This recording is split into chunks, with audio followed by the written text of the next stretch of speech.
It's actually kind of in front of me. I think the plan is to be like. Do 5 minutes. Yeah.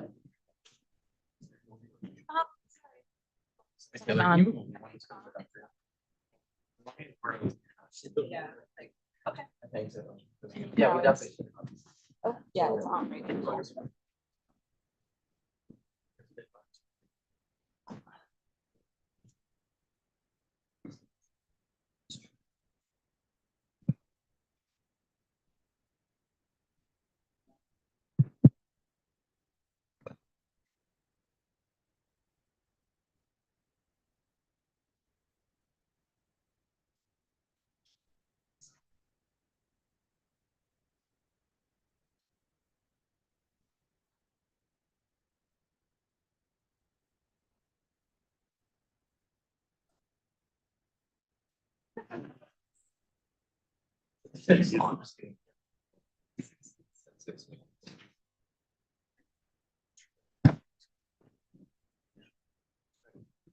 Happy all the time. Yeah. Great. Great. You guys happy right in. Oh, good, you guys.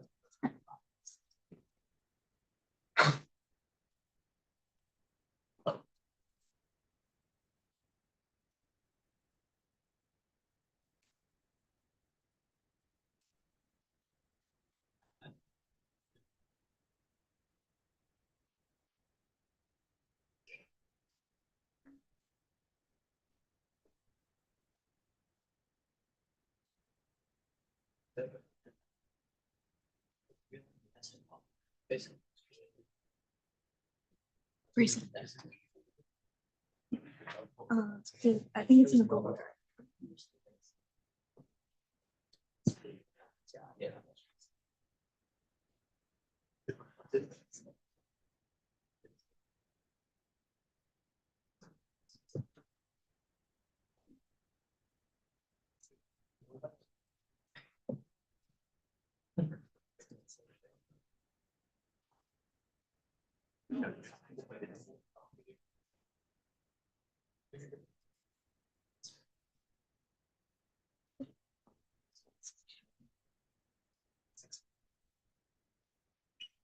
It's here. Oh, it's your turn. Yeah. This.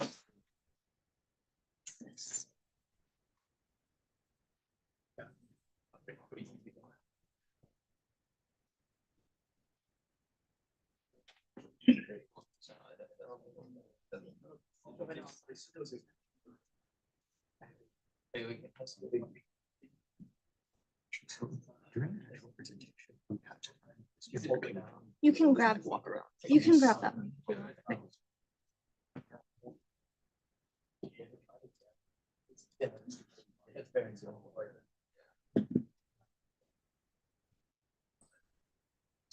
I'll just make sure that.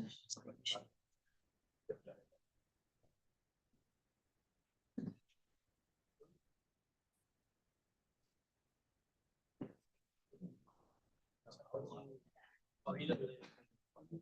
But that one's coming.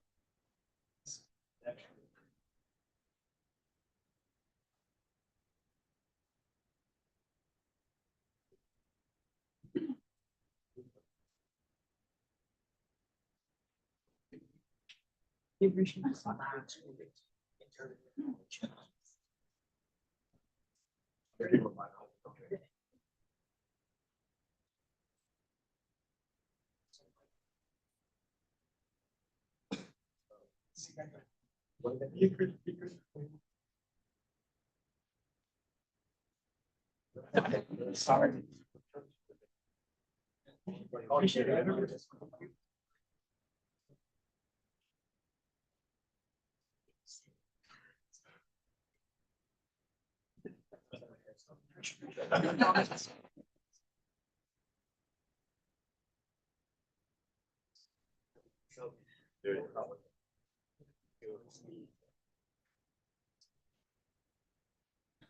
Yes, absolutely.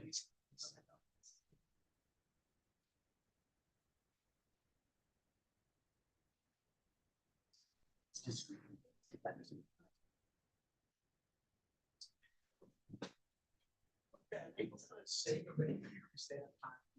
started. So, this team is going to be working. Just a reminder, yes, that because you might introduce yourselves actually. Other side. This slide. Well, that is just the. So we ask that you just begin by intros. As soon as you do, I'll start at time. Well, got a little issue. It's like showing our next slide of Joe. Oh.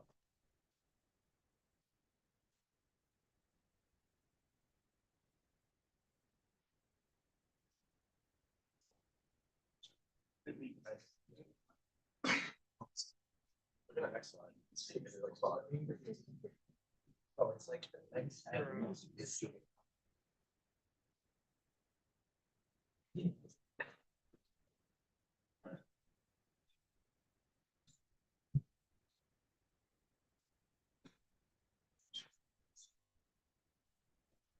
Yeah, and I'm like.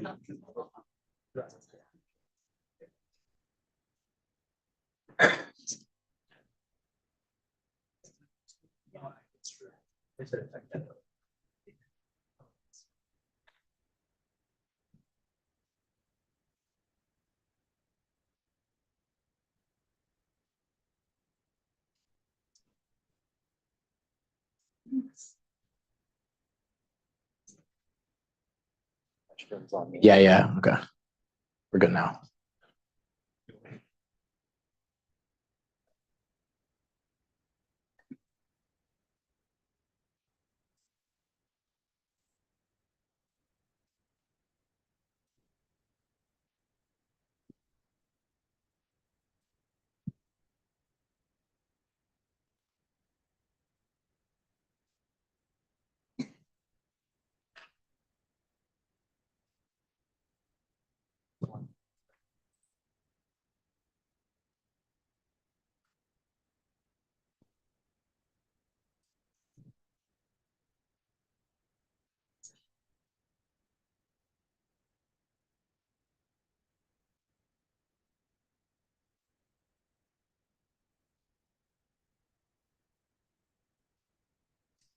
It had like their second slide was sort of approaching, which isn't a huge deal. Yeah, as long as we can see.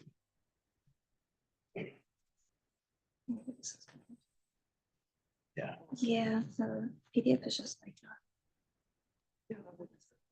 So,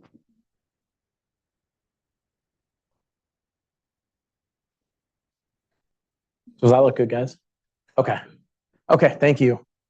Yeah, so you will introduce yourselves. As soon as you introduce yourself, I'll start a 15-minute timer, and then just keep an eye on me because I'll give you a 5-minute warning, a 2-minute warning, and a 1-minute warning, and then we'll have 5 minutes for judge questions. We're staying pretty strict on time, so try to be done right at that 15 minutes. So when you are ready, go ahead. All right. Hi, I'm Nick Cifelli, and I'm a senior. My name's Stephen Petrowski. I'm also a senior. I'm Timothy Flisk. I'm a senior. I'm Jeffrey Liu. I'm also a senior. I'm Taylor. I'm Taylor. See someone else. I'm Taylor Malind, and I'm a senior.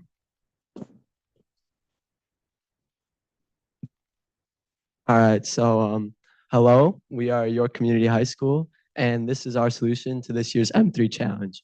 So, as homelessness and housing shortages remain consistent issues in our society, being able to accurately predict how these phenomena will continue to change in the future is very important if we hope to make progress towards solving these problems.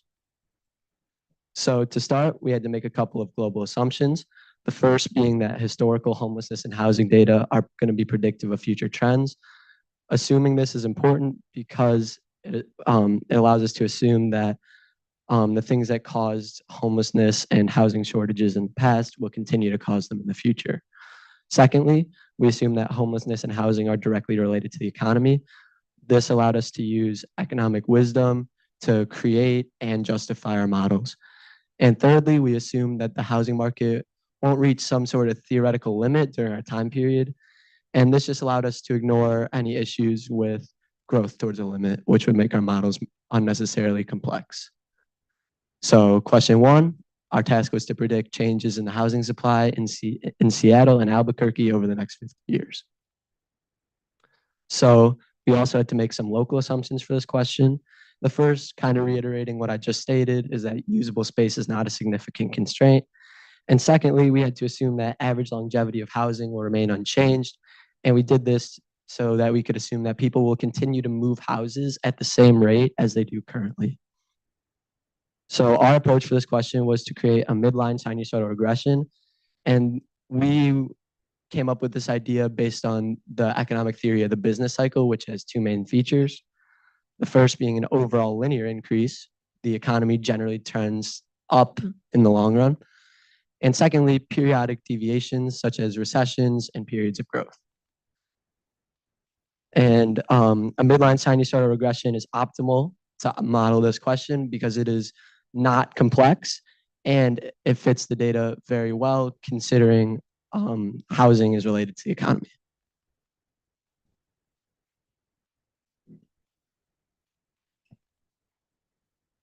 Thank you, Nick. So on the right, we can see the more formalized version of what he was talking about earlier. We have our linear term, which is governed by parameters m and beta. We then add our sinusoidal term, which is transformed by parameters alpha, omega, and phi. Combining this function, we can create any shape of midline sinusoidal model to fit our data. Optimizing our parameters above, we arrive at these values for Albuquerque and Seattle. With these graphs, we can visually confirm that our model closely follows the data and is consistent with the economic theory of the business cycle. Over the next 50 years, we predict a 35% increase in total housing units in Albuquerque and an even greater increase in Seattle at 98%. Comparing our model's predictions for 2022 to the actual data of 2022, we were off only 0.15% for Albuquerque and 0.54% for Seattle. We are confident in our predictions as our R-squared value for both of our models are above 0.99. Our model had some strengths, the first of which being that it was periodic, which leads to accurate predictions in the short run. And secondly, our residual plot was mostly homoscedastic, meaning that it had minimal discernible patterns. This is a strength, as when a residual plot has a clear pattern, unlike ours, this implies that there's a better model to fit the data. That being said, though, we did have some weaknesses. Firstly, we did fail to take into account land restrictions, which could impact our long-run predictions. And secondly, the period of our models is close to or even shorter than the time frame of the data given. This means our models could be sensitive to some noise or just randomness within the data. However, this is an easy fix as we can simply collect more data, or more specifically, over multiple periods.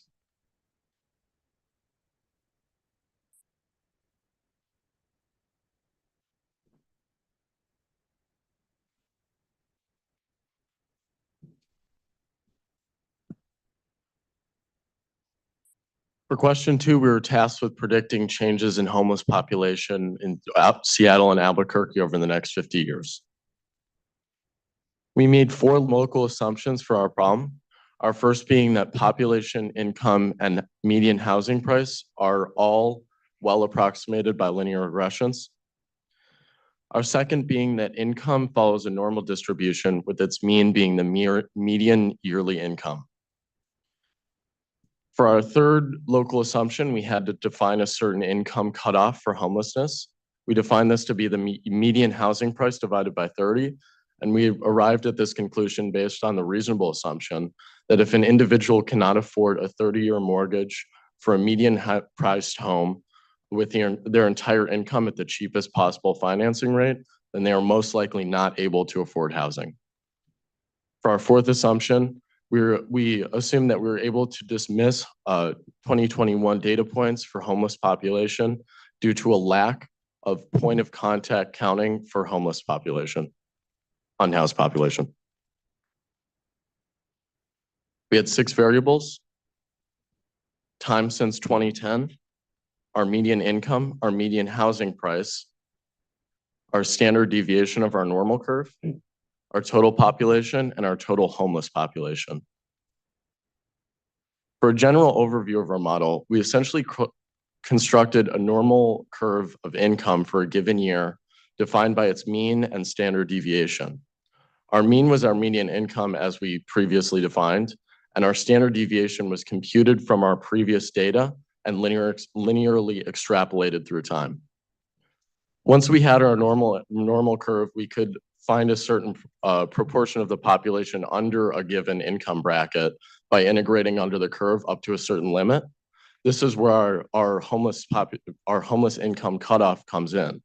By integrating up to that limit of our normal curve, we can find the proportion of the population, which is going to be homeless defined by our income bracket.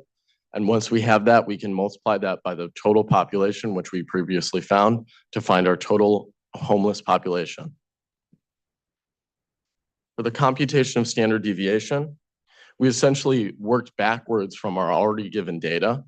Because we had homeless population and total population for multiple years, we could find the proportion of population which was homeless, and then we could find an upper bound which we would integrate up to find our standard deviation, to essentially construct a normal curve for a given year with a certain standard deviation. Once we had our data points for our standard deviation for each year, we saw that it was approximately linear, and we could construct a simple regression which would model it well.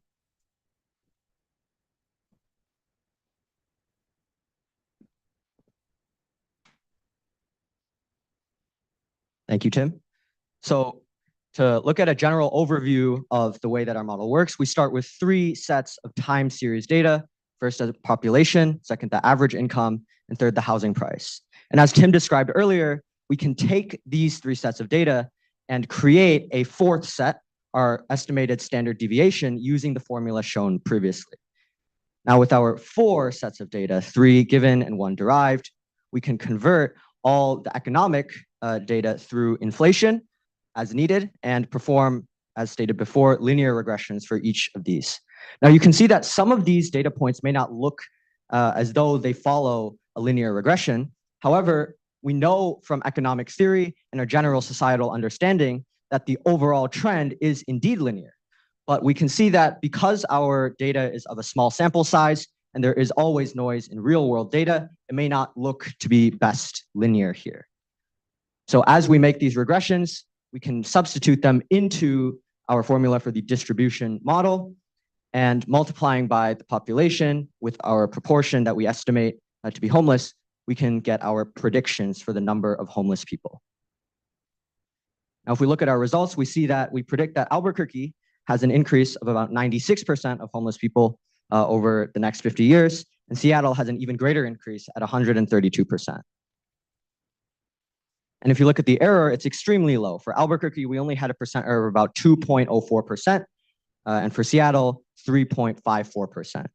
And if you look at the residual plot, especially towards the end, again, it's mostly homoscedastic. While there is a little bit of periodicity here, it remains very close to the line of 0, indicating that our model generally has the appropriate level of complexity for this problem.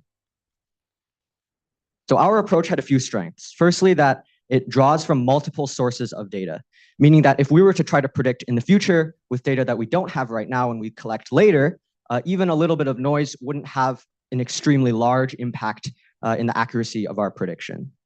And second, we see that from our past data, the R-squared values are extremely high for almost all of the regressions, meaning that even though, as noted before, it may not look to be strictly linear, the linear approximation works very well. However, this wasn't true for every single one of the time series data points. Some of them did not have the best R-squared values, but again, this is because of the noise in real-world data. We also assumed previously that income is normally distributed, but it's actually known to be log normally distributed. We decided to instead use the normal distribution because firstly, it's a good approximation in this specific case for the log normal, and using a more complex log normal, it would be adding additional complexity to the model that would lead us to overfitting instead of actually understanding the general trends in our data. Finally, because of our specific approach with the normal distribution, all of our regressions needed to have the same asymptotic growth rate. However, because we know from our understandings of the economy and overall societal movement, All of our regressions were linear and they did satisfy this requirement.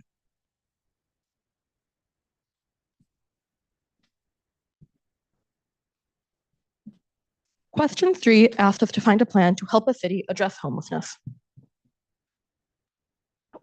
Thank you. For our first local assumption, we assumed that a decrease in transitional housing caused an increase in homelessness. We assumed this causation from the correlation we saw in the data. For our next assumption, we assumed that 90% of the homeless population would opt for transitional housing. We got this assumption from a Denver sample that was done by the Denver Social Impact Bond. Finally, we assumed that the number of sheltered homeless people will remain constant at current capacity. And we assumed this because we saw no discernible growth in the data. That leads us to our solution, which was to build more transitional housing. Transitional housing is temporary residence for unhoused individuals. A resident of transitional housing will stay at this transitional housing project while they find stable housing and employment, and then they may move out after a few months. We chose transitional housing because it is a long-term and inexpensive solution. Transitional housing is also correlated with, inversely correlated with homelessness. As you can see here, Seattle, which had a 10-year plan that included funding transitional housing, had homelessness only slightly increased when transitional housing remained about constant. However, when the plan ended around 2015 and they cut budgets leading to a decrease in transitional housing, we immediately saw homelessness start to skyrocket. This leads us into our variables, the most important ones of which are our cost of construction variable, our maintenance cost per year variable, and our unsheltered homeless people variable. This variable comes from the total homeless population we found in question 2, subtracted by our constant of sheltered homeless people, which is about 6,000. For our construction cost model, with 90% of the homeless population opting to enter transitional housing and 150 square feet per unit for transitional housing, we found that the cost of construction will be about $264 per square feet. And we found this from the 2020 Washington State Legislature report. That led us to that model right there, which indexes cost of construction according to time. Thus, for our results, we found that over 50 years, it would take about $900 million to build enough transitional housing for all unhoused people. For our maintenance cost model, we found that about $1.6 per square foot per year was the cost of maintenance. And we found this from a engineering consult survivor form. That leads us to our maintenance costs, which are about $5 million for 50 years. Our solution is adaptable to unforeseen circumstances such as economic recessions or severe weather, because since most of the cost is upfront, the maintenance costs are very low, and it can handle the severe weather conditions. However, it's not adaptable to migration because it might not be able to handle the sudden influx of homeless people, and it is not adaptable to natural disasters because it might not be able to handle the conditions. Our strength is that it recognizes Seattle's previous shortcomings, creates employment for Seattle's residents, and it's inexpensive and reusable, especially given Seattle's budget of about $7.1 billion, which is increasing. However, our areas of improvement is it fails to address issues with drug addiction and mental illness, which are contributing factors in the cycle of homelessness, and it fails to offer help to every homeless person. In conclusion, we found that Seattle and Albuquerque will have an increase in housing over the next 50 years. Both cities will have an increase in the homeless population, with Seattle having a drastic increase, and transitional housing is an inexpensive and effective way. Thank you for your time. We would like to provide thanks to CM for hosting this competition, the judges for listening to our presentation, and our coaches for supporting us along the way.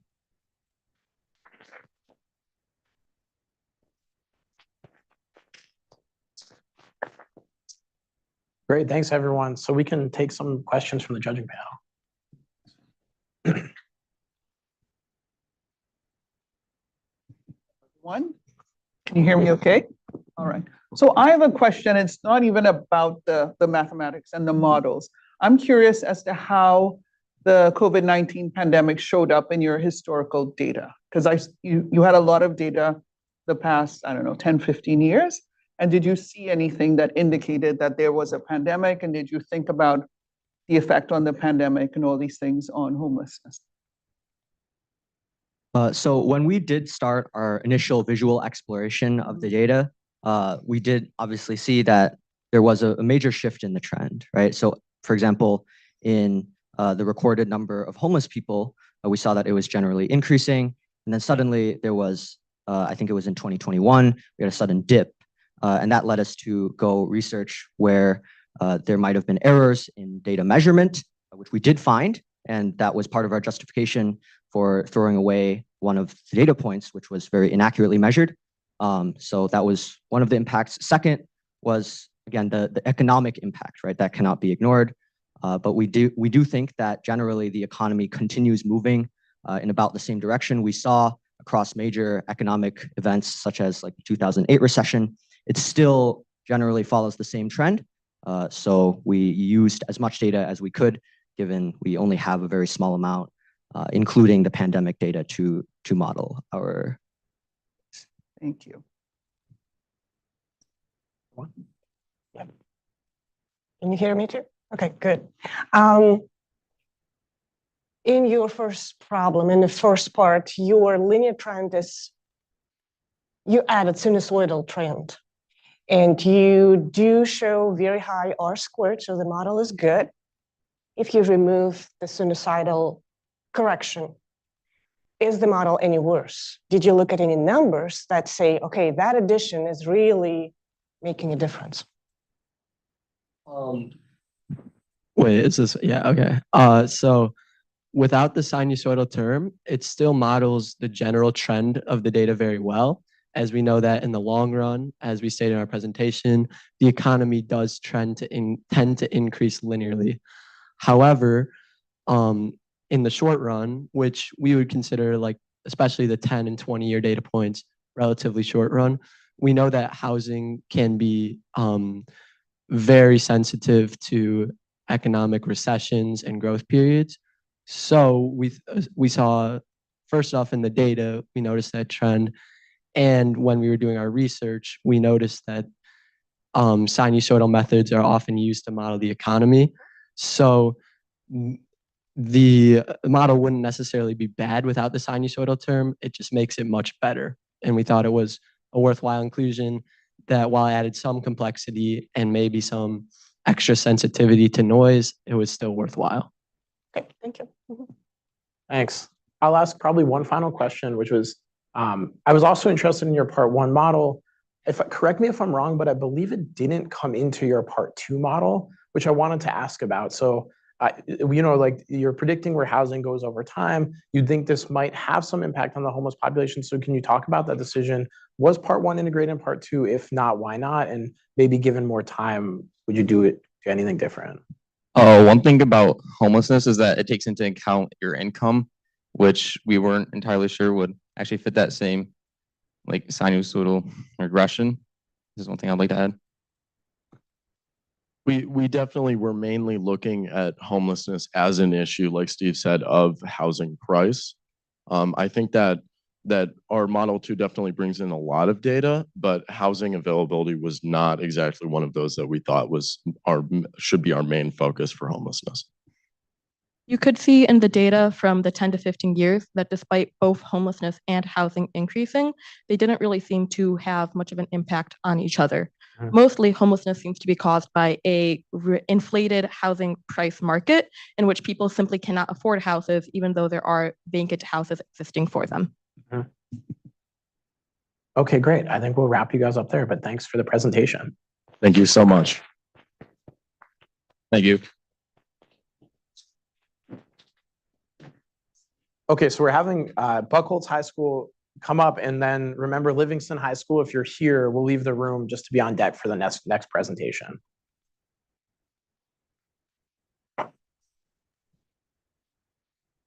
So you'll kick us off. You'll do the first question for this one.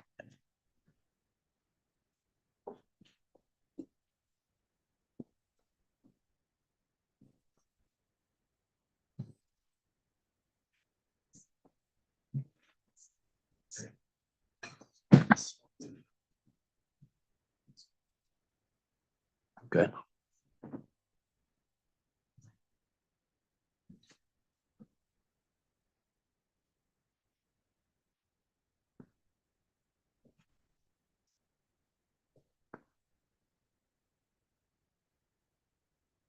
I think so, yeah.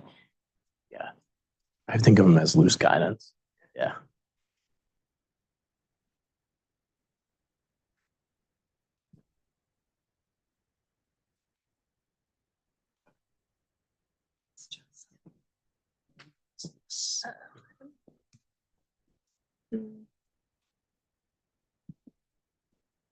Yeah, yeah.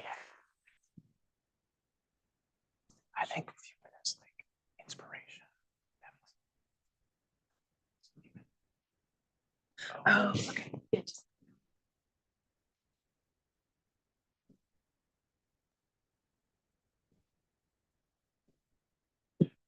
Are we good to?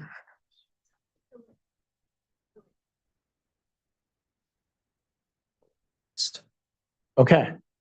It looks like we're good to go. So just as a reminder, we ask that everyone just introduces themselves by name and you can tell us what year you are. Once you guys introduce yourself, I'll start a 15-minute timer and then I'll give you a 5-minute warning before the end, a 2-minute warning, and a 1-minute warning. And we just ask you to be mindful on the time because we're on a tight schedule. So when you are ready, go ahead and introduce yourselves. Okay.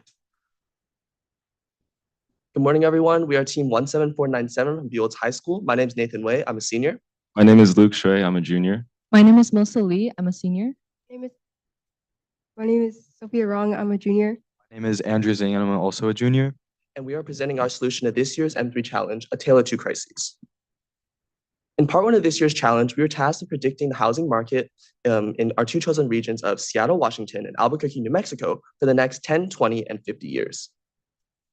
Because we're examining the housing market in the context of increasing homelessness, we chose to examine the quantity of vacant or available housing, as these are the homes available for purchase at occupancy, making them most relevant for the problem. We defined the various ways a home could enter or exit the state. New homes being constructed or old homes being put up for sale would enter the state of vacancy, while the only way a home could exit the state was by being purchased. We then, as the M3 challenge itself notes, construction of new housing is difficult and time-consuming. As such, for the purposes of this problem, we assume that the rate of construction of new homes will remain constant due to the difficulties associated with ramping up production. We then obtained data by Zillow for the past 6 years on sales and listings within both our regions. And noting the extreme seasonal trends shown by our data, we decided to use a seasonal autoregressive integrated moving average or SARIMA model to represent this data. The SARIMA model has a total of 7 parameters, and because it is a time series, it uses previous data to predict values in the future. The number of prior values used is specified with the parameter p. To calculate p, we took a look at the partial autocorrelation function. Now, partial autocorrelation measures the direct correlation between two elements separated by a time lag by removing the effects due to other events within that time lag. It mathematically is the correlation between the residuals of those two lag time series events.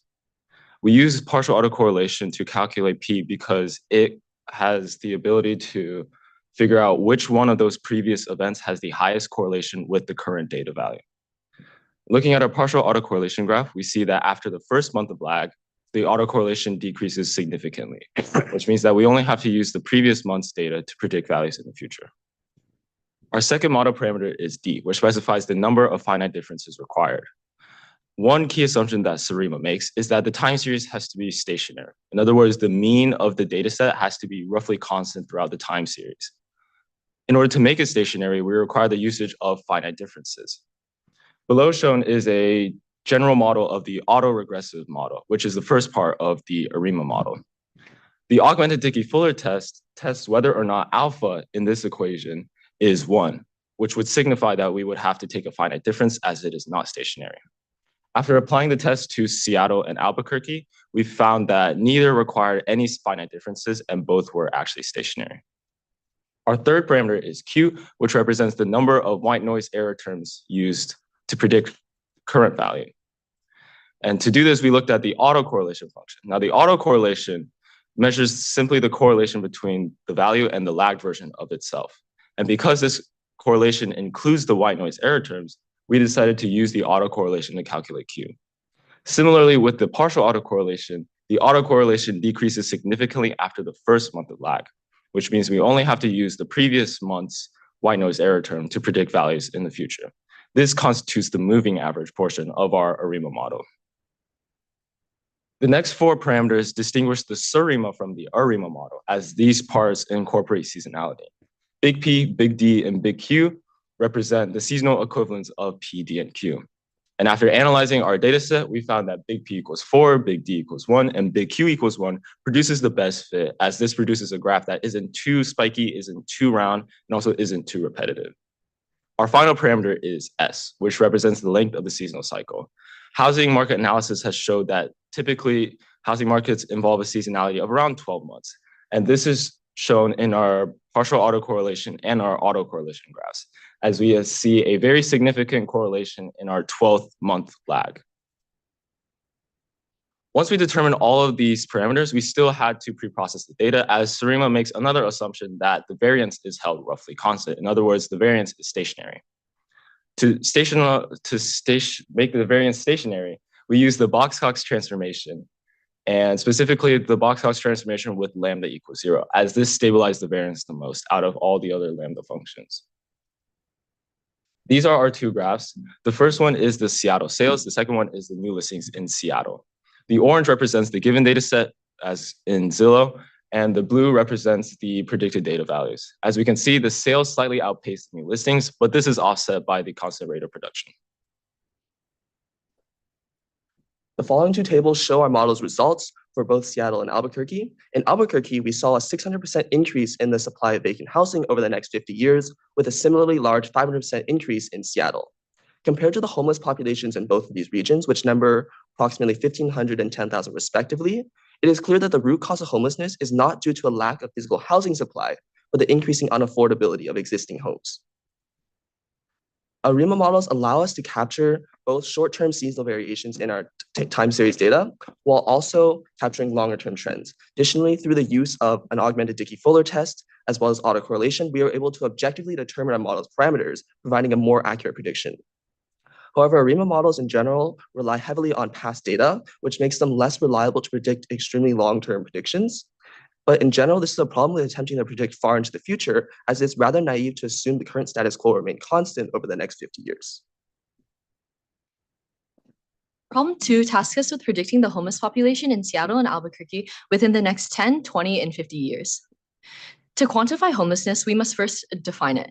For the purpose of our model, we define homelessness as when an individual's income falls below the cost of their basic necessities. Therefore, they will be forced to give up some sort of expenditure in which we assume will be their housing. Furthermore, we define chronic homelessness as individuals who stay homeless for extended periods of time, whether due to financial circumstances or by choice. To quantify homelessness, we employ a Monte Carlo simulation where we observe an individual's income versus expenditures across their lifetime. We simulated a number of individuals proportional to both Seattle and Albuquerque's populations and used distributions that are different for their income and expenditures. As our model is only a prediction of the real world, we have to make a number of assumptions. First, to account for inflationary pressures, we assume that real incomes will stay fixed over one's lifetimes. This means that we do not account for job promotions or job changes, as these are more likely to increase an individual's income and therefore make them less likely to fall into homelessness. Furthermore, this makes our model more likely to be an overprediction of homelessness. Second, on average, we assume that people will become independent at age 25 and retire at age 65. These numbers are consistent with the Bureau of Labor Statistics. Third, as we are predicting in the far future, we have no way of predicting any economic shifts. So therefore, we assume that distributions of price and income will remain the same relative to each other in the foreseeable future. Fourth, we assume that the government will not intervene to solve the homelessness crisis, as it is difficult for us to account for government policy. And finally, according to the National Alliance to End Homelessness, approximately 22% of homeless people have patterns of chronic homelessness, and the remaining 78% have a median time to rehouse of 241 days, which is 2/3 of a year. We model an individual's income and expenditures on a yearly basis. So when the model begins, we assign each individual with an income taken from a normal distribution, respective of Seattle and Albuquerque. But for a given year, there are 3 possibilities as to the income they actually receive. First, if they are employed, then we simply just add their income to their total amount of money. After subtracting the cost of their basic expenditures, then what is remaining, we allow 2/3 to carry over into the next year as their savings. Second, at any given year, we allow a 1% chance for an individual to get laid off. When this occurs, we allow them to have unemployment benefits for up to 12 weeks. Finally, if they exceed these 12 weeks, then they will be considered unemployed and therefore will receive no income.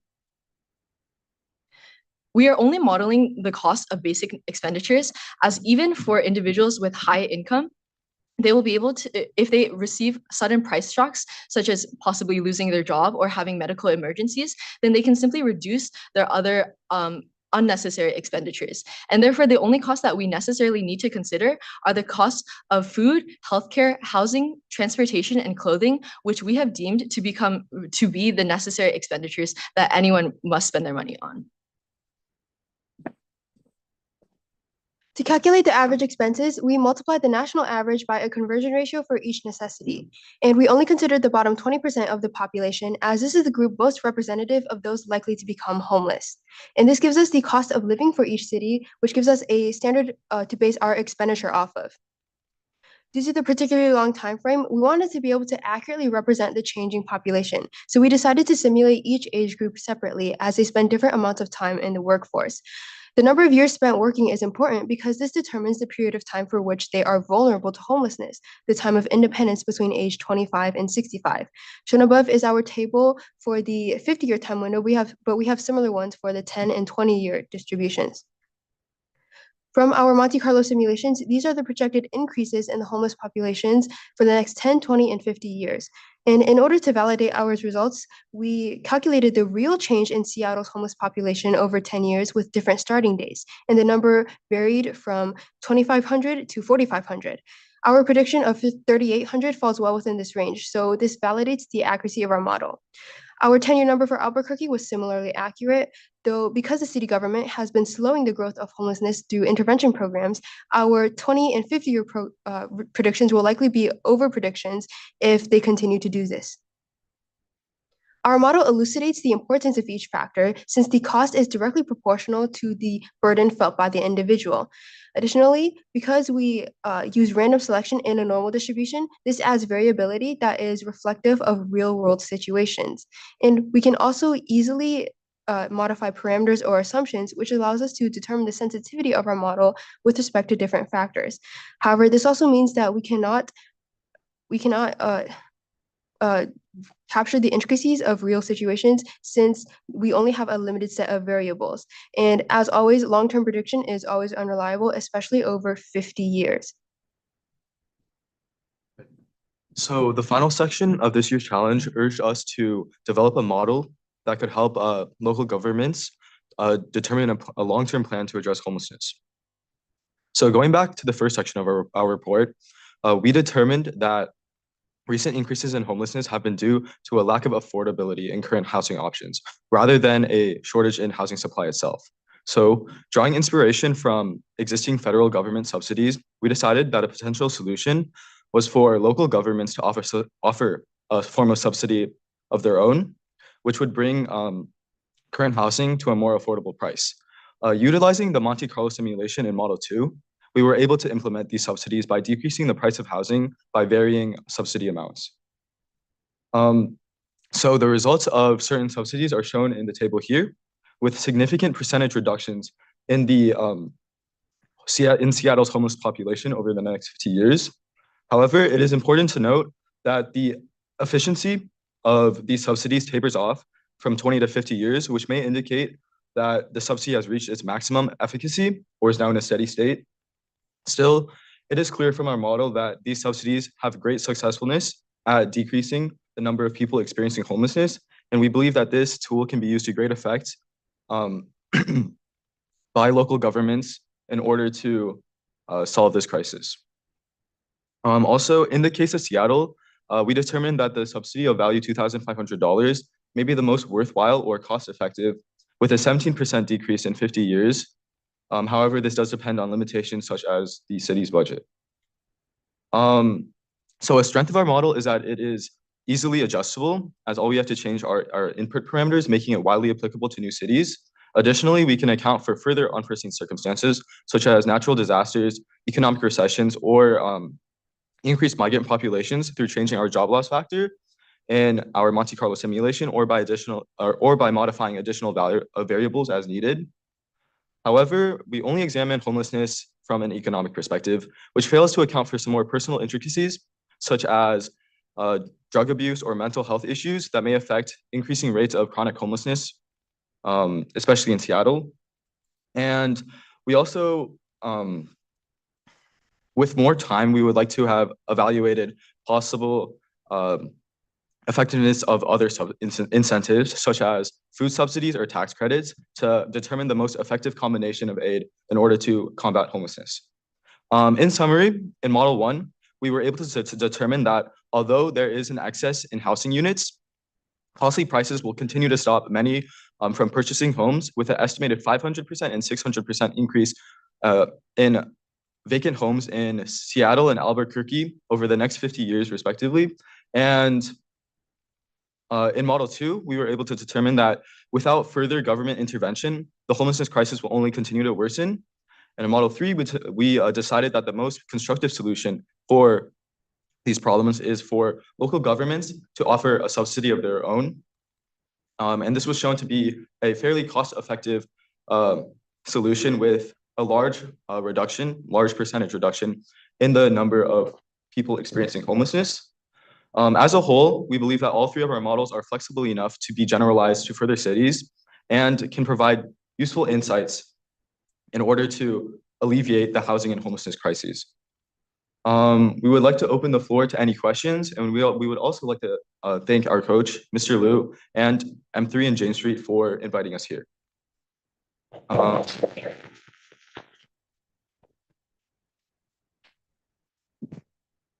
Great, thank you. Good morning. Can you hear me?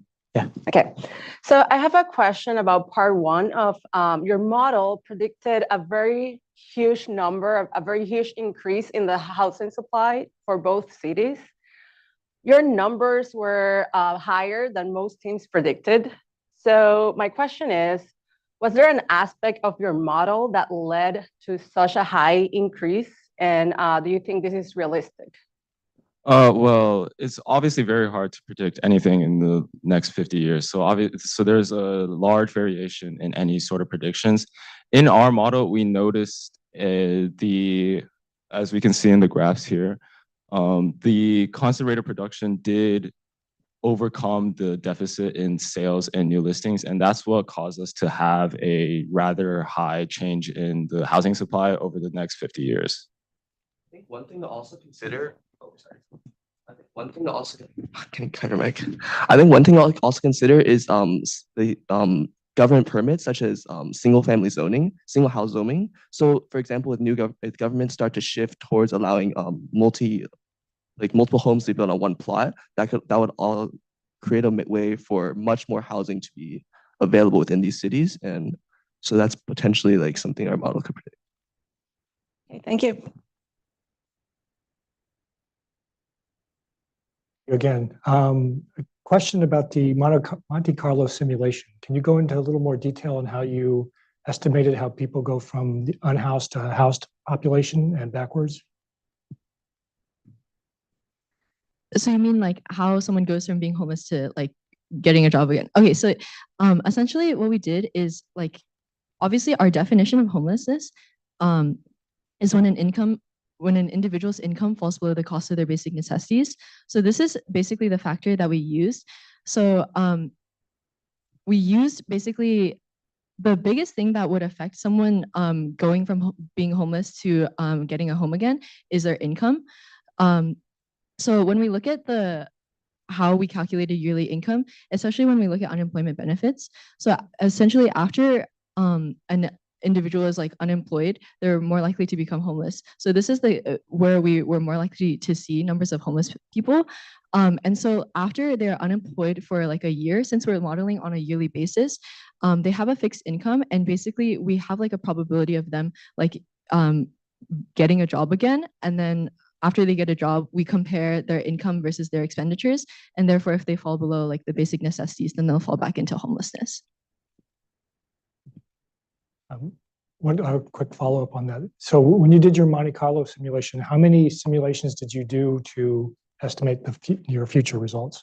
Yeah. So I probably shouldn't have done this, but I actually used like the exact population for Seattle and Albuquerque. So it took me a long time to run the simulations. So I used like around, I think it's 700,000 for Seattle and like 500,000 for Albuquerque.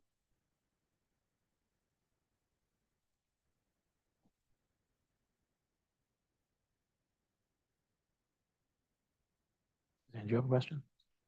Do you have one? I want to ask a follow-up for that second question.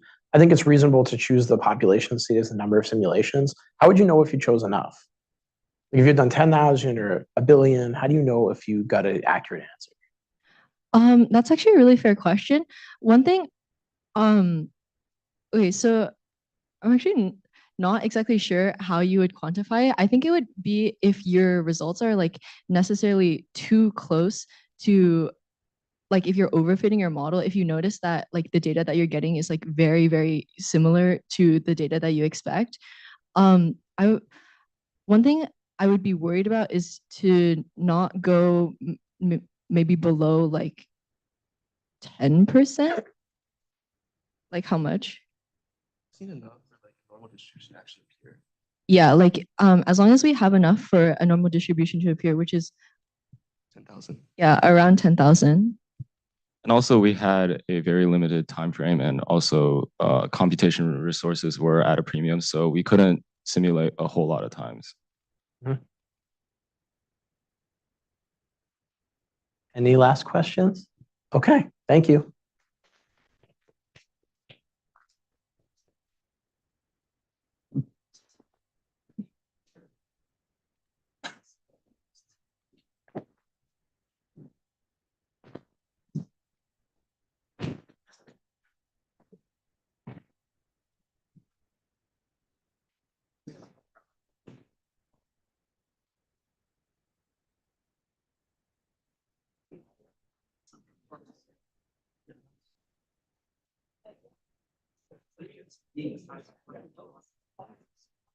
Main Street is saying they should probably just leave their microphones on, maybe including the judge. Yeah. Okay, I'll mention it. Yeah. Okay, sounds good. Thank you.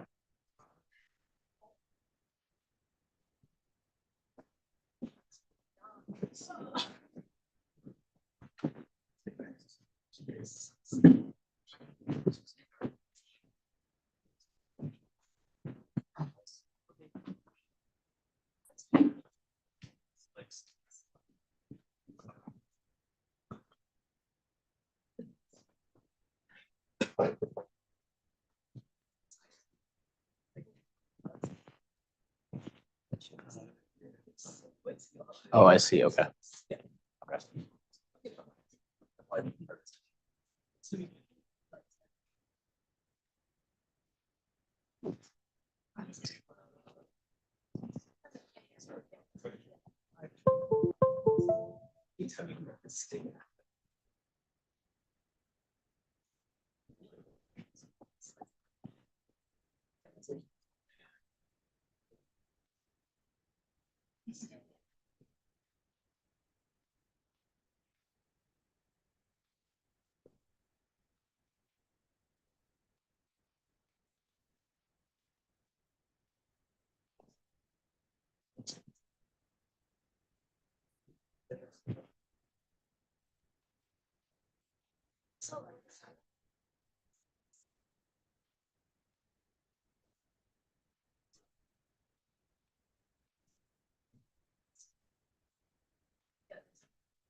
Okay, it looks like we're good to go. So welcome Livingston High School. We'll ask at the beginning of your presentation that you start by introducing yourselves. And then as soon as you do, I'll start the 15 minutes.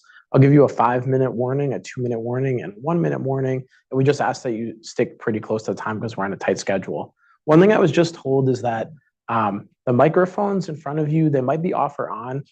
After you use them, don't turn them off. It's okay if you just leave them down on the table on. This goes for everyone else in the room. We don't want to keep turning them on and off because there's like a delay in picking up the recording.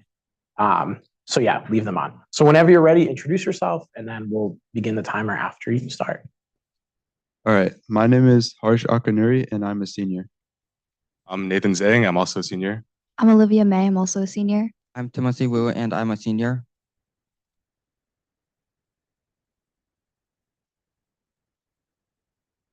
It will delay, but then it should come on. Just leave it up, and it will just be a second delay. I'm Kevin Zhang, and I'm the token junior. Okay, so go ahead whenever you're ready.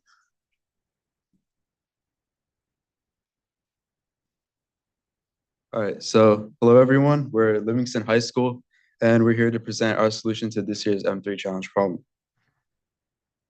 So in terms of our overview, our solution consisted of a variety of models to address the crux of the problem.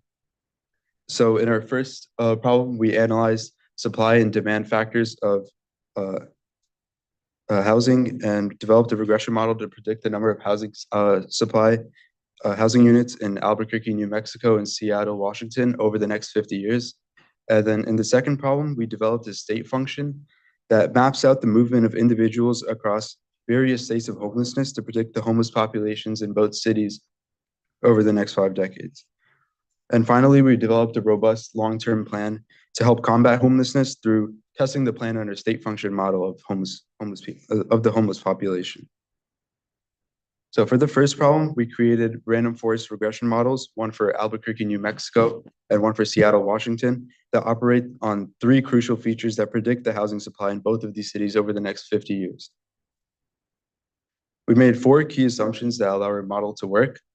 Our first assumption is that no major technological advancements that impact the growth of housing supply in either city are made. And we assume this since the growth of technological advancements is quite unpredictable, and thus we thought it was unreasonable to include in our model. Next, we assumed that the 3 factors we used in our model were functions of time. This allowed us to predict the values of the 3 factors in 10, 20, and 50 years and input it into a random forest regression model to get the numbers for the housing supply in those many years respectively. Our third assumption is that housing supply could be measured as the number of housing units in each city, since we thought that was a fitting metric for the term housing supply. And our final assumption is that both cities would have sufficient physical resources to build housing units, and we decided not to take into account a lack of resources as a factor in order to simplify our model and isolate the 3 variables of interest that we considered. So our regression model utilized 3 components to actively determine the number of housing units in each city. The first factor in a regression model is population, which accounts for the natural demand of housing units in each city. Next, we included unemployment rate as our second factor, as an indicator of the likelihood of real estate investors to finance a housing supply production in the cities. Unemployment rate also accounts for the percentage of people that might not be able to afford housing. Our final factor, median income, acts as an indicator of the economic standing of each city, as well as the affordability of housing for the citizens. And as the median income of a city increases, it is likely that the demand for housing will also increase as the purchasing power of the citizens goes up. So combining those 3 components constitutes a framework for our solution to the first problem. And we also understood that in order to determine the housing supply over the next 5 decades, we had to adjust our regression factors accordingly with time. With data on population, median income, and unemployment rate from the US Census, in each of these cities, we performed regression on these variables with respect to time. And for both of these cities, we decided to use polynomial regression for 2 features, unemployment rate and median income, and use logistic regression for population. And all of the values predicted by these regression in 10, 20, and 50 years were used in our random forest regression models.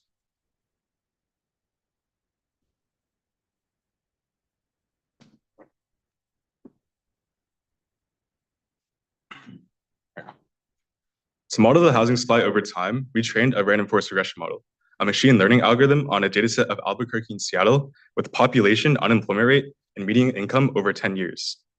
In regard to concern with extrapolation using the random forest regression model, we also used a stacking method with a standard linear regression model using the same factors to ensure reliable predictions on future values. The random forest works by creating a set of decision trees, each of which creates a series of logical splits that maximize information gain and minimize error in order to predict the housing supply. The outputs of the individual trees are averaged for the final ensemble prediction. By following the splits created during training, our model is able to produce a regression output for new data points. And our model consists of 10 decision trees, each limited to a maximum depth of 5 nodes to improve generalization of unseen data. So there are a few major strengths with using a random forest model. First of all, the random forest model is adept at capturing nonlinear relationships like housing supply. Unlike linear regression models, decision trees can naturally capture nonlinear interactions between features without needing explicit specifications. This is because of the use of feature subspace selection, where the random forest trains each individual decision tree on different random subsets of the data. This process ensures variability between trees, thus reducing the effect of multicollinearity and allows the model to determine optimal splits regardless of nonlinear or unwanted relationships. Also, since we only consider 3 important factors when predicting housing supply, our model can be easily generalized to other cities. And additionally, outliers and noisy observations have minimal influence on overall predictions because the random forest model considers multiple trees rather than relying on a single model. So there are some potential weaknesses, including the lack of a large data set. So due to time constraints, we're unable to find complete data on the factors we used for more than 13 consecutive years. Also, because the random forest model obtains predictions through backend algorithms and arithmetic, it is difficult to use it for qualitative analysis of the housing supply problem. Regardless, we are able to experiment with factor values to quantitatively analyze how the random forest model weighs each factor and importance when making decisions. And finally, as with any mathematical model or artificial intelligence framework, predictions on a complex problem like housing supply will decrease in reliability and confidence as years in the future increase. So ultimately, the model predicted sizable increases in housing supply for each time period in both cities, as shown in the table. And these predictions are consistent with expected results and can be attributed to population increases in economic growth.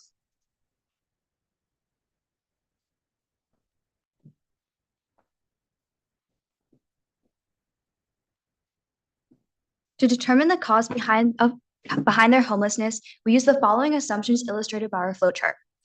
From the perspective of someone who is already homeless, we examine their drug use history.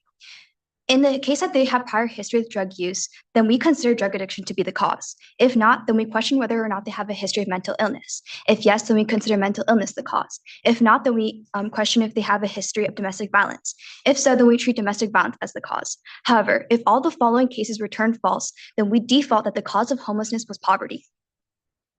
Additionally, we're disregarding the population within shelters. Most homeless shelters located within the US have baseline requirements of their inhabitants. And so we can assume that while in shelters, they are neither addicted to drugs nor are mentally ill. Furthermore, to simplify our system, we assume that only drug-addicted homeless people die. Deaths resulting from other causes are insignificant in comparison.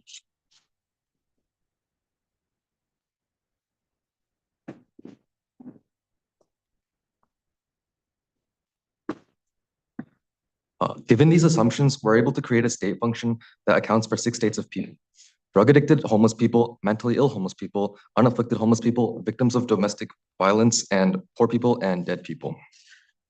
We can find statistics on the proportions of people in these categories, as well as the relative change between categories each year using the average duration of homelessness of 40 months to determine change across 12 months. We're using a stochastic model, so we only consider what happens on December 31st. Because of the clean nature of shelters, we consider homeless people in shelters at the end of the year to be in the unafflicted category. Shelters largely have 2-week time limits, so we used 2 out of 52 of annual shelter inhabitant counts. We also consider drug addicts and mentally ill people who have housing to be in the poor category. In brief, drug-addicted homeless people can stay addicted, get help through shelters, through New Year's, or die. Mentally ill homeless people can become drug addicts, remain mentally ill, or get help through shelters.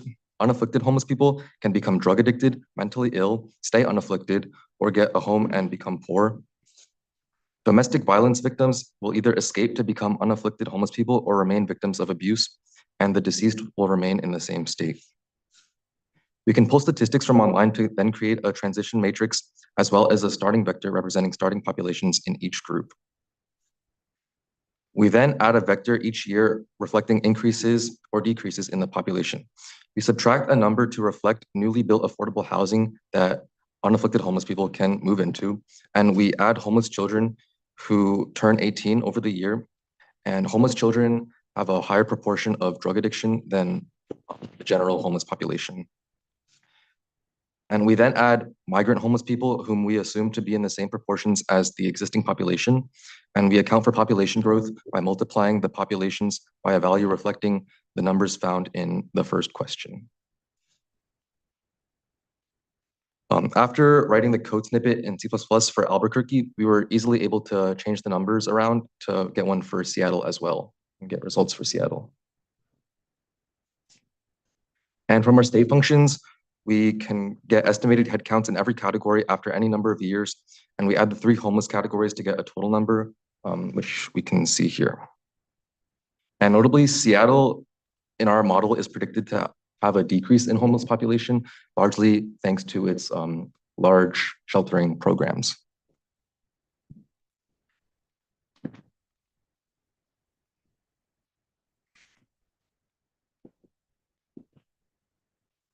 Question 3 asks us to help a city determine a long-term plan to help a city combat homelessness. For our third question, we decided to examine 3 different factors that could impact homelessness. As we saw from our second question, mental illness and drug addiction are significant factors when determining if someone falls into homelessness. Therefore, we decided to test the viability of having government policy to tackle these 2 issues. Additionally, we also decided to look at natural disasters. Natural disasters are rare and unpredictable events that wreak havoc wherever they hit. Because of this, they naturally destroy a lot of people's homes, putting them into homelessness. The first assumption we made is assuming that a natural disaster will increase the homeless population by an amount equal to 30% of the poor population. From our research, natural disasters result in a 3 to 5% reduction in home ownership. Because around 15% of the population is typically poor, and natural disasters will disproportionately affect poorer people with less options, we chose to assume that a natural disaster will increase the homeless population by an amount equal to 30% of the poor population.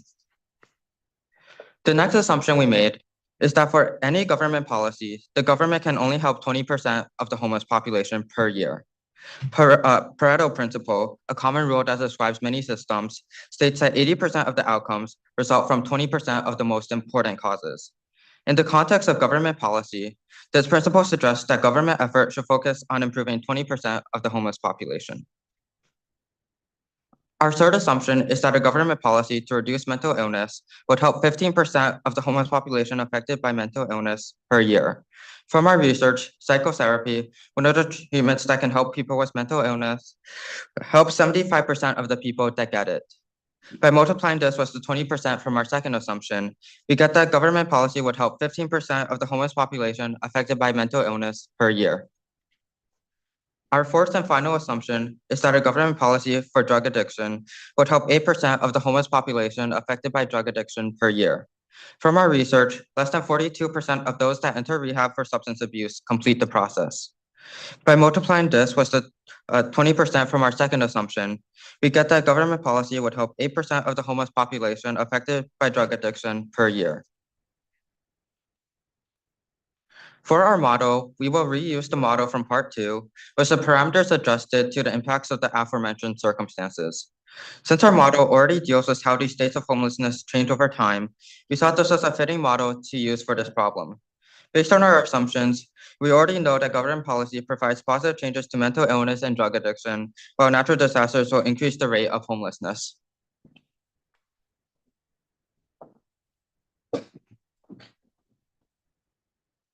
We modify the transition matrix to mirror the change mentioned within our assumptions. Each number represents the probability of maintaining the same status until the following year. The government policy affecting the mentally ill can be seen on the right. The probability reduces from 71% to 56%.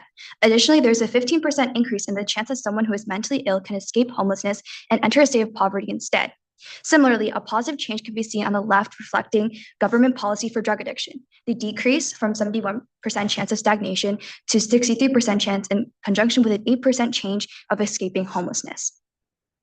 We will assume that a major natural disaster strikes in 25 years into the future. Halfway through our simulation, when the natural disaster strikes, we will increase the homeless unafflicted population by 30% of the impoverished population. For the cases without a natural disaster, we can see that a policy to combat mental health problems was the most effective. However, in the situation where a natural disaster does occur, homelessness increases significantly. There's about a 27% increase between no natural disaster and natural disaster for no government policy, 28% for mental health policy, alongside a 29% change for substance abuse. Thank you.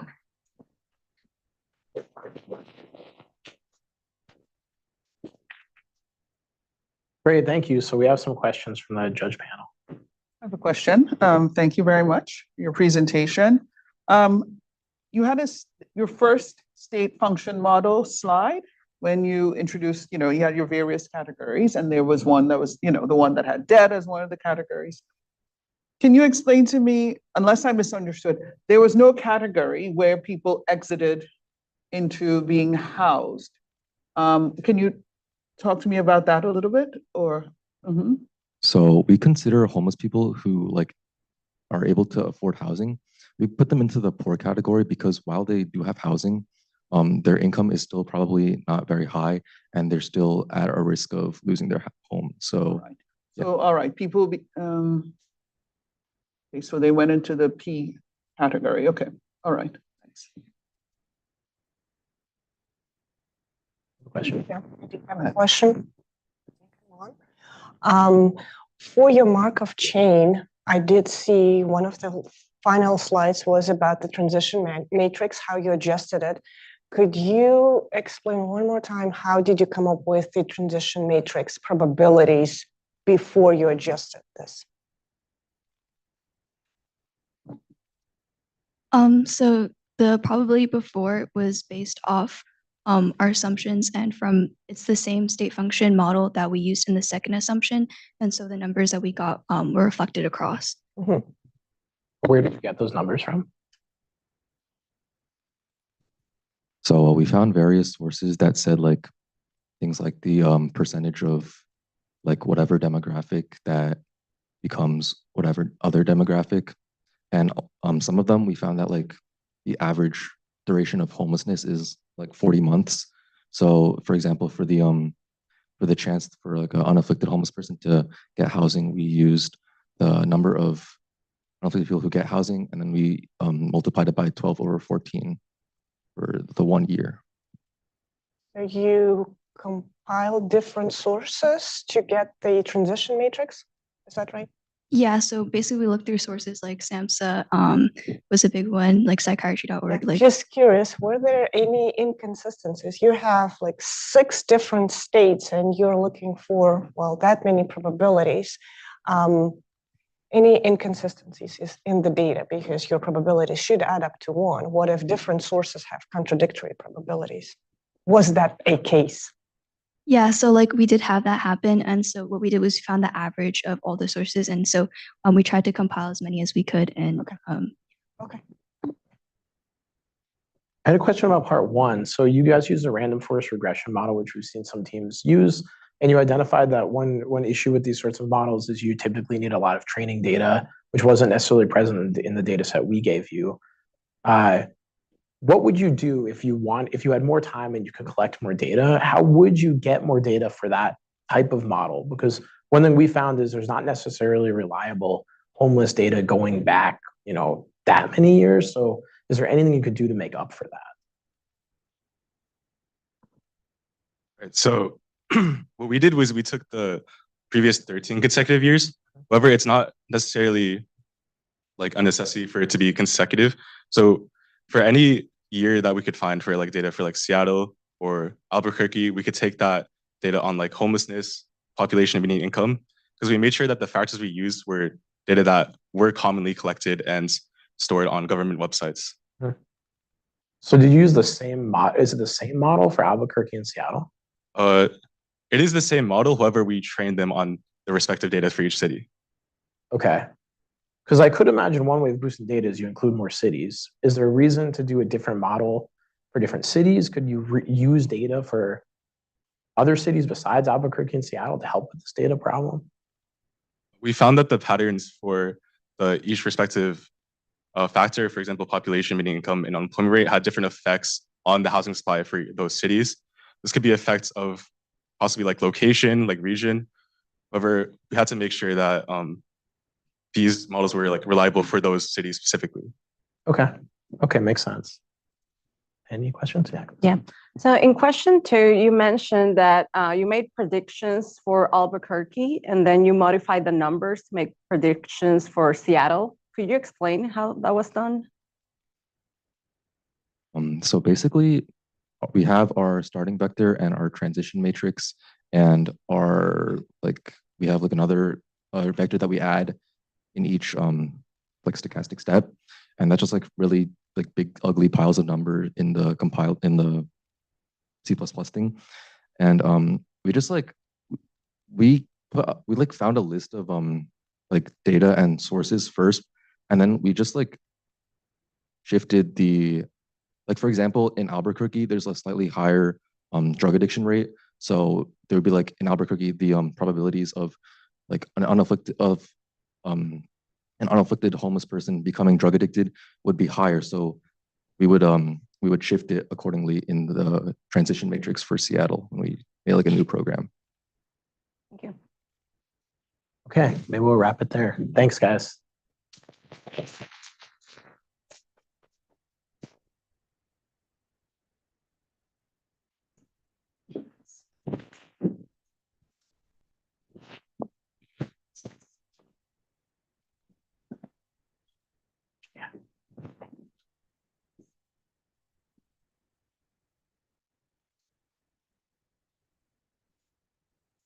Good. Good.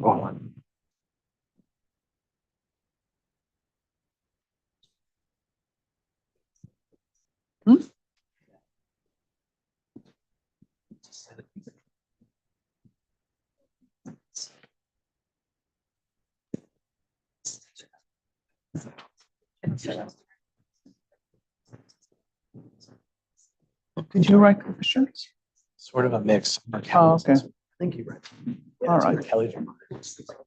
Let me know if there's questions you want to make sure I ask rather than my going off script. Okay. All right. Okay.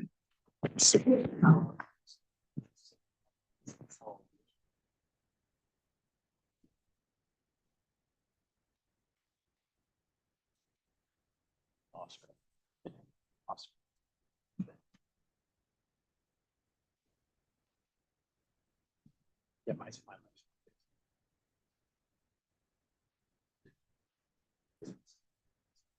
usually you are. Okay.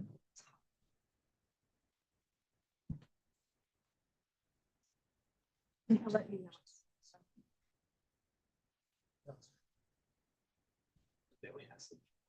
There's less people.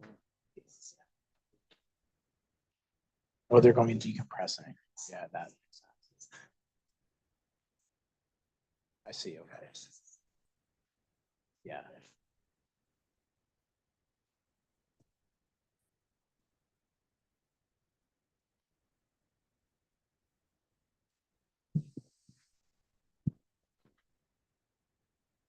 Is it just the three of you? Yeah. You, who did the contest too? Like you guys were the only people who did great. What the, wow, impressive. Okay.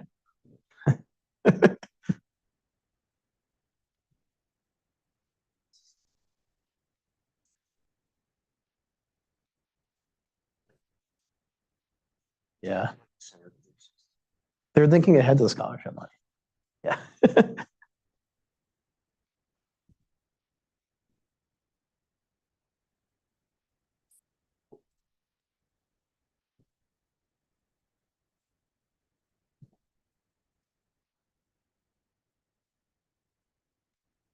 We're waiting for a couple of judges to come back, but we'll get started shortly.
Okay, so I think we can get started. So the idea is we'll just ask you to introduce yourselves before we begin.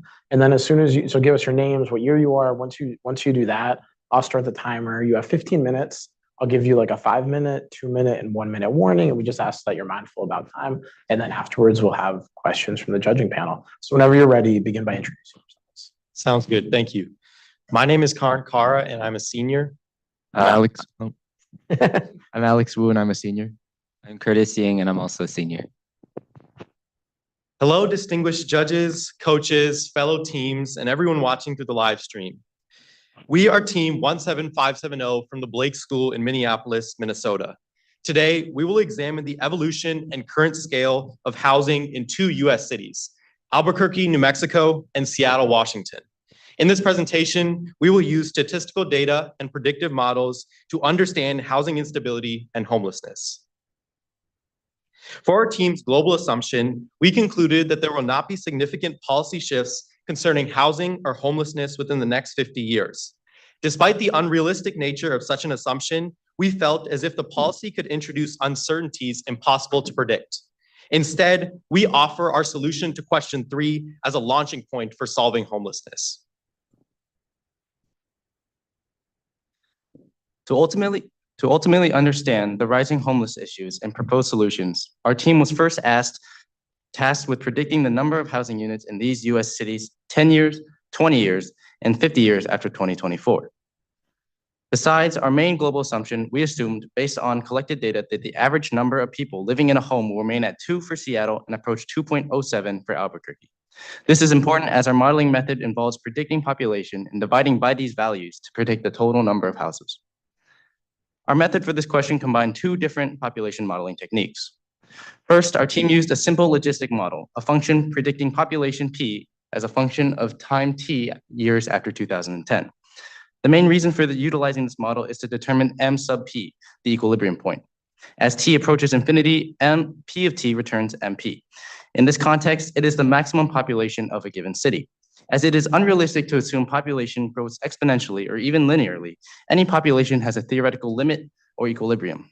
For Seattle or Albuquerque, this could be due to factors such as expensive housing, stagnation in the job market, or physical limitations of square footage.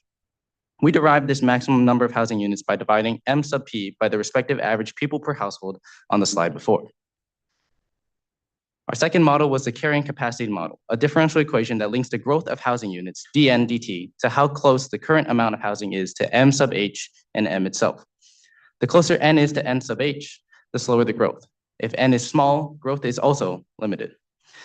MATLAB was integral to this model. Built directly into the software is the function ODE45, which solves non-stiff differential equations such as this one.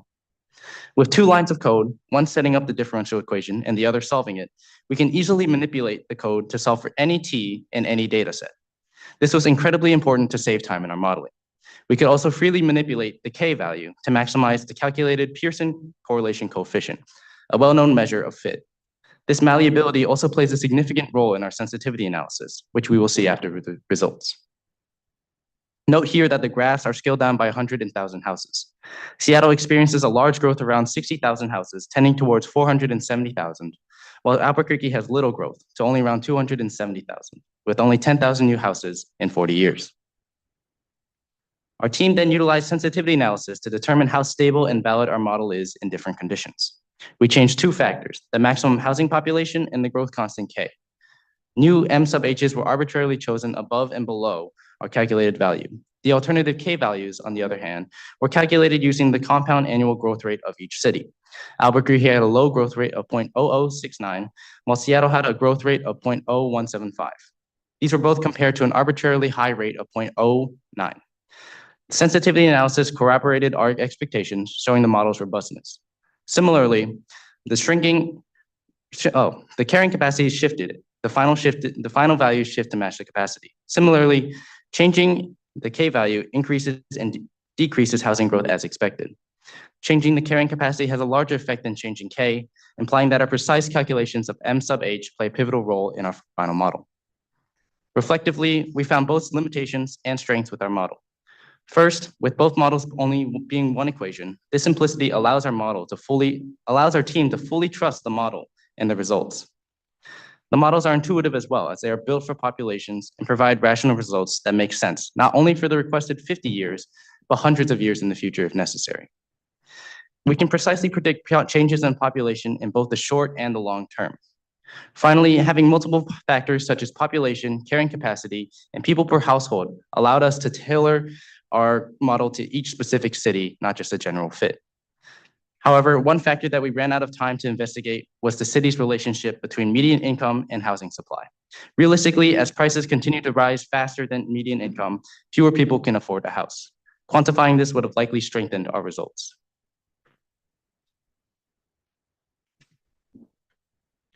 Question 2 asks us to forecast the future homeless populations in Albuquerque and Seattle over the next 10, 20, and 50 years. For this problem, we had 3 assumptions and justifications. First, the population model in part 1 appropriately predicts the housing populations for the next 50 years. Secondly, based on research, approximately 95% of homeless people will stay homeless the next year. And third, per capita homeless populations accurately reflect how non-homeless populations transition to becoming homeless due to the flexibility of the 2 states. Using these assumptions, we developed an asymmetric Markov chain model with 2 absorption states, where SH is the percentage of the homeless population that returns to being homeless, and CH is the percentage of the non-homeless population that becomes homeless. To achieve results, we first use our logistic model from question 1 to predict future values for the population of non-homeless individuals. With this data, we use the following recursive equation to derive our predictions of the homeless population, where HI is the population of homeless individuals at time I, and PI is the predicted population of non-homeless individuals. This model is preferable to polynomial regressions or exponential growth models because it considers the carrying capacity of the population and the movement of individuals between these 2 states. In addition, MATLAB's array features allowed for simple implementation of the Markov chain, where we iterate through the years and update the HI plus 1 values based on the HI and PI values. For our results, we found that Seattle's homeless population will increase to 31,000, 41,000, and 56,500 in 2034, 44, and 74 respectively. Albuquerque's will increase to 7,000, 9,500, and 12,500 among the same years. Graphically, we can see that this growth mirrors the carrying capacity growth we saw in question 1, which reaffirms the purpose behind using this model. To test the validity of our model, we altered the SH and CH values by 5% in both directions. In addition to seeing directly proportional shifts in the predicted homeless population, changing SH appeared to have a larger effect on the population, indicating a need to focus on year-over-year trends in homelessness. Overall, our model had strong adaptability with the ability to readily change the input data and model parameters. In addition, our model had cohesion with the Q1 model, given that it was used for Q2. However, due to the limited amount of states considered, our model can be considered oversimplified because people may not just exist between homeless or non-homeless states, as we're going to see in question 3. Finally, the volatility in the stay homeless population can be considered a weakness because results that best match reality would likely require extremely precise data. Finally, Rising from the Abyss asks us to address long-term homelessness in our chosen city of Seattle. We were tasked with creating a long-term plan using modeling, factoring unforeseen circumstances. A key assumption for the second part of our solution is that rapid rehousing or transitional housing, also known as temporary housing for those looking for sustainable permanent housing, has participants that will leave at the end of the month after they find sustainable housing, and that the chance of finding sustainable housing each month will remain constant. We believe that this is a fair assumption because rapid rehousing allows for up to 3 months of residency, but it makes sense for individuals to leave if they no longer need the program. In addition, the randomness in housing availability means that there should not be significant month-to-month changes in availability, and this significantly simplifies the situation for being modeled. Since there are many solutions that have already been proposed and implemented, we decided that a multi-criteria decision model would be a great way to determine the best plan moving forward, factoring in factors such as cost, emotional benefit, the chance of preventing future homelessness as well as wait time. This also accounts for the unexpected circumstances because they would affect the data for one of these criteria. The first part of our metric is gray relational analysis, which calculates weights for each criteria based on the non-beneficial and beneficial criteria, and also the significance of that final metric, to produce a metric between 0 and 1, with 1 being the ideal and 0 being the non-ideal. Additionally, both parts of our model, as will be shown, will solve the evaluation matrix with m rows and n columns based on the number of solutions and also the number of criteria. The second part of our model is TOPSIS, or technique for order of preference by similarity to ideal solution. So the best option will have the greatest Euclidean distance from the worst option, and also have the smallest Euclidean distance from the ideal solution. The weights are determined using the entropy method, which measures the dispersion among the data. And as seen in the code, MATLAB was extremely useful during our competition window because it could quickly calculate matrix and list space operations quickly, which was crucial during the time limit. As seen in our flowchart for TOPSIS, after normalizing the matrix, the positive and negative ideals can then be determined, and then a performance score for each solution can be produced, with 1 being the ideal and 0 being the negative ideal. Additionally, to create our final metric, we decided to average both the metrics from gray relational analysis and TOPSIS to both combine their strengths and mitigate their individual weaknesses. For example, gray relational analysis is good with fuzzy data, which is especially useful with our data for emotional benefit. But it also assumes a linear relationship between the criteria and the alternatives. TOPSIS is good with outliers and also accommodates many alternatives, but it assumes independence in the data and also fixed weights. As seen in our model, we considered the main methods of permanent stable housing, Section 8 vouchers to reduce rent, as well as rapid rehousing, and as well as combinations of 2 methods. And as shown from our metric, rapid rehousing was deemed to be the most beneficial long-term plan. Now that it has been established that rapid rehousing is the best method moving forward, we can evaluate its current impact in Seattle by creating a queuing model. Starting with a 3-month success rate of 70%, that corresponds to 33% per month. And as in the queuing flowchart below, those who do not find sustainable housing after 3 months will be returned to the unhoused category. Here, the RAND function in MATLAB was extremely useful for generating a table of random numbers between 0 and 1, which allowed us to simulate the success for each participant and whether they ended up finding sustainable housing. This also allowed us to simulate the program over multiple months and years, which allowed us to produce more long-term results as well. As seen in the results, about 1,700 people with a standard deviation of 30 were able to find sustainable housing in 1 year, whereas about 8,400 with a standard deviation of 60 were able to in 5 years.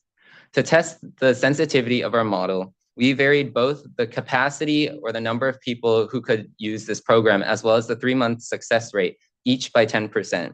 And the results show that our model is fairly robust, with having no extreme changes from small changes in our input data, but also that it would be able to accommodate for these changes in our data and the adaptability.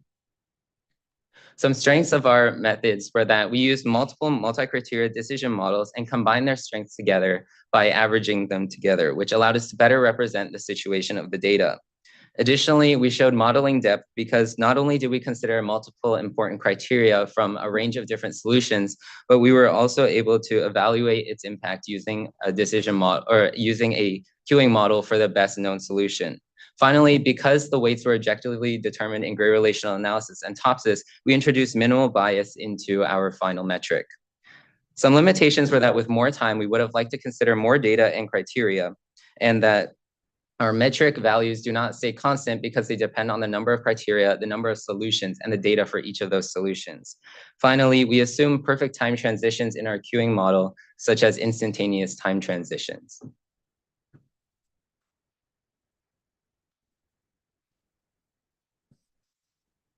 At the end of the 14 hours, we are very proud with the paper that we produced.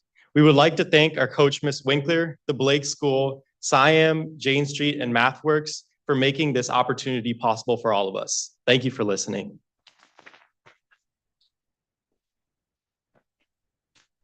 Great, thanks for the presentation. So maybe Kelly will start us off with a question. Yeah, I have a question on your Markov chain. You said the SH state is absorbing, but you had the probability of staying in the state was 95%. Is that correct? Sorry, could you repeat the question? Yeah, you have your Markov chain model. You had two states. One of them is the SH, and you state that the SH was an absorbing state, but the probability of staying in there was 95%. Is that correct? Yes, that's correct. So what happens to the other 5%?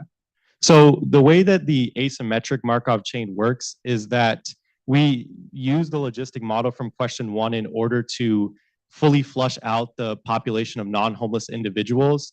So the reason that we used a per capita amount of homeless people to estimate how people change from the non-homeless population to the homeless population is because that change accounts for or is reasonable to mirror the change that's going to be going back into the non-homeless population. So essentially it was a combination, or that logistic model in question 1 accounts for the change in or the people that are essentially moving back into that original state. So then for your Markov chain then, again, I'm not sure I understand how the Markov chain then is then linked to the other model. Yeah. Probabilities aren't balanced. Yeah, so here, I can go back to the original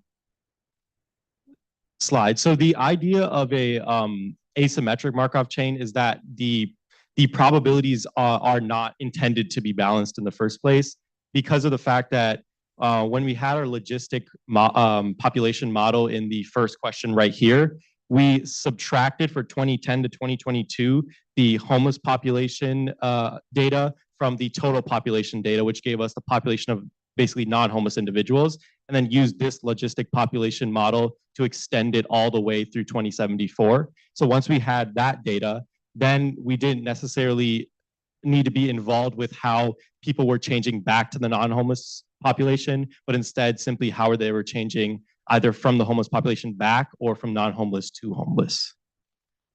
Okay, but then in your code, in that for loop, you were just taking a percentage of the population of non-homeless and shuffling them over. Yes. Can you show the code? Yes. Yeah, so the second branch that's in yellow then. And then how does that correspond then to the logistic model? So the logistic model is simply to achieve the PI values all the way through 2074. So in this case, we haven't shown the stored data that we use to fit the PI model for using MATLAB's curve fitter functions, but that data is essentially incorporated into this code in order to achieve like the HI plus 1 values for every year. So then in your sixth line there, you set P, and then you're using P inside the loop. Right, but the outcomes of P are not like of importance. Right, but you're using the future P values inside that loop. Right.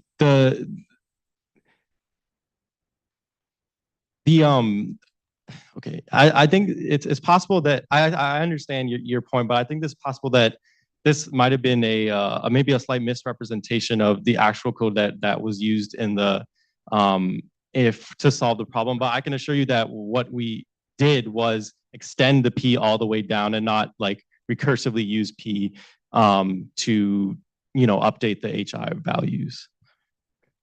Thank you. And you have a question?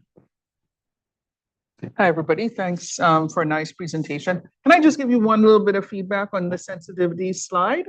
I think it was maybe second to last slide. Right. I would have loved to have seen percentages rather than numbers. I think right. Yeah, just to see how things change when you change the input variables by 10%, what the percentage change with the outputs. Okay.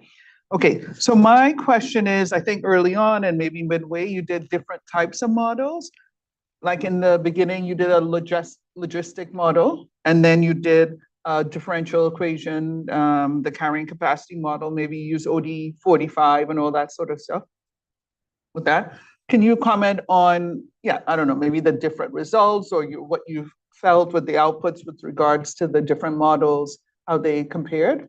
Yeah, so the main point of using the logistic model in the first place is that the logistic model only accounts for the data from 2010 to 2022, so only 12 years.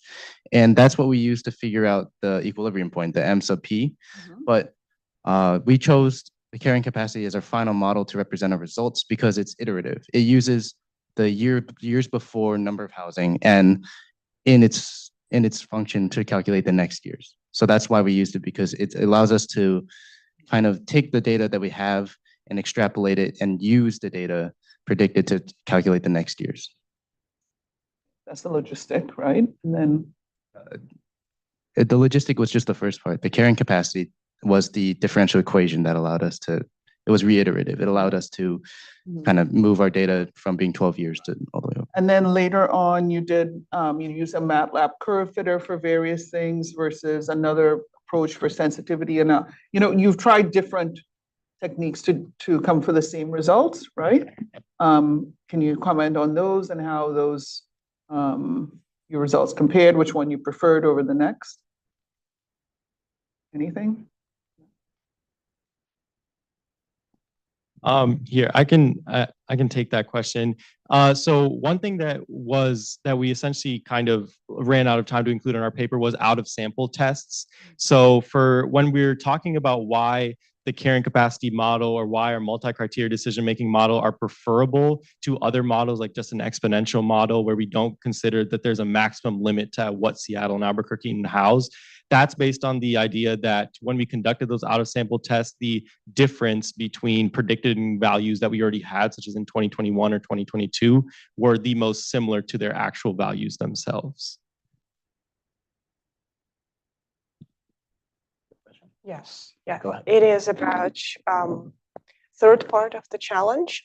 You have a nice graph about unhoused people transitioning to a house. Can you? Yes. So it is about third of unhoused population to transition to permanently housed every month. Like 1 month and third goes to permanently housed. But after 3 months, third goes back to unhoused and 33% goes to permanently unhoused. What happens to the remaining 34% of people there? Yeah, sorry. Oh, it's on? Okay. Yeah, sorry. What we meant to say with the ending 30% is 30% of the original number that entered the program would be returned to the unhoused. So our 70% success is saying that after the 3 months, 70% were able to find permanent housing, and then the remaining 30 would re-enter the unhoused population, not that 30% of the month 3 participants. Okay, that makes sense. Yeah, thank you. Okay, great. I think in the interest of time, we'll wrap it there, but thanks, guys. Thank you. Thank you.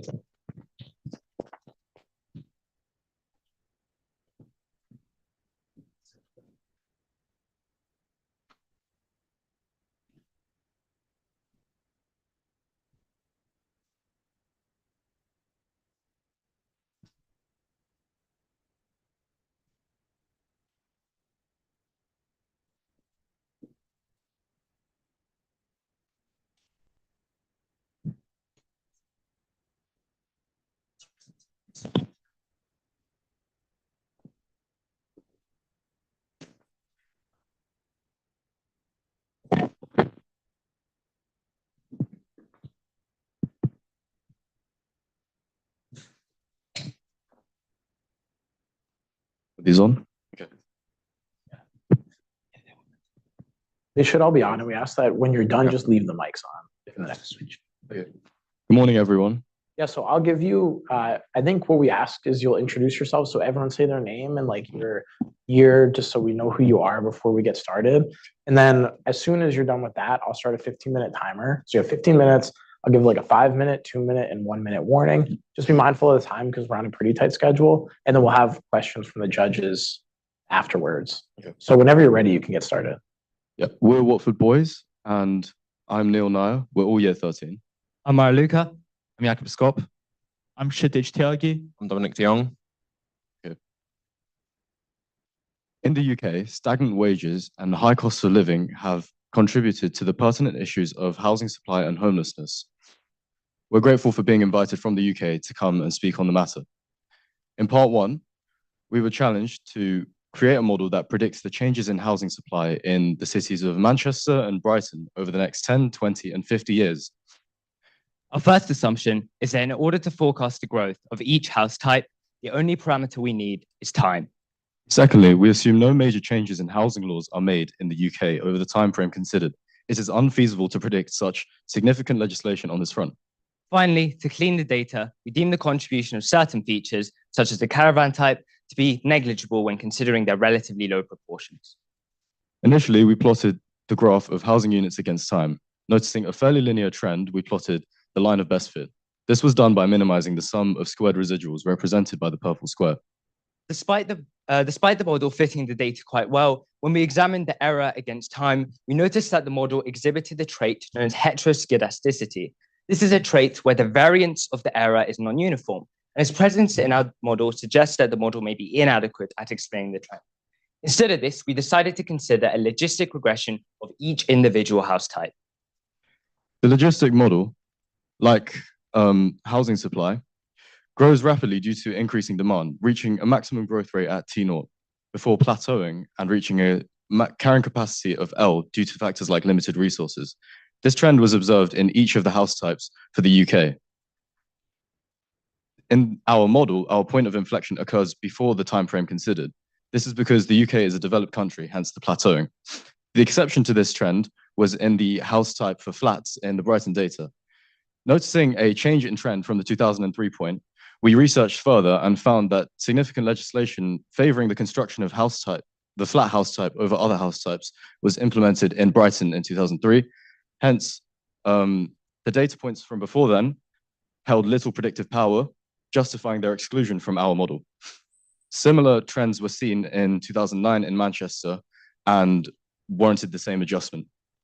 We then summed each of the features' logistic equations to get the total housing units as a function of time.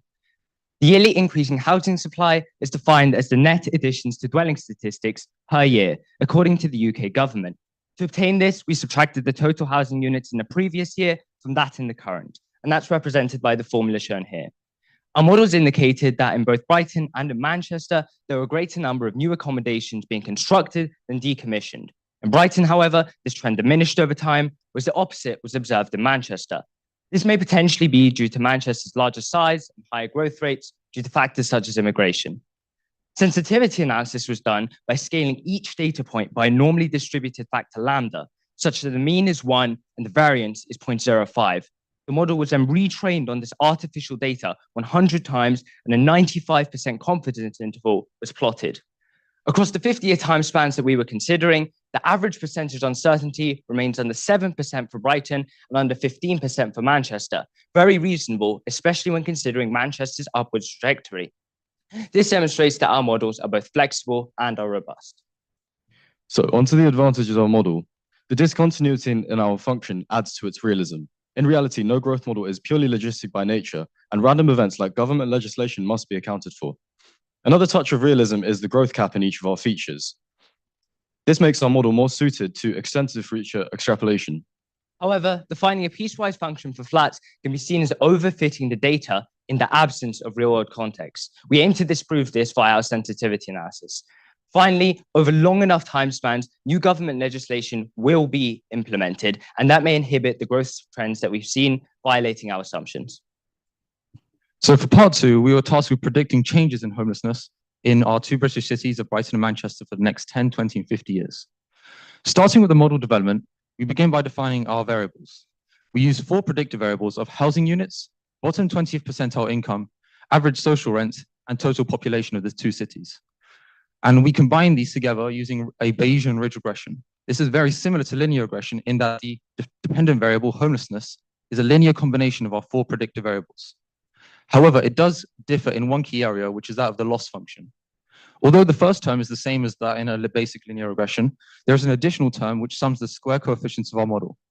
This is because of the problem of collinearity, which often arises when you have highly correlated variables. In a basic linear regression, one might expect the variable, the highest predictive power, which in our case is most likely population, will be used by the linear regression and other variables will just have very low weights. This leads to very high variance, which is mitigated by this additional term. We then extrapolate each of our predictive variables with time, and using those estimates, we then combine it to get a final prediction for homelessness 50 years from now. One of the assumptions with this model that you can see straight away is that other than housing supply, which we used from our previous question, all the other predictive variables are extrapolated linearly with time. The reason for this is to do with the lack of data, which necessitated us using a more simple model as compared to a more complex one, because that could lead to overfitting and other problems such as that. We also use proxy variables in our measurements. We wanted to use public social rent as our variable. However, we settled on a private social rent because we were not able to find data for that particular variable. We did this with a couple of other variables as well. Detecting and removing anomalies is a key part to our approach. Initially plotting the data, we thought we saw an anomaly in 2008. However, so as a result, we decided to quantitatively test this with a semi-custom model. The first step is to set up a power transform. What this does is it normalizes the data to improve the validity of statistical measures of association in the following steps. Then we set up an isolation forest, which recursively eliminates data points with random binary decision trees whose thresholds are set by the contamination variable, which is an assumption of how many outliers are in the data. Then the path lengths for all of the estimators are averaged, and the shorter the path length, the more likely a data point is to be an anomaly. Then we repeat over all the values of contamination. These range from 0 to 1/4. We then retrain the isolation forest, find new outliers, and retrain the ridge regression, calculating a loss on the validation error. Use the median absolute error to eliminate skew from difficult to predict data points, which may themselves be anomalies. Then we compare this to baseline. Repeat this over 5 folds, where each fold has 1/5 of the data randomly assigned to be validation, where we test on it, and the other 4/5 is training, which is used to create the isolation forest and ridge regressor. Looking at this data, we can see that it's fairly spurious in fold 3, and that's because it had a validation set which was particularly difficult to predict. If we repeated this, it may occur again or it may not. And we only saw it as statistically significant if all folds agreed that there was a decrease in loss. We only found one anomaly, which was Manchester in 2008, no, in 2013, and removing this brought down our loss from 13% to 11.8%, which shows our data is fairly consistent. Then to go into the benefits and disadvantages, we can see some disadvantages are fairly clear. Number one is the use of proxy variables.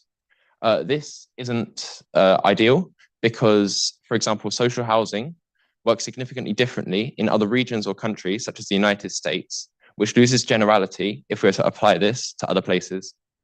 Another problem is high levels of loss, which across both cities average 11%. This is because 4 variables cannot accurately predict an issue as complex as homelessness. We would need more variables to do this better.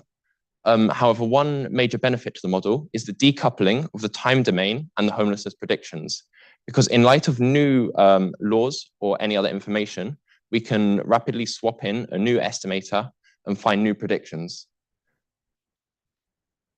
Our results for the 2 towns in the UK report roughly doubling in the homeless population for Brighton and approximately 5 times increase for Manchester from the current figures, with Brighton seeing a constant linear growth rate, whereas Manchester sees a gently increasing growth rate. In order to assess the accuracy of these findings, we decide to apply plus or minus 5% noise to each of the coefficients and then re-extrapolate. With this, we got for our earliest estimates, the percentage error to be plus or minus 8.5% for the 2 towns and plus or minus 17% for 2074. Considering the timescales involved, we take this to be a success in establishing the suitability of our model weights. Moving on to part 3, our idea was to evaluate a number of different strategies on a case-by-case basis. We did consider adding natural disasters to this, but we found that they occur relatively infrequently and with very limited severity in the UK. So overall, we deemed their impact negligible. Initially, we had intended to extend our analysis from part 2 into part 3 as well. However, we re-encountered the recurring issue of collinearity.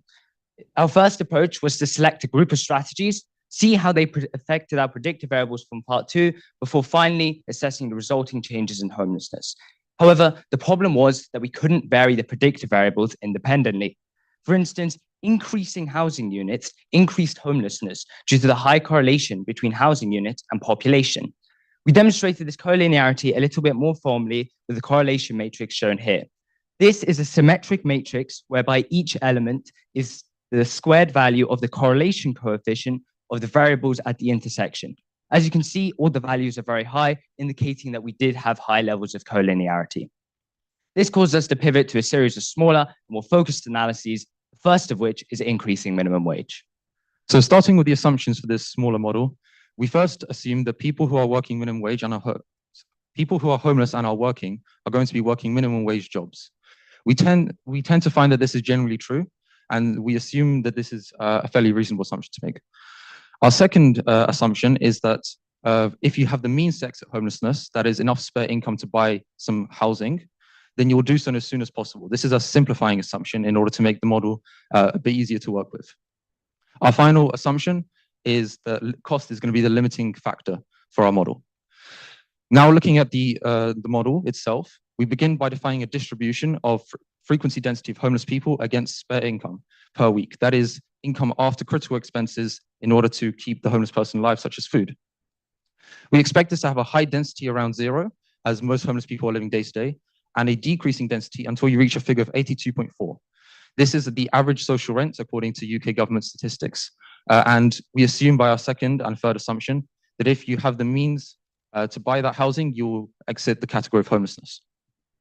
We then look at the orange area on the graph, which represents the proportion of people who are working minimum wage jobs in this case. And we found from government statistics as well that this is around 23.4%. This leads us to find the values of from 42 to 82 pounds per week as spare income. And then any shifts to this orange area will result in a green area, which represents the amount of people that are now have been able to exit homelessness. From this model, we can see that there's going to be a 40 pound cap increase, after which there is no more utility to increasing minimum wage. And this is roughly equivalent to a £1 increase in the minimum wage per hour, which we think is a feasible number to potentially reach, and it looks to be an easy and cost-effective strategy. Moving on to our next model, we assume that the limiting factor for social housing occupation is its availability rather than the cost. As such, increasing social rental prices may prompt a reinvestment of the profits into building more social houses, as such decreasing the homeless population. We choose an increase of £240 a year, as that corresponds to roughly less than 2 hours worked at the minimum wage per month in the UK. Choosing a 2-year construction period for social houses, we believe we have the following recurrence relation for the number of houses in future years, where we have the number of houses H in some year n plus 2 is going to be the number of houses in the year prior, Hn plus 1, added to the number of houses in year n, Hn, multiplied by the cost and divided by the average price of building a new social house, C. In effect, this serves as the revenue generating social houses. This, while being an exponential stepwise function, can be approximated as a linearly increasing function, and extrapolating it, we get that in 17 years' time, the homeless population will roughly halve. It is, while being good for explainability, it neglects other factors such as upkeep, admin, etc. Finally, we considered migration, although previously not considered. If we let the area of this unit square represent the proportion of a city, the entire population of a city, then the proportion to the left of this partition represent the proportion which are migrants. We can use statistical considerations to find out the probability that given a person is a migrant, that they will also end up homeless. These proportions in blue represent the probability of someone being homeless, and in different cities, they will have them in different amounts. So for this, we can deploy Bayes' theorem. And combining our data from Manchester, along with proxy cities, we were able to find the data points for each of these probabilities. And then subbing in the numbers gives us a probability of 0.022. That is to say, 1 in every 44 migrants will be homeless. Now, this could suggest that government improvements to the integration of migrants within cities could reduce homelessness. One of the advantages to our model is its independence from external factors, establishing a clear causal relationship between the strategies and the decrease in homelessness it causes. However, this simplicity makes it unsuitable for long-term timescales, as it means certain assumptions may be invalid. For part 3, we have used a variety of strategies, and we hope that an array of them will be implemented in future years. And with that, thank you for listening, and all questions are greatly appreciated.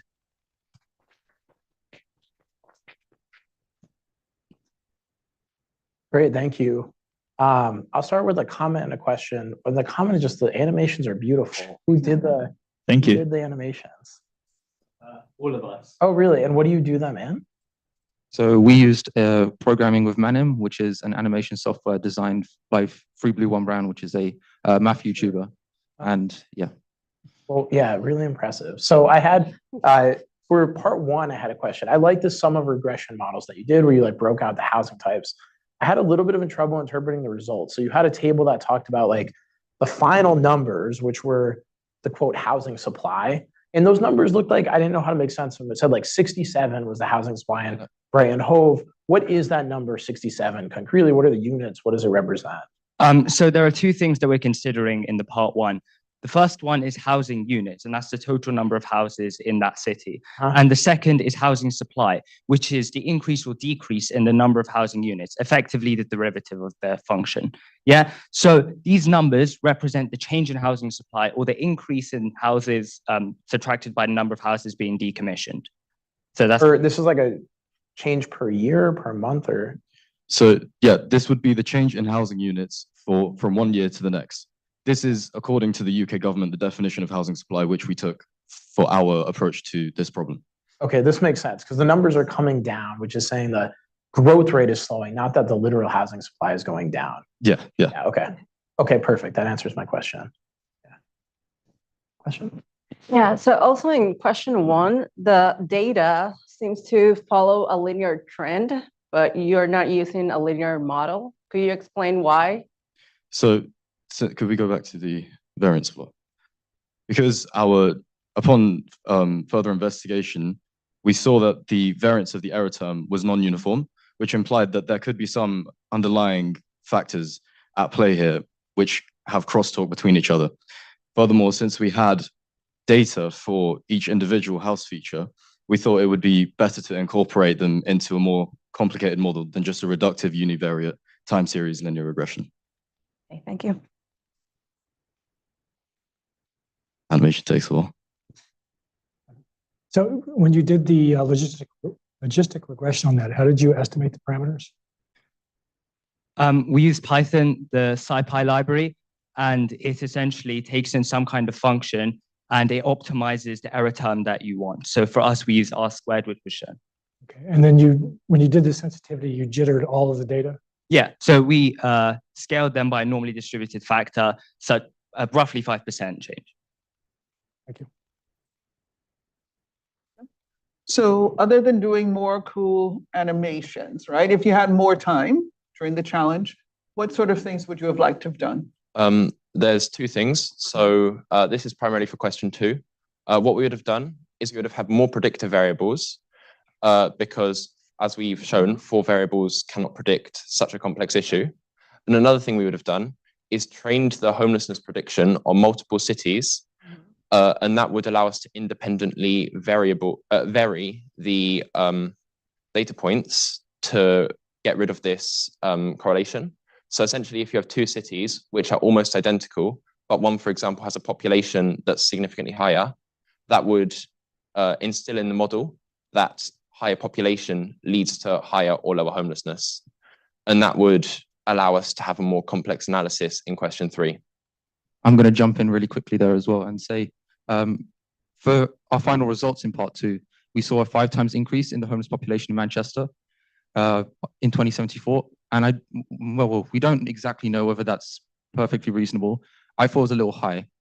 So one approach that we could also take is looking at some of the extrapolations we did over time. I think for population, logistic makes a lot more sense, but because we didn't have the data at the time, we didn't use that.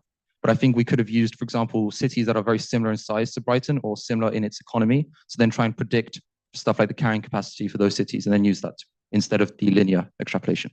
And if I can jump in, I'd say for part 3 as well, we'd probably consider a lot more strategies. We still consider like 3, 4, but you could come up with many strategies, and it's like the more the better, really. And a combination of those strategies into one kind of unified approach, or one bigger strategy would be what we would have opted for. Great. If you want to follow up, go for it. No, I'm good. Thank you. Okay. We'll wrap it there then. Thanks. Thank you for having us.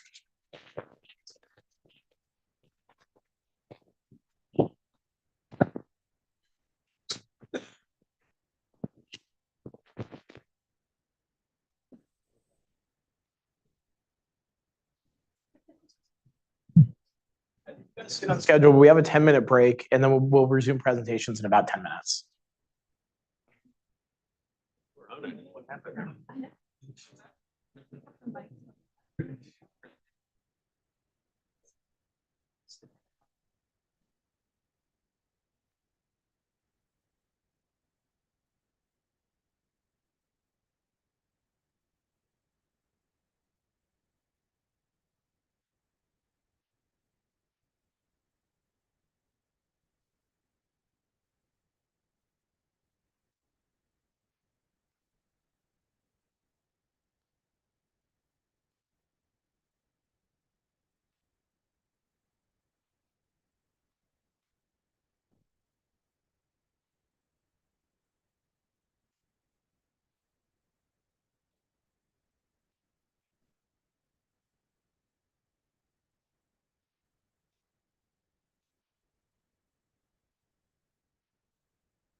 It works.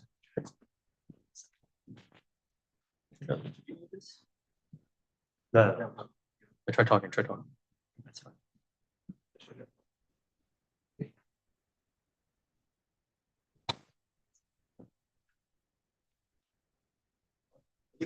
Good. I know, I know.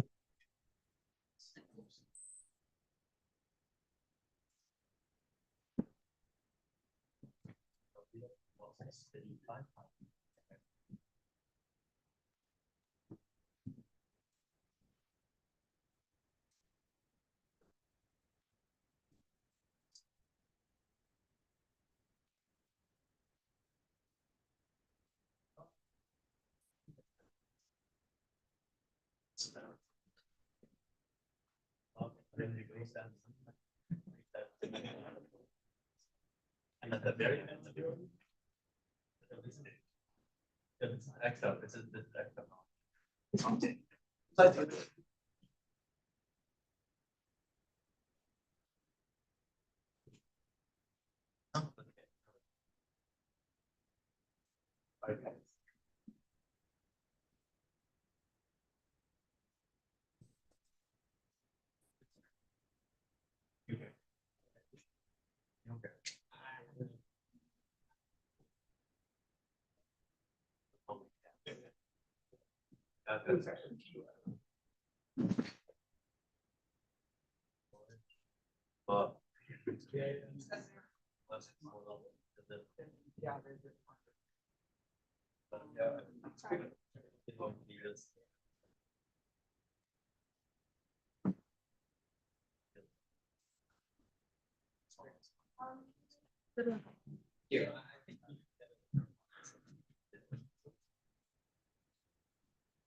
Right there.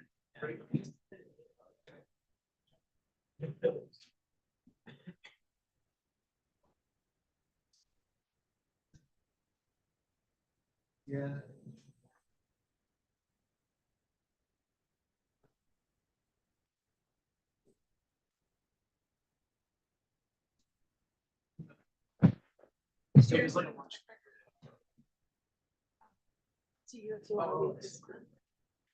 Okay, what does this top button do? It's fine. Wait, is it?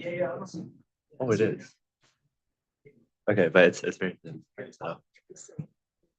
Yes, for sure. Okay.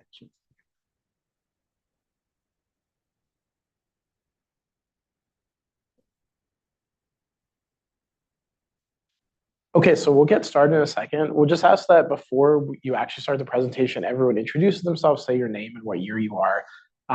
You have 15 minutes to present. I'll give you like a 5-minute warning, a 2-minute warning, and a 1-minute warning. And just be mindful of the time because we're on a pretty tight schedule. And then when you're done, the panel will ask you some questions. So whenever you're ready, you can go ahead and introduce yourselves. Hi, my name is Tiani. I am a junior. Hi, I'm Anthony, and I'm a junior. Hi, I'm Ifan. I'm a senior. Hi, I'm Angeline. I'm a junior. Hi, I'm Eric. I'm a junior as well. Good morning, judges, guests, competitors, and everyone watching. We're a team from Finalist Academy, and we're here to present our solution to the 2024 M3 challenge, a tale of two crises, the housing shortage and homelessness. In 2017, the Seattle Times released an investigative report titled Portraits of Homelessness. Pictured here are 4 of the 22 snapshots that can give but a glimpse into the extent of homelessness. These stories remind us that behind every data point is an authentic human story. Just this week, the Supreme Court heard the Grants Pass v. Johnson court case, which rules on the constitutionality of punitive measurements against stories just like this. Our hope for presenting our solutions to this year's M3 challenge is to help inform government policy and action to alleviate homelessness. Let's get into it. In the first problem, we were asked to create a model that predicted changes in the number of housing units over the next 10, 20, and 50 years.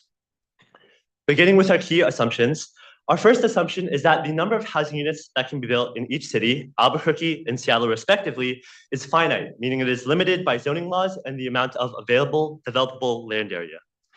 Secondly, we take the impact of COVID-19 on the housing supply to be minimal. So our model will include the data on the number of housing units until 2023 that we were given. Third, we say that current construction firms and housing policies will not undergo any drastic changes in the near future. Next, we take rising sea levels caused by global warming to have a minimal impact on the housing market in each city, especially in coastal cities such as Seattle in the near future. And finally, we will take the growth of the housing market to be independent of the type of housing unit that is constructed. That is, whether it is 1 unit or 20 units, if it is a primary housing unit, our model will consider it.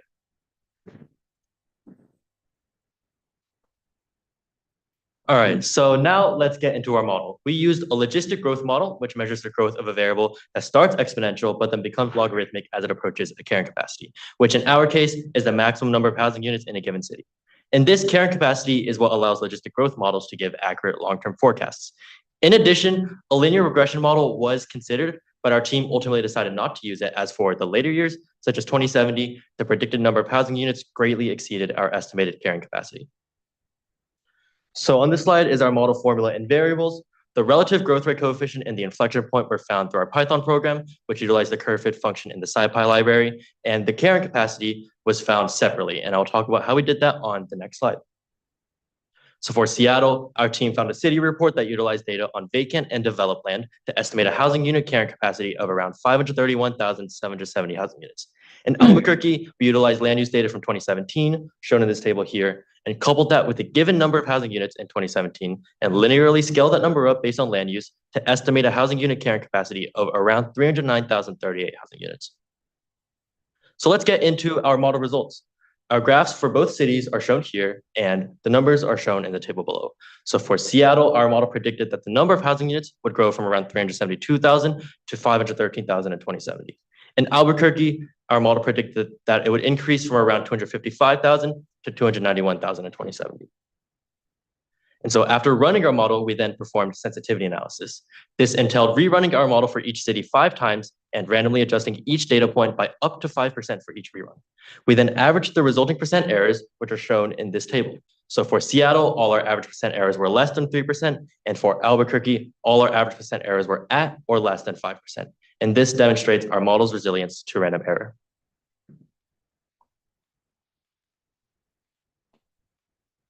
Now we move on to our strengths and weaknesses. Our major strengths in this model is that we utilize this carrying capacity as the limiting factor, which takes into account of the limited land resources available in both cities. And such carrying capacity allows us to make more accurate long-term predictions.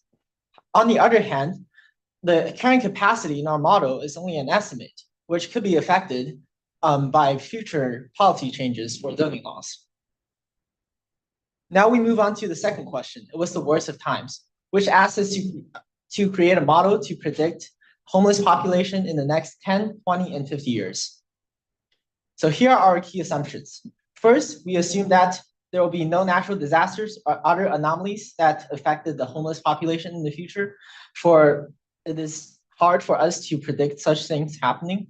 And second, due to abnormalities during COVID-19, we'll not consider the data from 2020 to 2022 when calculating the correlating factors in our model. And third, all the independent variables in our model are assumed to be normally distributed.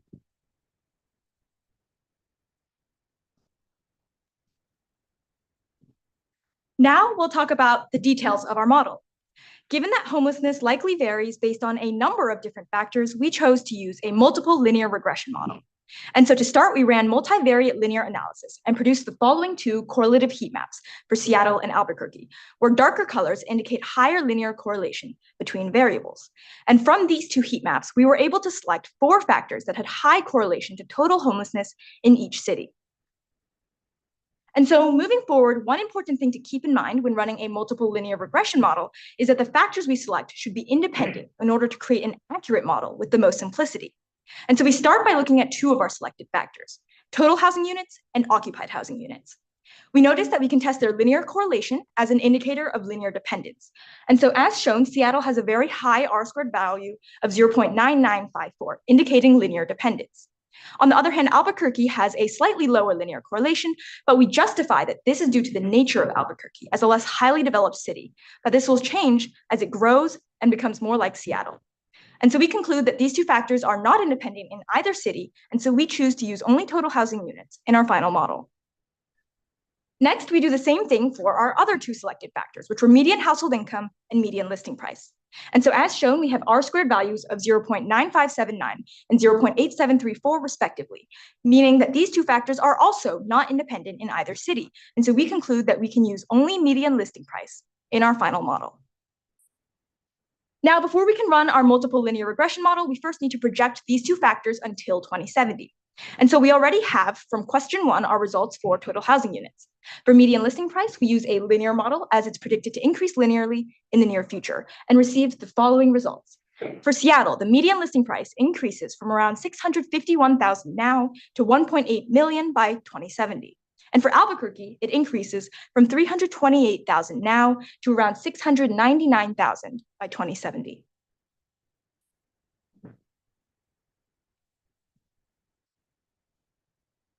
Now that we have the predictions, we can do the multiple linear regression, in which we are trying to model homelessness, taking into account the two independent variables that we have determined. So here are our model results. The red points are our predicted values in the future, and the blue points were the historical points we were given. In Seattle, we modeled an increase from 13,400 in 2022 to 23,200 in 2070. In Albuquerque, we modeled an increase from 1,277 in 2022 to 10,400 in 2070. Now, in order to see how accurate our model's predictions were, we did sensitivity analysis in which we used our multiple regression and we plotted points and predictions for the years for which we were given historical data. Here, the blue points are the actual points we were given and the red points are our predicted values. For Seattle, we had an error of 3.48%, which is low and indicates that our predictions are accurate and robust. On Albuquerque, on the other hand, our error was at 14.3%, and I'll get into why this is higher on the next slide. So one of the strengths of doing a multiple linear regression is that it's taking into account two distinct factors, in this case, median listing price and total housing units, that are highly correlated with homelessness. And this gives us more accurate results, as we saw in the low cumulative error for Seattle. However, one of the weaknesses was that there were abnormal fluctuations in the data for homelessness in Albuquerque from 2011 to 2016, which decreased the accuracy of our results. Moreover, the two selected factors that we had were less correlated with homelessness in Albuquerque than in Seattle. Once again, we reason this is because Albuquerque and Seattle are two fundamentally different types of cities. However, as they develop and time passes, the trends in Albuquerque will grow to follow similar trends that happen in Seattle.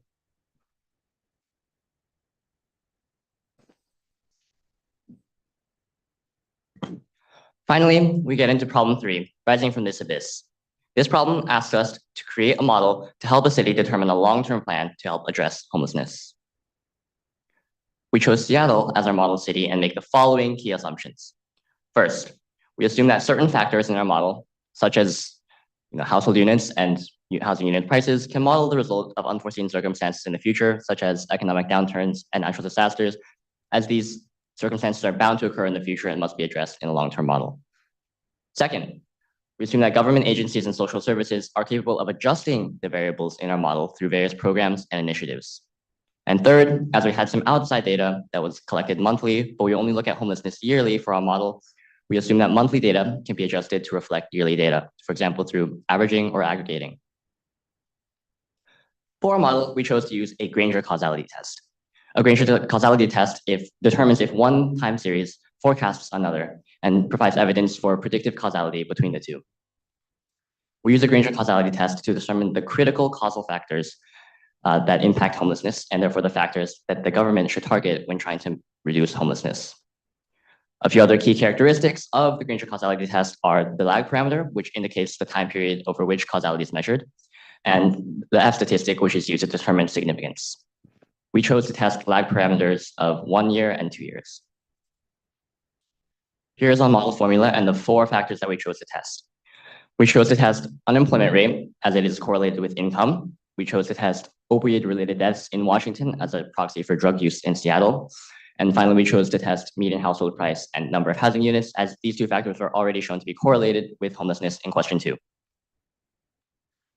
Using a significance level of 0.05 as per statistical convention, we ran a Python program to run the Granger causality test and found the following results. So we found that housing units, opioid-related deaths, and median household prices were all significant over a lag period of 1 year, whereas unemployment rate was not.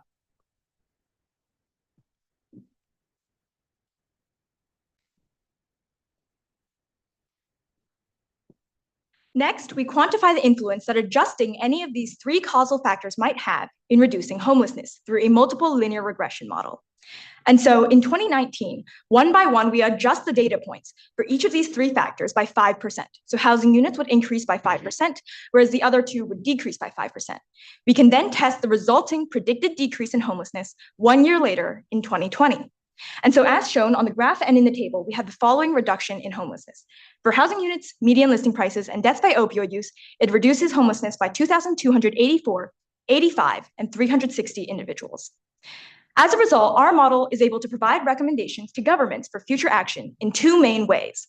For one, our model allows the government to visualize the impacts of unforeseen circumstances on homelessness in each city. And so, for example, natural disasters might cause housing units to decrease, while economic downturns might cause median listing prices to decrease. These can all be adjusted to be shown in our model. Secondly, our model allows the government, through these quantified impacts, to determine the best avenues through which they can target homelessness. For example, the government could choose to create policy changes for exclusionary zoning laws to increase housing units, or create housing funds or taxes on high-value properties to increase financing for affordable housing, or create awareness programs or referral mechanisms to decrease substance abuse. Now let's talk about our strengths and weaknesses. One major strength of our model is that through the use of the Granger causality test, we are able to show predictive causality rather than mere correlation. Through our multiple linear regression model, we can then quantify the impact that these causal factors have in reducing homelessness to provide more specific examples. One weakness, however, is that we do need a linear relationship between variables, and that we cannot truly prove causality, although as previously noted, Granger causality shows predictive causality. Now let's summarize everything we've shown here today. In question 1, we used a logistic growth model to predict the growth of housing units in Seattle and Albuquerque to 2070, taking into account the critical factor of limited land area, which would have been ignored in other models like linear models. For question 2, to take into account the various factors influencing homelessness, we used a multiple linear regression model and selected our factors based on their high correlation. And for our third and final question, we used the Granger causality test to determine factors with a causal relationship to homelessness, and then used a multiple linear regression to quantify the influence these factors might have in reducing homelessness. Homelessness is a growing issue everywhere, not just in Seattle and Albuquerque. Anything that we can do matters, and the time to act is now. Following the competition, we contacted the Harvard Joint Center for Housing Studies, the California Policy Lab, and the National Alliance to End Homelessness. We received feedback that not only do our solutions match the most recent literature regarding homelessness, but that our proposed factors and models truly do have the potential to create change. And so it is our hope that through our models and our presentation here today, that we can help make a difference and work towards a solution to provide a home to many. Thank you so much for listening. We would like to thank M3 and SIAM for inviting us here, and thank you to our coach, Mr. Doba, for supporting us, and everyone else who's helped us throughout this journey. Thank you so much.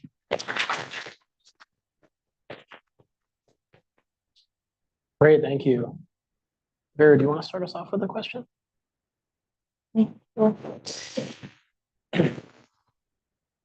Probably not. Okay. Thank you. I can start with a question. So, yeah, so for the first part of the problem, you used the logistic growth model, and then it was pretty clear how you computed the carrying capacity for that model. How did you come up with the growth rate that you used in fitting the data? Yeah, so basically, I'm gonna go back to the first slide. All right, thank you for your question. So for the first problem, we had the data points that were shown. One more. Oh yeah, okay. Yeah, that was okay. I guess like where did the K come from? Yeah, so that was calculated through fitting the curve. So we had the logistic function, and then we had all of the points that we were historically given, and then we used the curve fit function, as Anthony mentioned, which helped calculate both the growth rate coefficient as well as the inflection points for when it went from exponential to logistic growth.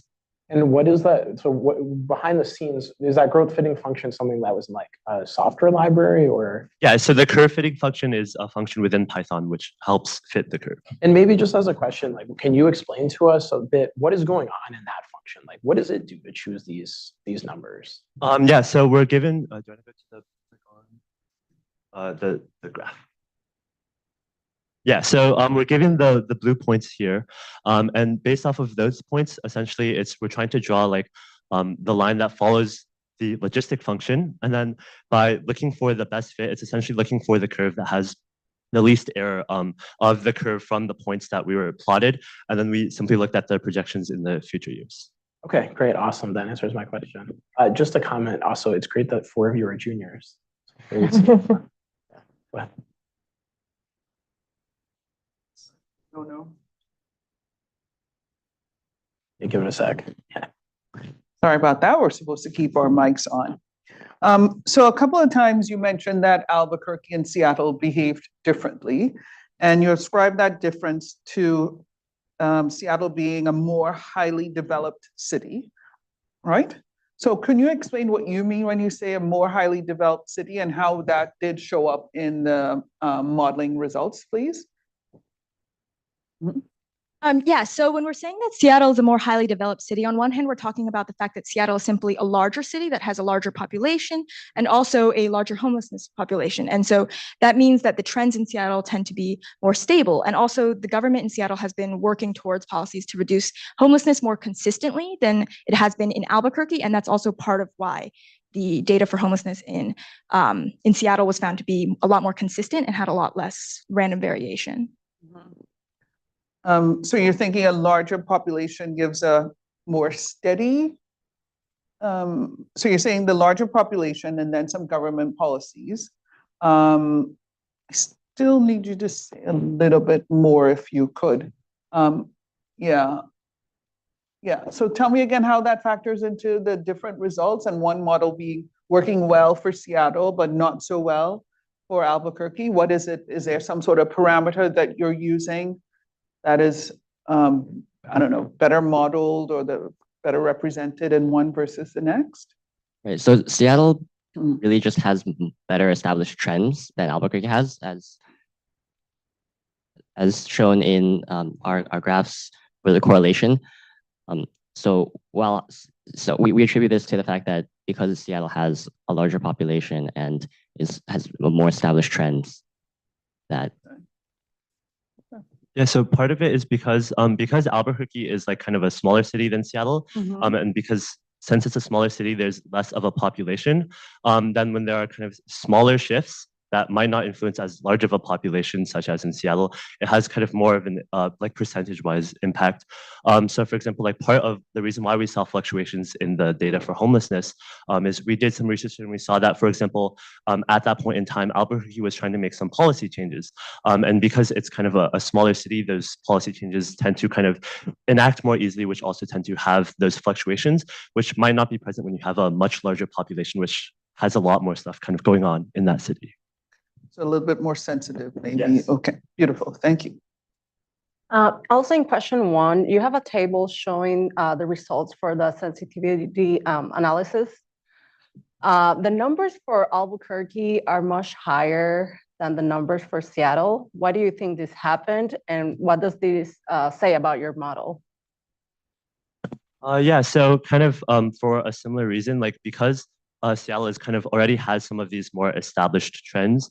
For Albuquerque, which is like a smaller city in comparison, as like in the next, especially like 50 years, it's going to have a lot more kind of like projected growth, both in population and in other ways. So then when we reach like kind of a longer term estimate, the like accuracy of our prediction will go down a little bit.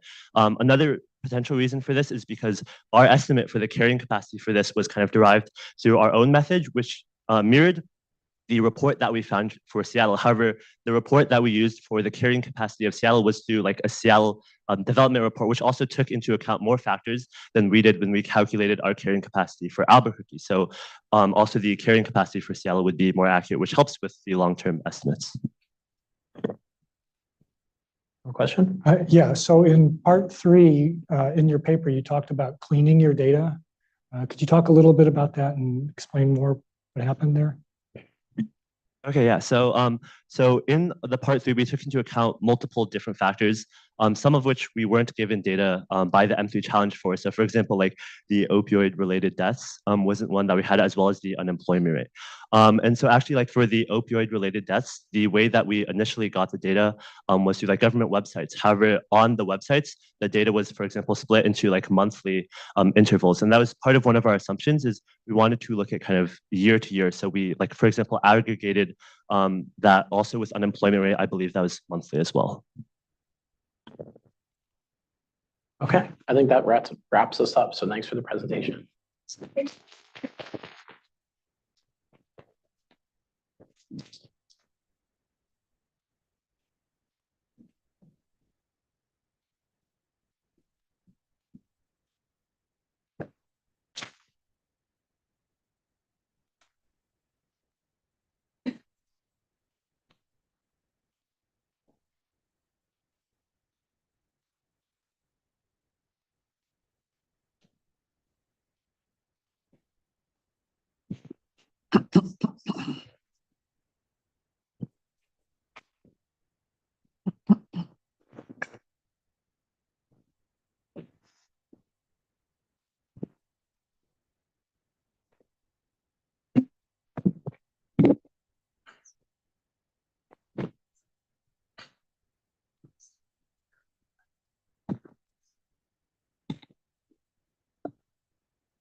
Okay, so I think we can get started in a second.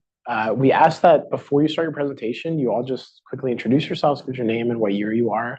And then once you're done with that, and you can start the presentation whenever, I'll start the timer and you have 15 minutes. I'll give you a 5-minute warning, 2-minute warning, and 1-minute warning. So just keep an eye on me and be mindful of the time, just because we're on a tight schedule.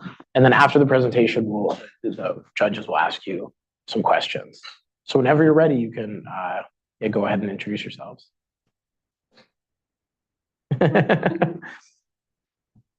Hi, my name is Evan. I'm a senior, and we're Canyon Crest Academy, also known as the Red Tie Team. I'm Jonathan. I'm also a senior. I'm Steven. I'm also a senior. I'm Larry. I'm not a senior. And I'm Michelle. I am also a senior.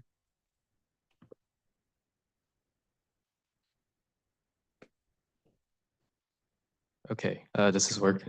Okay. So hello, everybody. Today we'll be doing our presentation on our solution to this year's M3 problem, A Tale of Two Crises, the housing shortage and homelessness. So briefly, before we go over our solution, I'd like to go over a brief overview of our problem.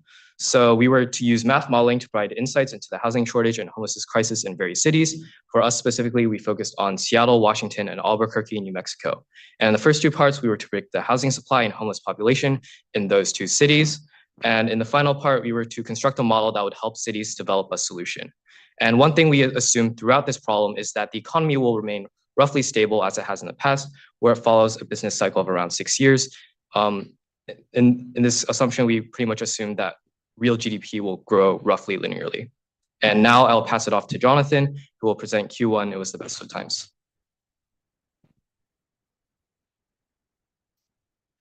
Thank you, Evan. As he said, the first part of our problem is to estimate the total housing units for the 2 cities, Seattle, Washington, and Albuquerque, New Mexico. And we want to do so for the next 10, 20, and 50 years. So before we begin, I'd like to first make a few assumptions. First, there are no significant governmental policy changes, natural disasters, or any unforeseen influences related to the housing supply growth in either of the 2 cities. And this is because these are very hard to predict. So we're going to assume that they're not going to happen. Next, the housing supply increases proportionally to the city population growth. As the city population increases, naturally, there will be more demand for housing supply, and that will also increase. Our third assumption is that the population growth in all US cities are roughly linear, and we'll justify this in the next slide. Our fourth assumption is that the housing supply data is homoscedastic, which means that the variance does not increase over time. And finally, our housing supply growth will be roughly linear, which is derived from the second and third assumptions. So the reason why we think that the population growth in US cities is roughly linear is because after plotting the past 70 years of the US population data and calculating the line of best fit, we found an R-squared value of 0.997, which is a very strong correlation. And so we're confident that in the next few decades, the US population will continue to grow roughly linearly. Here's the data that were given by the N3 challenge. On the left is the Seattle data, and on the right is the Albuquerque data, and we're given the data from 2010 all the way up to 2022. And we are trying to fit this onto a univariate linear regression model following the equation y equals ax plus b, where a and b are the constants that we're trying to adjust, x is the year, and y is the housing units that we want to try to predict. So after fitting our data onto the univariate linear regression model, we project the following results. Both Seattle and Albuquerque project a positive growth in housing supply, but Seattle's grows significantly faster. To test the robustness of our model, we conducted a sensitivity analysis where we removed the 2022 year data point and we refit our data onto a new model, and we compared the data between our predicted data and our actual data. The actual data is labeled here in pink, while our predicted is the green one. And after calculating the error, we got an error of 0.81% for Seattle and an error of 1.74% for Albuquerque. So these are very, very small errors, and we're confident that our model is working. So now to discuss some strengths and weaknesses of our model. Some strengths include it being easy to understand and interpret, and also because it takes the average of the housing supply, it's less sensitive to outliers and any unforeseen influences if they do arise.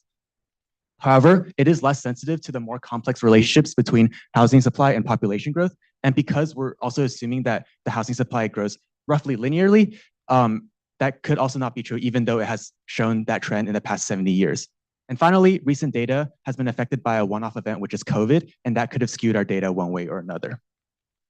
Next, I'd like to bring it to Stephen to talk about Q2, and as well as Larry to talk about Q2. It was the worst of times. Thank you, Jonathan. So the task of Q2 is to predict the homeless population in 10, 20, and 50 years for the same cities, Seattle and Albuquerque. So in our approach to this problem, we made a few assumptions.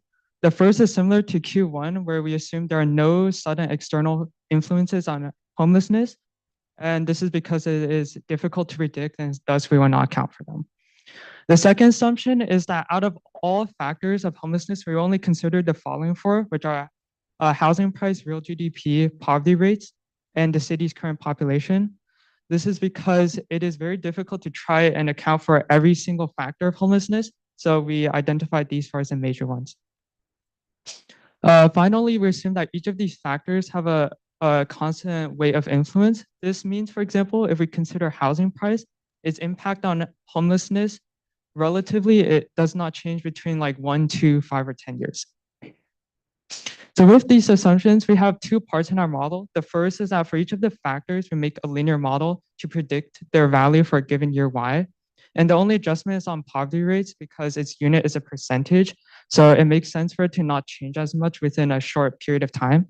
But otherwise, we have linear models, use them as inputs, and they're scaled by some constant C's.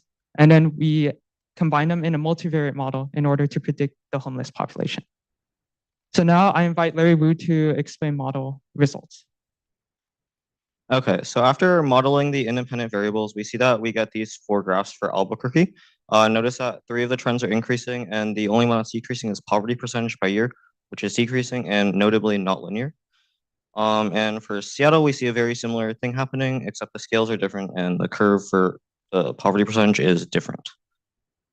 So after using these independent variables to model our final homelessness population, using the multivariate model, we see that the Seattle population trend is increasing and the Albuquerque is decreasing, mainly because the homeless populations we were given had those trends.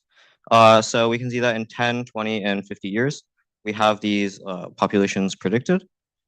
And so we conducted a sensitivity analysis of our data.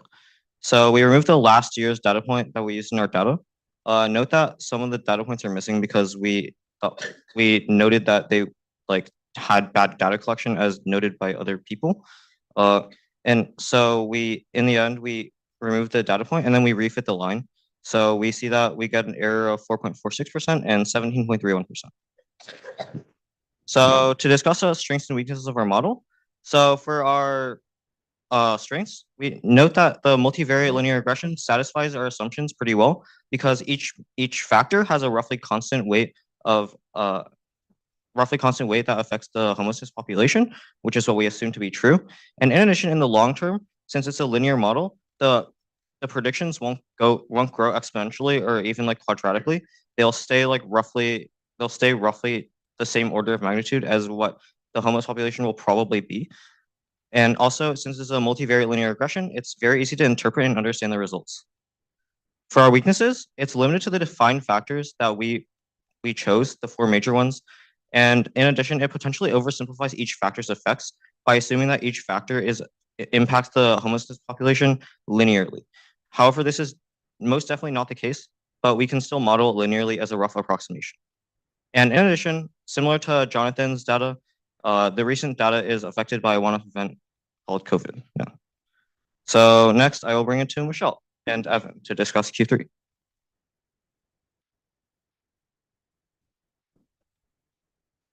Thank you, Larry. Now for question 3, we are tasked with developing a tool to help cities address homelessness in the long term. And for this question, we'll be focusing on the city of Seattle over a period of 10 years. Now, a good solution to homelessness should reduce the cost of chronic homelessness on the city in the long term. And hence, we choose to study permanent supportive housing, or PSH for short, as our solution to homelessness because it has already been partially implemented in Seattle and hence has more available data. Furthermore, PSH has historically proven to be relatively effective in keeping people off the streets in the long term. Additionally, our model should be flexible in the face of different environmental circumstances. And to achieve this, we'll be implementing a sort of modified Markov chain. But first, some assumptions. We first assume that when we are developing a plan to address homelessness, the primary limiting factor to a city is the cost, because cities' budgets are limited. Furthermore, we assume that a comprehensive PSH program can be implemented by a city to address the homelessness issue, as we will be simulating the effects of such a policy. Furthermore, we assume that the population of Seattle can be loosely categorized into 4 groups: the non-homeless, the temporarily homeless, the chronically homeless, and those currently in PSH. Lastly, we suppose that individuals currently in PSH will either sort of return to being homed or remain in PSH. In particular, they will not revert to being chronically homeless, because mentioned earlier, PSH has historically shown to be fairly effective in this task. And now I'll pass it to Evan to talk a little bit more about our model. Okay, thank you, Michelle. So now I'll be going briefly over our motivation and actual model. So in this model, we chose to use a Markov chain. And the reasoning for this is because it allows us to essentially put this city of Seattle into a vector. And pretty much what we can do this vector is perform matrix multiplication, which allows us to model the interactions between various groups, such as someone falling from non-homelessness into homelessness. And then it allows us to basically condense these interwoven relationships into one simple model. And this also allows us to iterate easily month after month and also quickly adapt to any given population or circumstance, so we can adjust the matrix or vector as necessary. One thing to note about our state model or Markov chain is that we did establish earlier, as Jonathan mentioned, that we assume that population will increase linearly over time. And so to adjust for this, we chose to add a constant amount of non-homeless individuals to the population each month to adjust for population growth. And we repeat this process every month. So here's our actual model. So essentially what we do is we take the 4 groups that Michelle defined earlier, such as non-homeless, temporarily homeless, etc. And then we put them into a vector and we multiply it by our matrix. All these numbers come from various sources about homelessness in Seattle. And once we're complete with that multiplication, we then add our population growth as mentioned earlier, and this gives us the next month's population. After this, we need to calculate the cost to the city per month, and to do this, we perform a simple linear cost calculation where we assume non-homeless individuals, for example, do not have any impact on the city's homelessness budget, whereas someone who is chronically homeless, for example, might have around the $3,000 impact on such a program. And now I'll turn it back to Michelle to talk a bit about the sensitivity analysis and results for this model. Thank you, Evan. Now, for a sensitivity analysis, we will simulate several different environmental circumstances and observe how the homelessness statistics change in the long term. Now, these graphs are derived by plotting time against homelessness data, which is obtained by repeatedly iterating our matrix multiplication across several months. Now, in the top row, we see the effects of no policy change on the right versus major policy change on the left.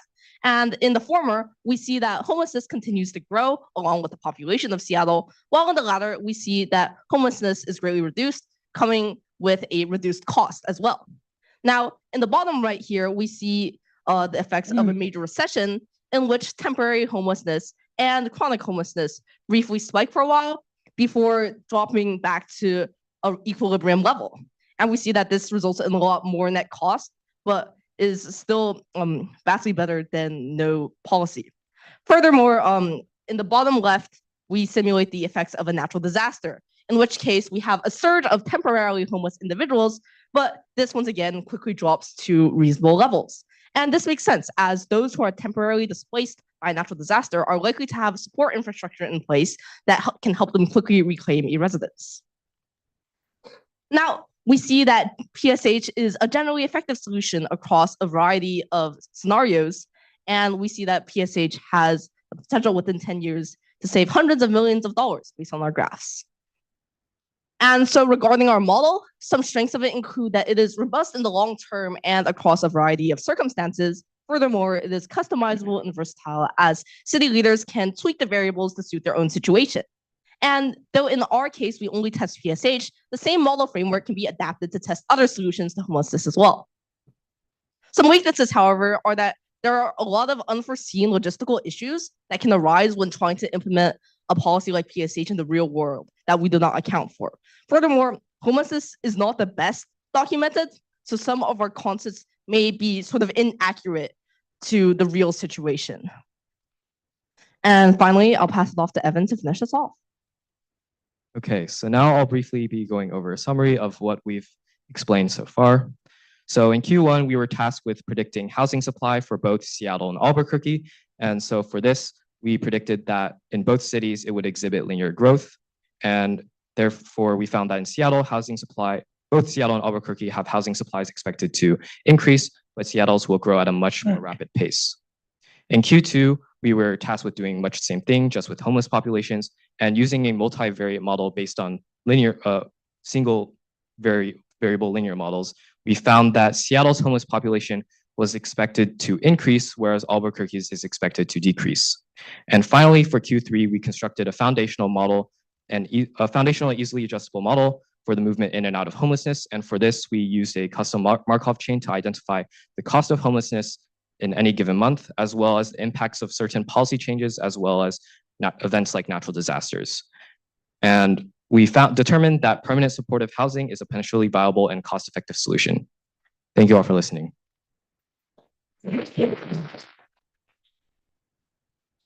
Yeah, so we'll be taking questions. Great, thank you. Suzanne, you can start with a question. Thank you. Right. Thanks very much for your presentation, and I appreciate the coordination and attention to detail with your outfits and a little flair. So that's really nice. So you said one of the last things you said is that your models predict that the homeless population will decline in Albuquerque and the opposite in Seattle. What are your thoughts about that? Why did it turn out that way? I think this is mainly because the homeless population was the dependent variable. And even though the independent variables had the same trends, the dependent variable data that we had showed differing trends. So in Albuquerque, it was overall decreasing, and in Seattle, it was increasing. So this is why the outcomes were different. And is there anything in, let's call it real life, separate from the bit of data that you have, that makes you think that that would be the reality, that one would increase and the other decrease by any chance? And the answer could be no. I mean, one of the things we did kind of consider is that Seattle is a very fast growing city, and generally that means that there's a lot of opportunity. But also it means that since there's so many new people coming into the city, maybe the resources might be more strained than somewhere like Albuquerque, where it's remained relatively stable in the past few years. Okay, good, thank you. And then I actually have a couple of questions, and I'll only ask one, I guess. At some point with the sensitivity, I think you did this twice. You talked about removing a point, a single data point, and it seems like you only did that for the set of data, you removed the last bit of data, right? Is there a reason you only removed the last bit of data and you didn't, remove, some in earlier years and test things out? So like the most recent data is like partially impacted by COVID. So like we thought like since it was a semi-special event of a point, it might be more insightful to try and remove that one compared to other points. And along the way, did you remove something in the middle just to see if it was significant? We did not try considering that, but okay. All right, thank you. Yeah, I have a question about part one. So you modeled population growth with a linear model. And in your paper, you do residual plot. In your presentation, you didn't. Like, could you comment what is that residual plot and what in general is it used for? Yeah, so we mainly didn't put the residual plot on here because of the time constraint. I would obviously want to like explain more about it. And the residual plot on the paper, there did show like a kind of like a parabolic trend, and although there was like this kind of pattern, because like the scale to the actual US population was so small, we justified the fact that like that's why the residual was roughly like we are confident that like the residual has no effect, and so that the US population grows linearly. Yeah. Did you look at the residuals for other models? Yeah, we did try like quadratic regression and other like exponential models, and they gave us worse outcomes like R-squared values and other things. And so that's like why we chose a linear model. Yeah. So you chose by R-squared. Yeah, R-squared, and also the fact that the economy grows at a roughly linear pace, and also like everything else. Yeah, so we're pretty confident that it's growing linearly. Yeah. Yeah, so to reiterate what he said, it is true that in our residual plot, we noticed a sort of sinusoidal pattern. And this actually we expected, given that we know the economy follows sort of like inflation and recessionary periods. However, we did not believe that it was suitable to fit a perhaps more convoluted model to get this pattern to match, because we felt that given the limited amount of data points, which is only 13 or so, we cannot very accurately capture these variations by modeling onto them.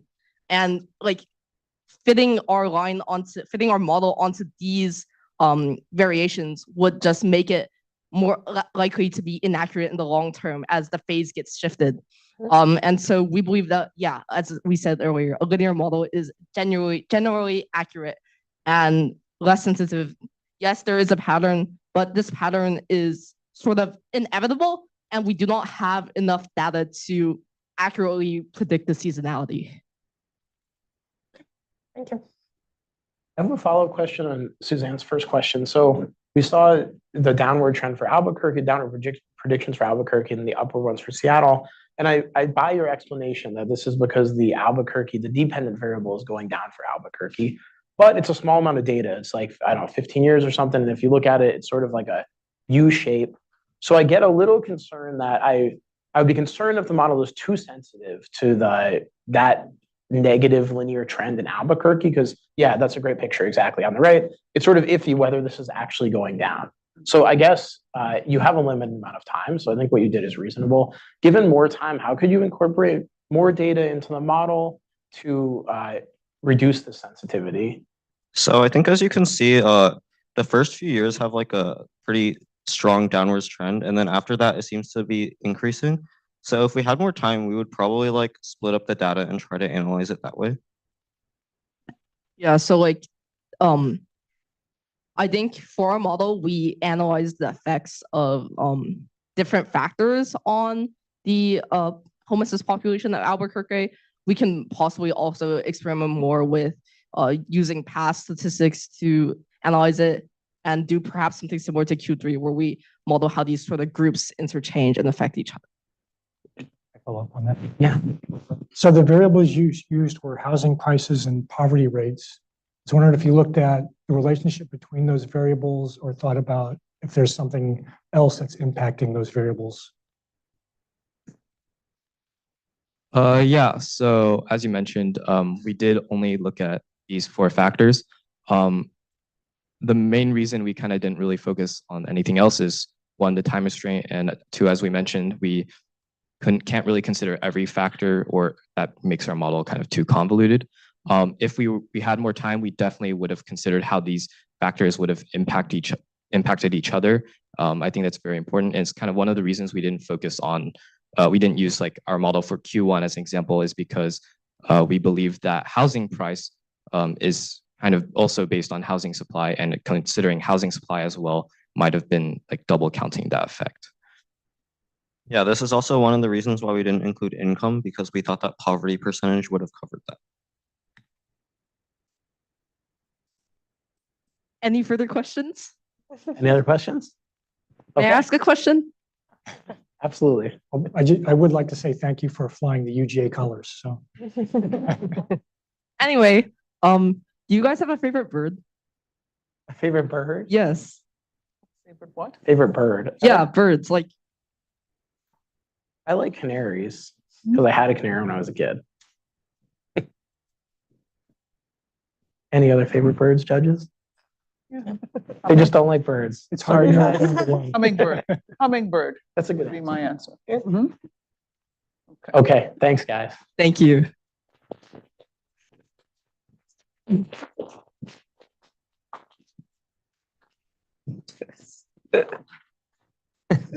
That's funny. That was interesting. Yeah.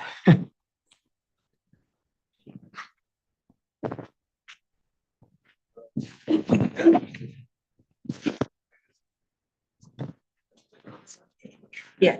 Here? Yeah, TJ.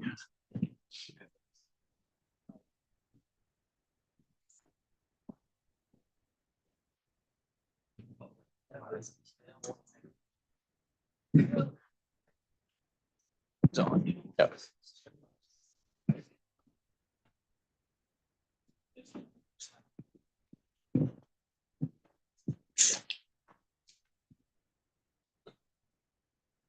We got it.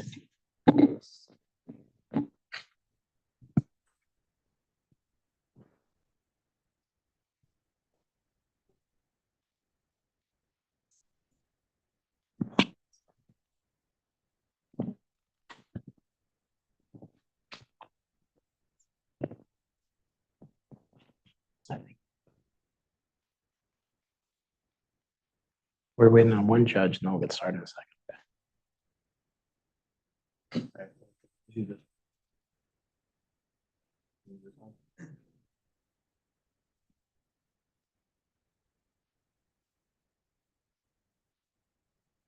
Okay, so we'll get going in a second here. We just asked that before you start the presentation, everyone introduce themselves, so know your names and maybe what year you are.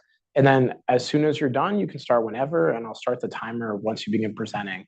You have 15 minutes. I'll give you 5 minutes, 2 minutes, 1 minute, and just be mindful of the time so we can stay on schedule. And then once your 15 minutes are over, we'll ask you guys some questions. So whenever you're ready, you can begin by introducing yourselves. All right. Hi, my name is Rashab, and I'm a senior. I'm Victoria. I'm a junior. I'm Laura. I'm a senior. I am Rashab, and I'm a senior. My name's Om, and I'm also a senior. All right, I think we're ready to go. 1 team, 2 national crises, and 3 mathematical models. Homelessness and affordable housing have been prominent crises for the last few years, challenging policymakers at all levels. We're Thomas Jefferson High School for Science and Technology, and here's our solution to this year's M3 challenge. Let's start with our global assumptions. First, we consider the housing supply to be all housing units in the census-designated metropolitan area. Second, the price per person of rent and mortgage for a housing unit are equal. Third, every buyer in a region purchases a house under the same mortgage conditions. This is to assume uniform transactions. Fourth, data points during and before the 2008 recession do not accurately reflect the modern housing market. Additionally, market fluctuations during COVID-19 should be considered normal because of a maintained Federal Reserve System. Fifth, home ownership is considered affordable if a buyer spends no more than the recommended 30% of pre-tax income on housing costs.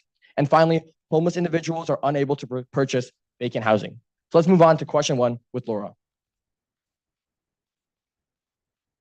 For the first question, we predicted changes in the housing supply in Seattle, Washington, and Albuquerque, New Mexico in the next 10, 20, and 50 years. Our first assumption is that every region has a carrying capacity for the housing supply due to space and resource constraints. Our second assumption is that the housing supply in Seattle and Albuquerque grew the fastest at the inflection point in 2021. Because we inherently lack knowledge on the future growth of the housing supply, we assume the most recent data point of 2021. Lastly, due to the lack of data on Albuquerque, we assume that Seattle and Albuquerque's housing growth capacity is proportional to their current housing supply. We initially considered a linear model. However, linear models assume a constant rate of change lasting indefinitely, which is problematic when modeling a variable with an upper bound, especially when extrapolating over a long time period. Thus, we implemented a logistic regression to forecast the housing supply, as logistic growth represents variables with resource constraints. Furthermore, unlike linear models, logistic models are fairly resistant to outliers and can address variations in the housing market resulting from the COVID-19 pandemic.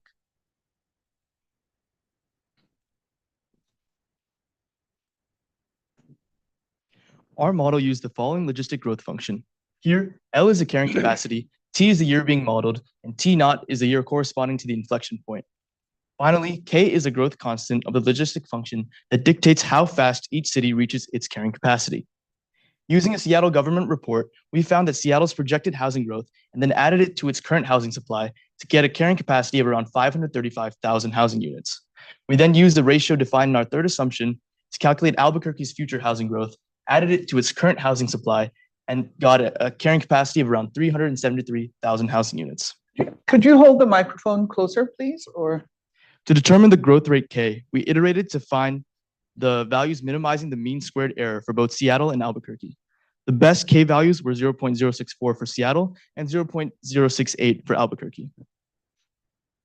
We used Python to model the growth of housing units in Seattle with our logistic function. We then used statistical tools and to calculate the standard error and establish a 95% confidence interval. Here's Seattle's graph. By 2074, we predict Seattle's housing supply will grow by 45.9% to 529,000 units. And here's Albuquerque's graph. By 2074, we predict Albuquerque's housing supply will increase by 44.4% to 368,000 units. One key difference is that the confidence interval for Albuquerque is larger than the confidence interval for Seattle, which may be because Albuquerque is in an earlier stage of urban development. And here is our results table. To calculate percent error, we use the 2022 housing supply data that we omitted from our training set. In 2022, we've had a 3.8% error for Seattle and a 1.39% error for Albuquerque. In our sensitivity analysis, we investigated the effect of increasing Seattle's carrying capacity. This caused our initial predicted values to be less and our later predicted values to increase to reach its higher carrying capacity. This phenomenon occurs because the model assumes that by having a larger carrying capacity, Seattle is in an earlier stage of housing development, causing growth to be slower initially. A major strength of our model is that it provides insights into the differences between housing markets of both cities. For example, Albuquerque's confidence interval and percent error were larger than Seattle's, which makes sense because Albuquerque is less developed and thus more prone to variations in growth. One weakness of our model is that our confidence interval does not grow significantly over time. Another weakness is that we assume the inflection point is in 2021 and that Albuquerque's growth is proportional to Seattle's.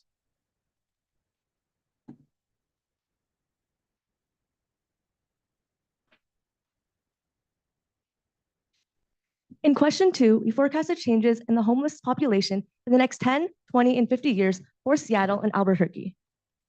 Our first assumption is that changes in the housing market are the largest factor behind changes in homelessness. We also assume that natural disasters, economic crashes, and increased migration do not significantly impact rates of homelessness, as these events are extremely challenging to predict and would overcomplicate our model. Our last assumption is that the ratio of income required for housing, mortgage rate, and population are correlated with each other, since fluctuations in mortgage rate directly affect housing prices, while population has a more long-term impact. Because homelessness is a complex issue, a multivariate approach relating to different variables is more comprehensive than a univariate approach. Additionally, the M3 challenge provided annual data on the homeless population, making a time series model suitable. We ultimately chose the vector autoregressive, or VAR model, a widely used multivariate time series model that can simultaneously forecast multiple variables, especially in economics. The VAR model's main feature is its inclusion of endogenous variables, which depend on each other within a system. This feature is key to predicting the homeless population. Now, Victoria will explore the math behind the VAR model.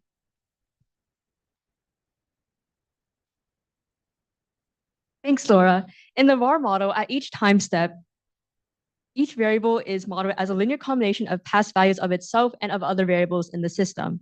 As Laura mentioned, these variables are endogenous, meaning that they are expected to correlate with one another. The autoregression of the VAR model is represented by the number of lagged periods or the order.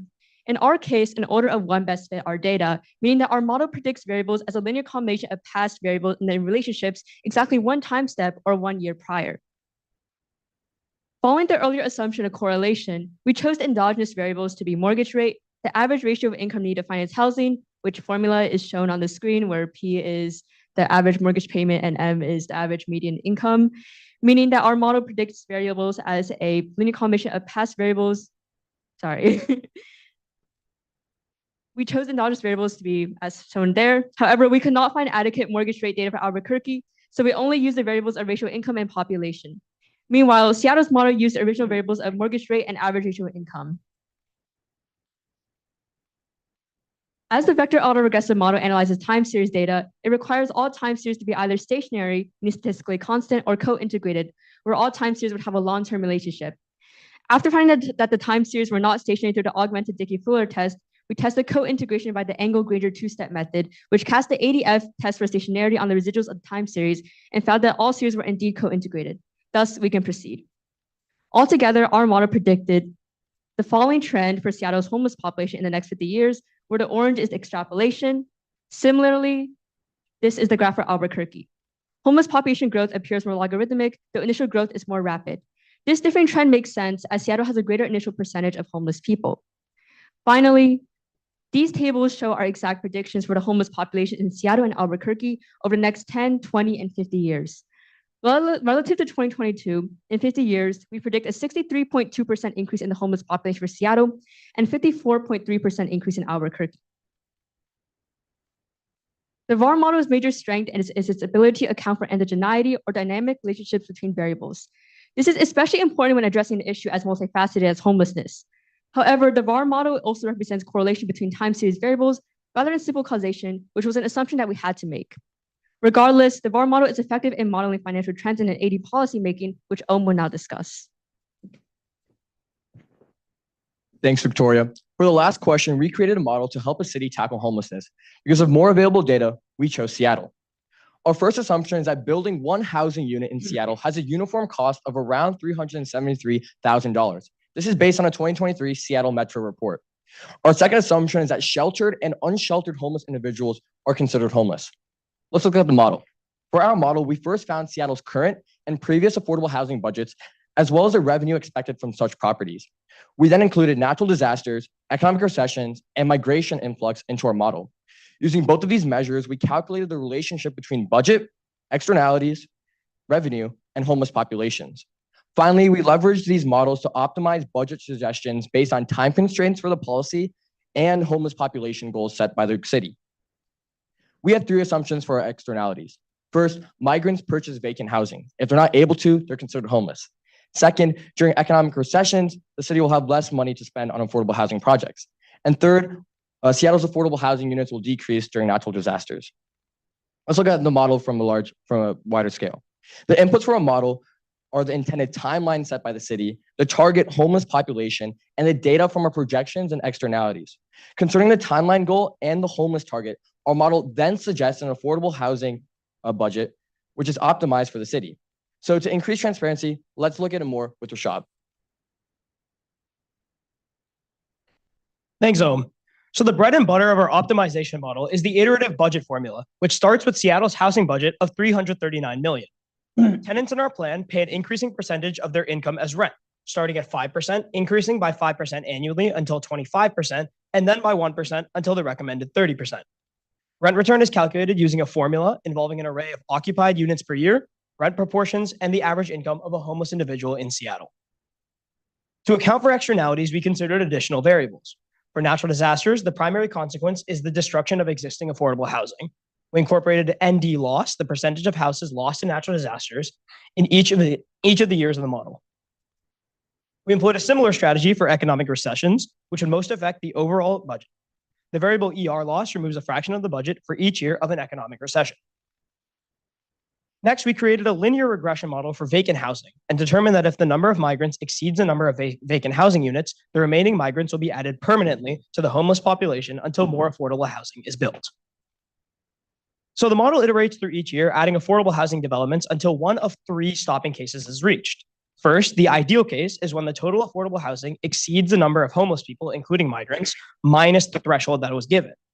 The first negative case is if the total constructive housing units exceeds the city's capacity, and the other is exceeding the time limit. So we use a test case of a 15-year plan to reduce homelessness to 2,000 individuals. The number of new units every year steadily increased, starting at 908 and eventually reaching 1,295, 15 years into the future using the entire budget. Next, we held the two input variables constant, setting the execution time at 15 years to start. As shown by the red, the lower threshold values were not possible, while higher threshold values have a decreasing minimum budget percentage down to 75% at a 5,000 person threshold. Next, we switched the variables, instead having a constant homeless threshold of 2,000 individuals.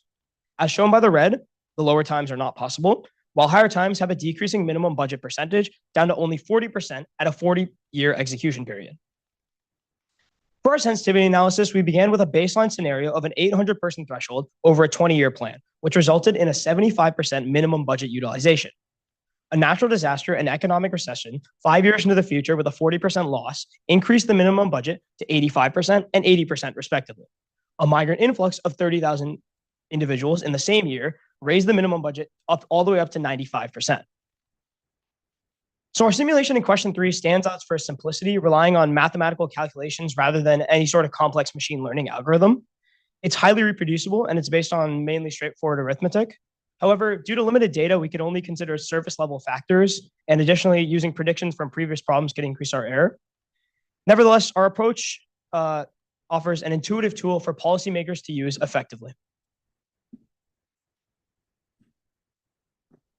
To conclude, in problem 1, we use a logistic regression model to predict future housing growth in Seattle and Albuquerque. In problem 2, we use the VAR model to quantify changes in the homeless population of Seattle and Albuquerque using mortgage rates, consumer finances, and population changes. Finally, our third model outputs a detailed budget timeline to reduce homelessness while adapting to unforeseen circumstances such as economic recessions, natural disasters, and migrant influx. Our model found that in Seattle, a 20-year housing plan can reduce homelessness to 800 people by constructing over 17,000 new affordable housing units, only using 75% of the annual budget. Homelessness is a pressing issue, and through this year's M3 challenge, we found potential strategies to mitigate this problem. So let's use some math, put on our helmets, and build a brighter future. Thank you.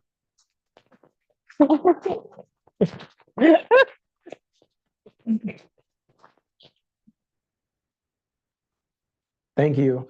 So we'll take some questions from the judges. Do you want to start with one? Yeah. So could you provide more details on how you chose the VAR model for question 2? What was your criteria or reasoning behind it? And did you try other models? Yeah, absolutely. So if we could go back to the slide on, I think, first addressing the criteria for VAR. All right, so going on to that, VAR firstly is a multivariate time series. So we know that homeless population, and actually, in fact, the first question is a time series kind of data type. So that's why we wanted to firstly take advantage of the fact that it was a time series. Secondly, we also had to consider that we had to put multiple variables into account. We actually did initially try some single variable approaches like linear regression. And then we also tried other univariate approaches. We tried, I think, univariate ARIMA, but that also we did not think that it captured the true complexity of the model, which is why we had to resort to ARIMA. wait, sorry, not ARIMA, VAR. And also another key factor that we kept repeating throughout the question was that VAR took into account the indigeneity of the variables.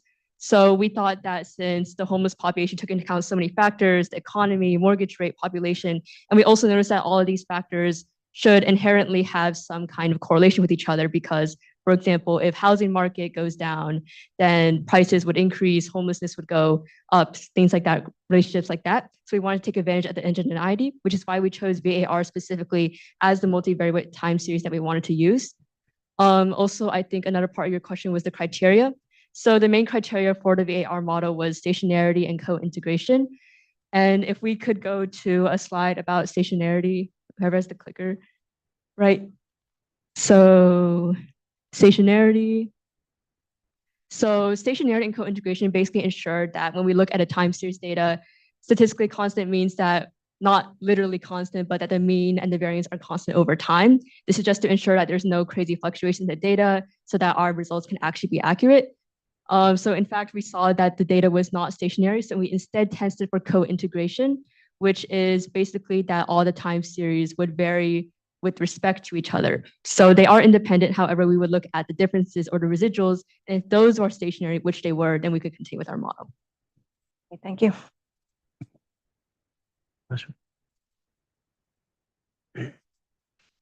Yeah, so question about in your first model, the logistic equation, you chose to use the inflection point as 2021. Can you comment on how you made that choice? So when analyzing the data we were given, we found that it had an increasing trend until 2021, and we couldn't determine when the trend would stop increasing. So we had to assume that the inflection point would be in 2021 to establish our model and have it predict future growth. You stated how you calculated the logistic function, but I didn't quite follow that. Could you go into a little more detail? Sure. Back to that, yeah. So this is the standard model for a logistic function where we calculated the carrying capacity using, first we found Seattle's growth capacity in a housing report, and then we added it to its current supply to get Seattle's carrying capacity. We did a similar thing for Albuquerque, except we used a ratio to determine its future growth capacity.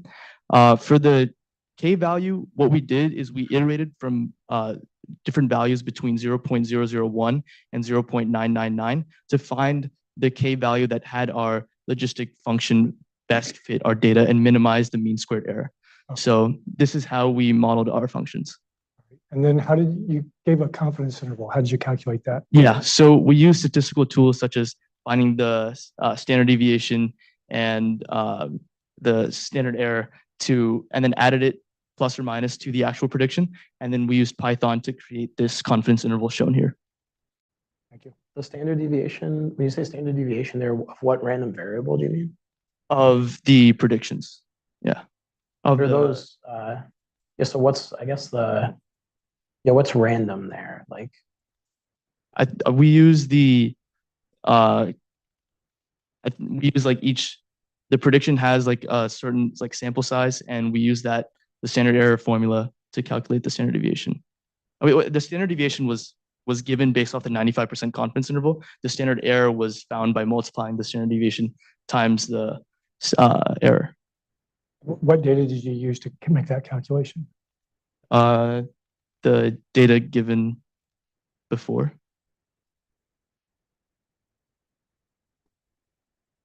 Yeah, I don't quite see it, but I can ask out offline. Like you have data that you're fitting the model to, and then you have some errors in how well you predicted those, the data that you fit the model to. And then I can imagine you have a standard error there, like there's some mean squared error, but this looks like something that's like growing over time. So I think I'm not seeing how that comes out of like the standard error for fitting the data. I think one of our weaknesses is that the confidence interval doesn't grow over time as much as it should. Oh, it doesn't. So maybe it's just visual. This is more visual so that it can show the relative error in our model. I see. I think I'm visually not seeing it, but I think this is a constant band around. Yes, exactly. Okay, makes sense. Okay, thank you. So you had a sentence in there that said people who migrate to the city and do not purchase housing or something like that are considered homeless. Am I getting that sentence correct? Yeah, that's basically our assumption there. Okay. So that's flag a concern that I've had all morning, in that I don't think people would go from homeless to homeowners. I haven't heard the word rental a lot this morning at all. You guys used it a little bit at the end. So, and one of the variables that I think most of the teams have used are housing prices, for purchase. But have you looked at the rental market, and say something more about rentals? Because that's really, I think. Yeah, so the way that we incorporated rentals into our model is when we're building our new affordable housing units, there's a set sort of rental price change that's there because the affordable housing units are technically owned by the city of Seattle and are being rented out to homeless individuals. And we wanted to make sure that they start at a low sort of percentage so that they're able to adapt quickly to living in a house and they don't have to pay too much. So that's where we more incorporated the rent piece. And even earlier on, right? Again, the data that was used is mortgage, I don't know, but yeah, housing prices. How would you connect housing prices or something else to rental prices? You understand what I'm saying? It's the choices between homeless. Next step up would be renting. It would not be home ownership. So do you have? Yeah, I think like during the process, we did recognize that. So during the process, we did recognize that difference between like home ownership and rentals. And what we decided to do was just assume, one of our assumptions is that the mortgage prices that a homeowner would pay per month is going to be the same as the rental prices that a renter would pay per month. So through that, we tried to sort of use our model to make inferences for both things, because doing both of them would have taken more time. Yeah. Any last questions? Yes. Well, okay, no, something. Well, you were working on that problem. Is there any data that you wish you had? Like not necessarily provided or not provided by SciEM, but just your dream data? Yeah, I think one thing that would definitely have been more effective for us was in problem 1. We were able to find the carrying capacity for Seattle pretty easily, given that Seattle is a much more developed city. There was a lot more data from Seattle's housing and urban development, and they actually had a prospective growth capacity for Seattle itself. Whereas for Albuquerque, we weren't able to find anything of the sort on any of their housing and urban development websites. So we had to sort of develop that proportion, which obviously affected our model fit a lot. As you saw, the error bar was a lot larger. Okay, thank you. I think just adding on to that, in question 2, obviously we noticed that we couldn't find very consistent mortgage rate data for Albuquerque, which is why we had to resort to using population instead. So we don't know exactly if we had instead used mortgage rate as we planned to originally, whether the trend would have changed significantly. But we would like to test that out anyway, just because that VAR, as it predicts on such variables, that it's very sensitive to the variables that are chosen. And I guess also building off of that, of course, if we were to have an ideal data set, we would want to incorporate more variables. But I guess also it'd be a question of what variables we would want to choose from that, because if we just blindly put in more variables, then it could result to a larger error, firstly, more coefficients, and then we'd have to take into account also overfitting. So we'd have to develop more complex models to acknowledge what variables are most important. And just really briefly for question 3, our model is pretty much static. So the policymakers would use it then. And so we were thinking about making a more dynamic model with live feed data in. So in an ideal situation, you probably have that. I think a couple colleges are working on that right now. But that's for problem 3 at least. Okay, great, thank you.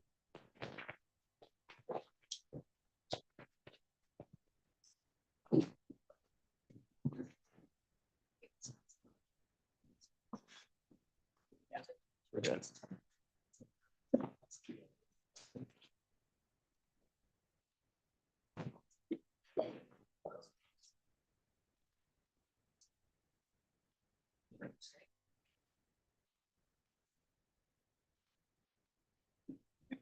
Exactly. Hello? Hello?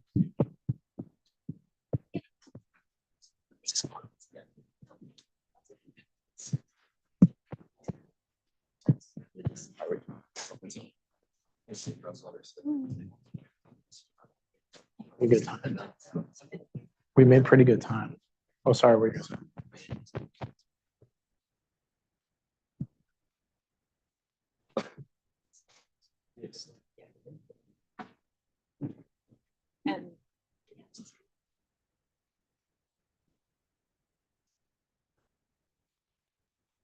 Okay, we'll get started in 1 second. So we just ask before you begin your presentation that you all introduce yourselves, give your name and what year you are.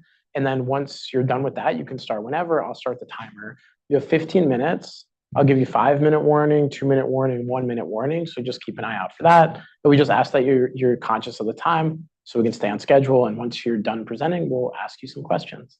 So you can begin by introducing yourselves.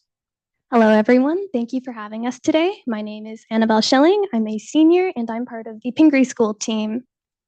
Hi, I'm Alan. I'm also a senior. I'm Evan. I'm a senior. I'm Elvin. I'm a junior. I'm Laura. I'm a senior. It's my pleasure to present to you It Was the Age of Wisdom to Resolve the Coupled Crises of Homelessness and Housing Shortages. Homelessness manifests as the snarled face of human inequality and poverty. Consequently, it makes sense that we should take every action to better the quality of life for individuals living in these circumstances. Although Charles Darwin often wrote of homelessness with an air of awkwardness, unclear of what he could do about the matter, we intend to take more firm stances in pursuit of our spring of hope. Our global assumptions are that there will not be any major world events impacting cost of living or housing markets in the next 50 years, for instance, a global pandemic or a natural disaster. And then our second is that our recent data will reflect trends for the future. Question 1. Create a model to predict housing units 10, 20, and 50 years in the future. So for this question, we had two assumptions. The first was that the growth of private building permits and the total housing supply will be adjustable by a multiplier. And the second was that there are no space considerations for housing in a city, so the total number of housing units is unbounded. So to start for this model, we plotted the provided M3 data for Albuquerque and Seattle in the two plots over here. Here we saw that there were too few data points to identify any clear trends. For instance, when we applied a line of best fit, we got relatively low R-squared values. So instead, we decided to search for alternative sources of data. While we were unable to find data on the number of housing units in both cities, we were able to find data on something very closely related, which is the number of private housing permits. And this data was readily supplied by the US Census Bureau. And the main advantage of this data was that there were many more data points, as we'll see on the next slide. And this allowed us to identify a very clear trend that we then used to train our model. So as we can see here, this is the housing permit data for Albuquerque and Seattle. This is monthly data from 1990 to 2024. However, across the entire time frame, we see that there isn't a super clear trend in the data. Instead, we saw that after the year 2010, there is a clear linear trend in both Albuquerque and Seattle, with R-squared values of 0.99 for both cities. And this trend can be explained by the financial crisis of 2008, which caused drastic changes in the housing market. And to avoid the ramifications of this crisis, we only use the post-2010 data to train our model. So first, we did a linear regression on the cumulative sum of private housing permits against the number of months. Afterwards, we converted this number of housing permits into a number of housing units using a multiplier. Our multiplier is essentially a conversion rate for the number of housing units built per private housing permit. It is calculated by taking the change in the number of housing units as provided by M3 and dividing it by the change in the number of housing permits as in our monthly data set. Interestingly, we found that Albuquerque's multiplier was above 1. This indicates that there were more housing units built than private housing permits. This is probably due to the fact that there are types of housing, such as public housing, which do not require a private housing permit to be built. Here is a graph of our results. On the bottom left, we have our monthly training data in blue and the M3 provided data in green. In addition, the red line is our prediction. We predict that in Albuquerque, there will be approximately 140 new housing units per month, and in Seattle, approximately 500 new housing units.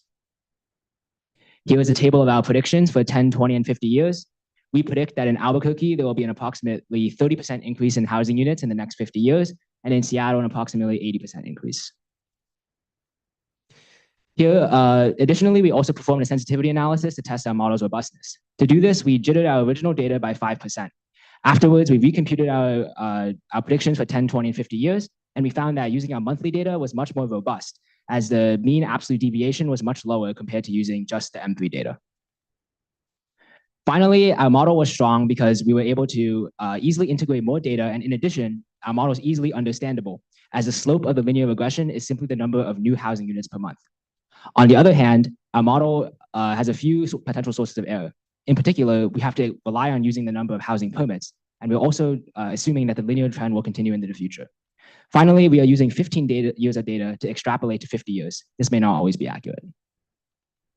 Moving on to question 2, create a model to predict changes in the homeless population 10, 20, and 50 years in the future.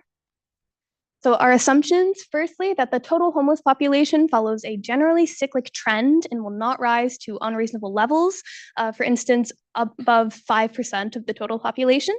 The second being that the homeless population can be sorted into 3 categories: unsheltered, emergency sheltered, and transitionally sheltered. And then the third being that the underlying causes of homelessness have constant properties over time.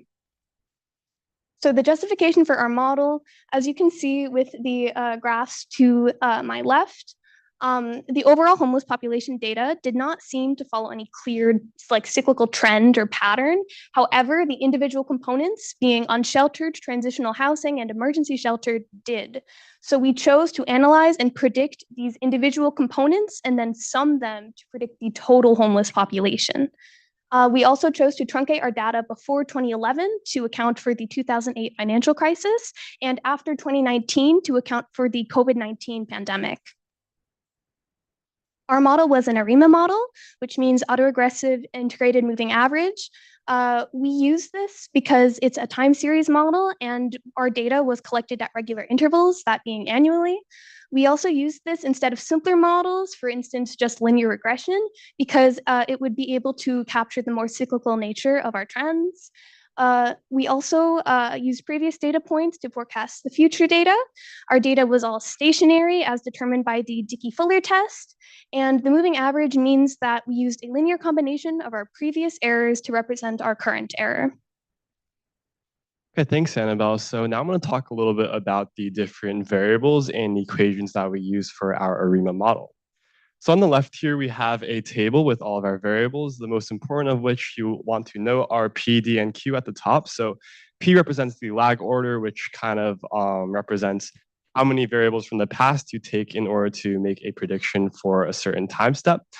D represents the number of differences you take in order to make the data stationary. And finally, Q represents the size of our moving average windows, which we take to kind of calculate the moving average errors as we go along. And on the, and also we determined all these values using an auto-ARIMA model, which automatically performed Dickey-Fuller and ACF/PACF tests. So here we have our results for Albuquerque. So on the left, we have all of our graphs for our ARIMA model. So on the top left, top right, and bottom left, you'll see the 3 different components that Annabelle mentioned earlier. And together they sum to our plot on the bottom right, which is our total homeless population. And for each of the graphs, the blue line represents kind of the training data that we used, and the orange line is the predicted data using ARIMA. So we'll see that ARIMA is able to kind of accurately represent these cyclic trends and is able to capture these cycles in homelessness population in order to create the total homeless estimates that we see on the table on the right. So these are our results for Seattle, which are similarly structured. Again, we're able to see that we're able to represent these trends very accurately by using cycles. And again, we have our predictions on the right side. Finally, for some strengths and weaknesses of our model, our first strength is that we are able to account for cycles in the homelessness population. So we're able to kind of see when the homeless population is rising and falling, and we're able to account for that using our ARIMA model, which other models we tried weren't able to do. Secondly, we had a very robust model using our ensemble method. So we were able to combine predictions from 3 different sections to kind of form our ultimate prediction. And we also saw very clear trends within these 3 sections, which makes us confident that our prediction is accurate. Finally, we are able to estimate within reasonable bounds, which was not necessarily true for other methods we tried. For our weaknesses, our primary concern was that noise and error may be propagated into future predictions. Question 3, determine a long-term plan to combat homelessness based on controllable and correlated factors. We make 2 assumptions for our third question. Firstly, we assume that the following 4 factors are correlated with homelessness, these being housing prices, CPI, which is a measure of the increase in inflation, the number of housing units, and the average inflation adjusted income of the city. Our second assumption is that the trends in Seattle can be extrapolated to other US cities. Our second assumption is because we selected Seattle as our target city. We did this because Seattle has much more available data than Albuquerque. Additionally, it's more representative of the nation because its poverty rate more closely resembles the US poverty rate than Albuquerque. We decided to use an ensemble method for our third model as well. This means using 2 different models. We have a correlation model, which is linear regressions to determine the direction of correlation for each of the 4 factors that we decided on. And then we have an importance model, which is a random forest to rank that importance. Now I will present the results of our correlation model. As you can see, we did linear regressions, and housing prices and CPI are both positively correlated with homelessness. This makes sense because as housing prices increase, houses are harder to afford, less people can afford them, more are homeless. CPI also makes sense because as inflation increases, it more negatively affects those who are impoverished and have less spending power. They're at more increased risk. 2 solutions would be to increase the amount of affordable housing around or to increase interest rates. However, some interesting results that we found were that housing units and inflation-adjusted median income were both positively correlated with homelessness, which seems like it shouldn't make sense. So we hypothesized that new housing units may not be affordable, which is why even though housing units are increased, more people are still unhoused. We also hypothesized that as income increases, the homeless population also increases because there's a wealth gap. So that means income at the top is increasing, but those at the bottom are still impoverished. All right, next we have our importance model. So while the correlation model was able to tell us the direction of the trends for our 4 factors, the R-squared values for the lines of best fit were too similar. So we were unable to determine which factors were the most important. And this is where our importance model comes into play. So our goal here is to find the importance of the different factors, of the 4 different factors based on a random forest model. This random forest model was trained to predict the homelessness percentage based on the 4 factors as the input variables. And importantly, our goal here is to understand which factors are most important for influencing the size of the homeless population in the future. And to achieve that, we first predicted, can you go back, please? Sorry. To do that, we first predicted the values of both our input and output variables for the random forest model for the next 50 years.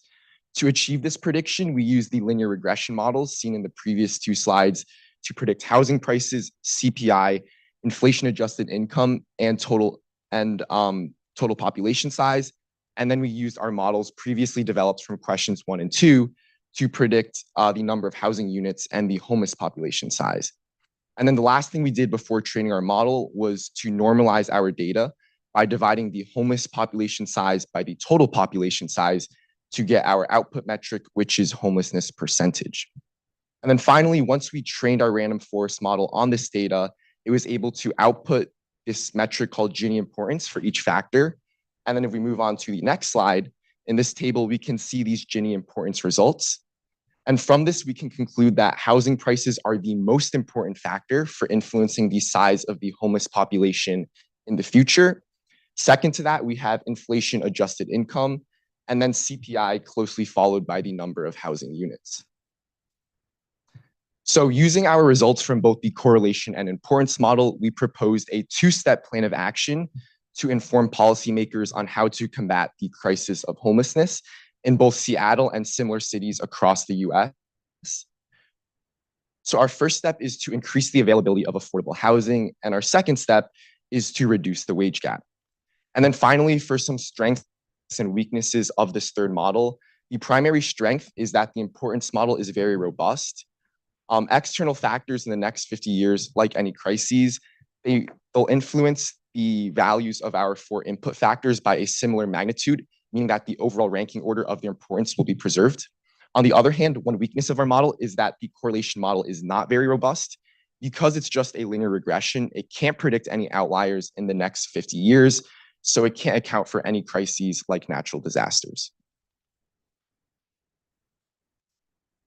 Although for the large portion of this presentation, we've assumed that the past will determine the future, we hope to deviate from the trend of confused and complicit legislation that doesn't actually assist the homeless population, as characterized by the legislation of Charles Dickens' time. And so in an effort to conclude the winter of despair, we hope that you will consider the results from our models. And thank you very much for listening to our tale of two cities.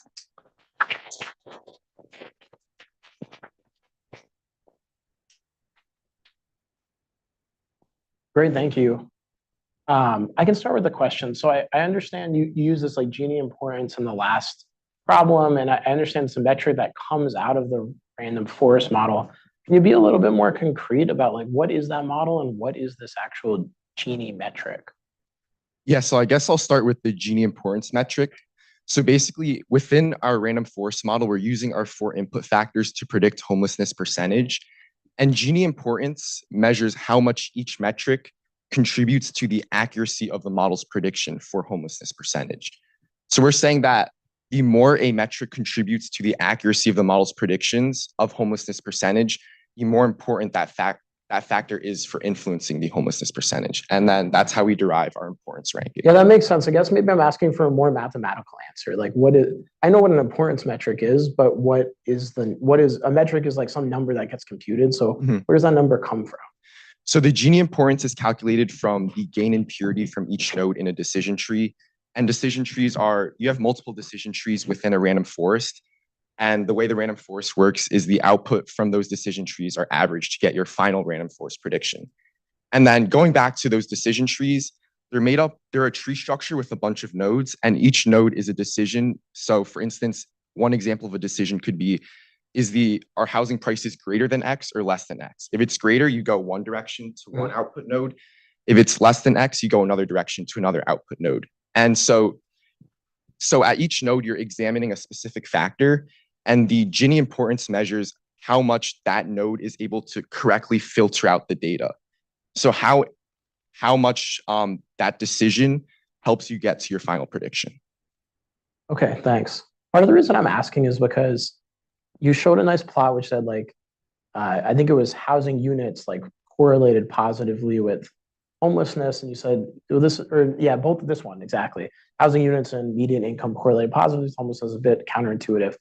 And what I'm missing a bit is and you had explanations for this. Maybe it's because the income's increasing at the top level. Maybe it's because there's new housing units, but they're not affordable. What information does this random forest model have that would make it know that these are less important factors than, say, the amount of available housing? So I guess what it boils down to is our R squared, like we're looking, our overall objective is to see the correlation between our input factors and the size of the homeless population. And ideally, we'd like to get that information from these linear regressions. But because the R squared values are all super similar, like 0.86, 0.85, and then it's super similar on the previous slide as well, they're so similar that we can't really deduce which one is more important, because small errors, which are obviously inevitable in our training data, can shift them just by a little bit and change that ranking order. So that's why we introduced our random forest model as a separate and more robust way to just determine which factors are more important than others by using a different measure of correlation to the size of the homeless population, which is that Gini importance metric. Okay, thanks. Ask a follow-up. Yeah. In terms of this relationship, did you look at time lags in terms of the impact of housing units and homelessness?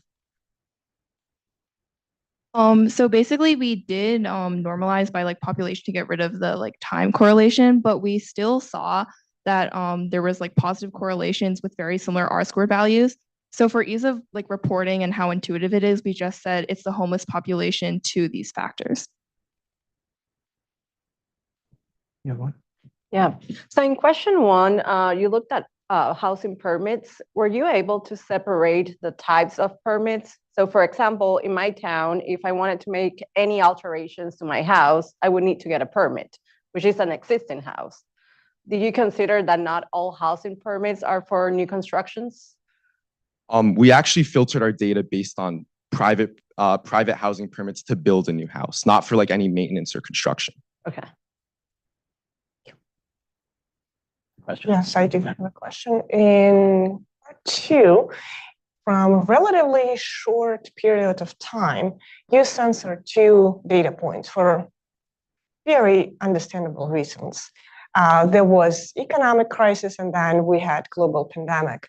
So removing those 2 data points from, again, relatively short period of time, I do have 2 questions about that. A, we don't know what happens next. What kind of global event may happen? Are there any warranties, any guarantees that will not happen? And what that makes to your model? Like removing or versus what if those data points remain in the data? Yeah, so we did use the data like before, I think 2011 and after 2019 to identify these cyclic trends. So we are confident that there are cyclic trends because we use that data to kind of see like, okay, it's going up and down here. However, we didn't consider it in our overall ARIMA model because we felt that it would skew our data. I think that in terms of planning for future kind of global events, we did assume that no significant global events would occur that would significantly alter the homeless population. But we do think that we could analyze like the COVID-19 pandemic and the 2008 financial crisis to kind of try to see how those crises affect homeless population and account for future crises by using those 2 examples. What were the periods of those cycles that you saw? And why you think they're there? Yeah, so wait, can you switch to like one of the future slides? The predictions. Yeah, so like over here, the periods did vary across the different components of homeless population. We saw that over here, they're roughly a couple of years. And of course, like by city, they also varied.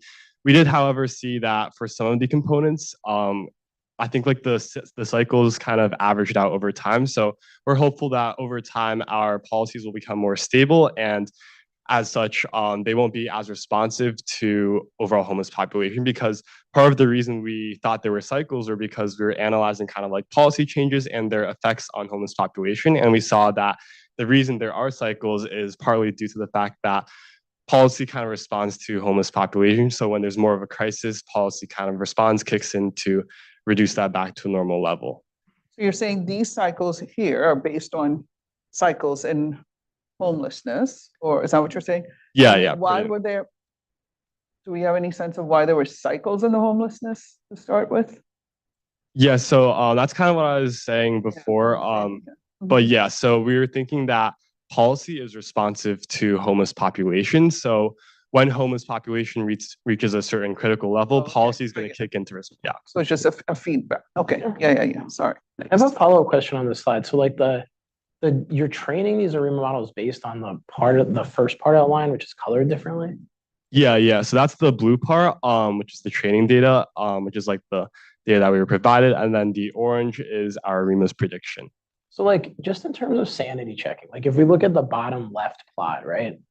To me, that data looks like it's pretty much growing over time, but then the model predicts it flips back around and shrinks down to some level. Yeah, so the reason we kind of took this model was because for one, we saw that for the data we excluded, it was actually doing that. So it was actually trending into cycles.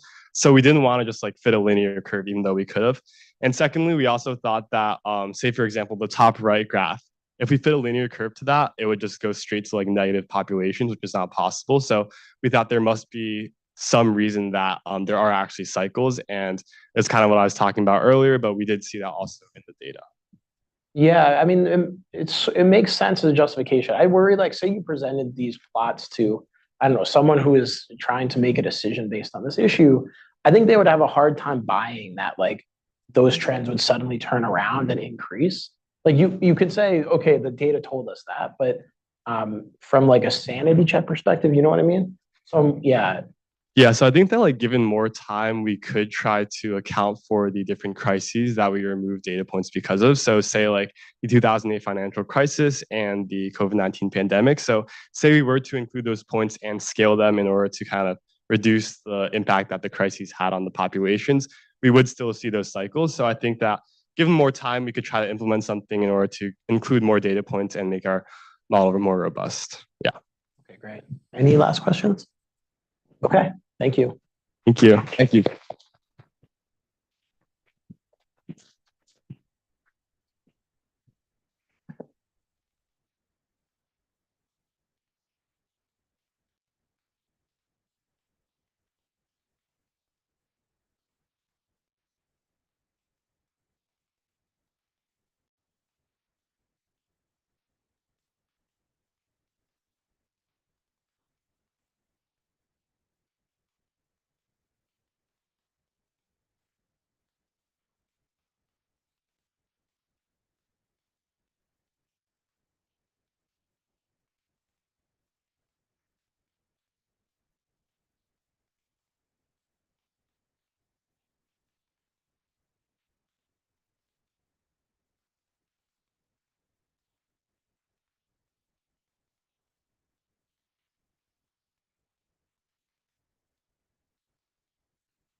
And I don't know if someone can cue me when the live stream is ready or back up. You'll let me know when the live stream is up. Andy's sound is okay?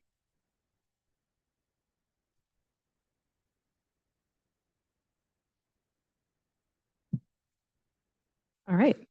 Welcome to the award ceremony for MathWorks Math Modeling Challenge. That's a program of Society for Industrial and Applied Mathematics. I am Karen Bliss. I am Senior Manager of Education and Outreach at SARIMA. It has been an exciting day already, and I'm so grateful to all of the teams and coaches and chaperones who have joined us today. The first thing I want to start with is our social media contest. We always compile all of the things from the social media contest, and we make a little best of video. So the first thing we're going to do is all watch this quick video so we can see all of the people, some of whom are in this room and some of whom are not, but we'll see some of the best stuff that happened over Challenge Weekend.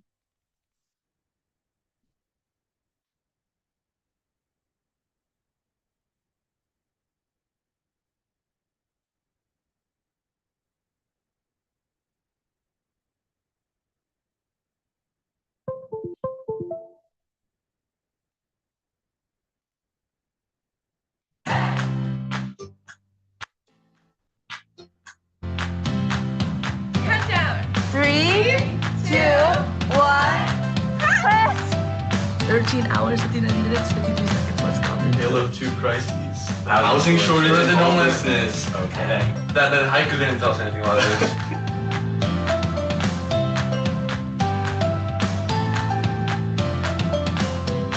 From this point forward, we breathe houses, we eat houses, we drink houses, we think like houses, we are houses.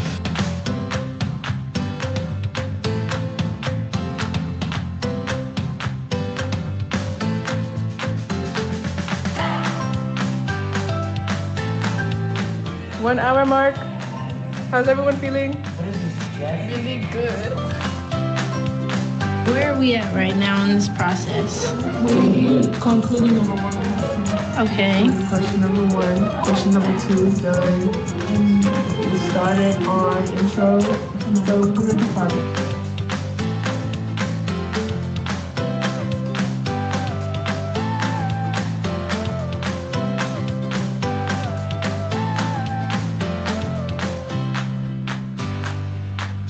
These post-it notes were our failure attempts. They kind of map out our sanity. We had some high hopes and then down, and now we're kind of back up because we're starting to get things done.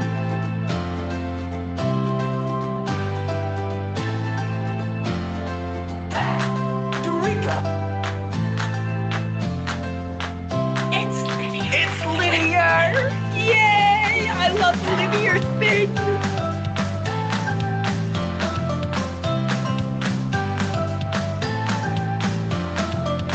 I like collaborating with my teammates, like having time with them and having fun.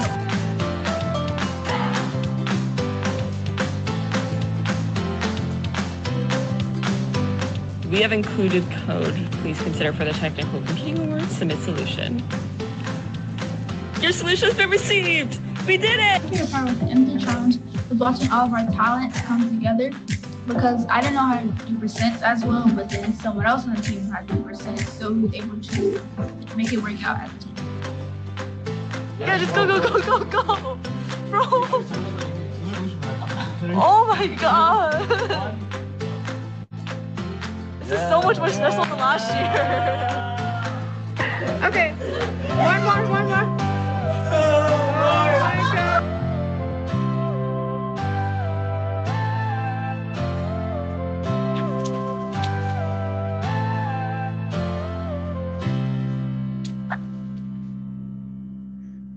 That is so fun every year. Thank you for sending those in. A shout out to TJ High School, making an appearance at the end. All right. I we have people joining us on the live stream who probably didn't have a chance to see all of the presentations that we all had the opportunity to see today. So I wanted to take a moment to reflect on what these teams accomplished.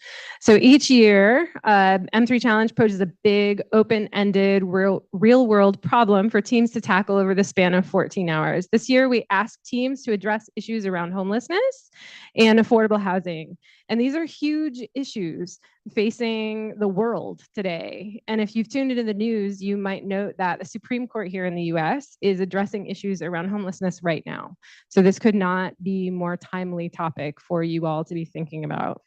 What made this question, I think, especially difficult and therefore interesting is that any interventions that are proposed today or acted upon today would take years to come to fruition, right? So those are the sorts of policy changes that it's really slow moving, right? It's not like I can make a change today and all of a sudden we fix everything overnight.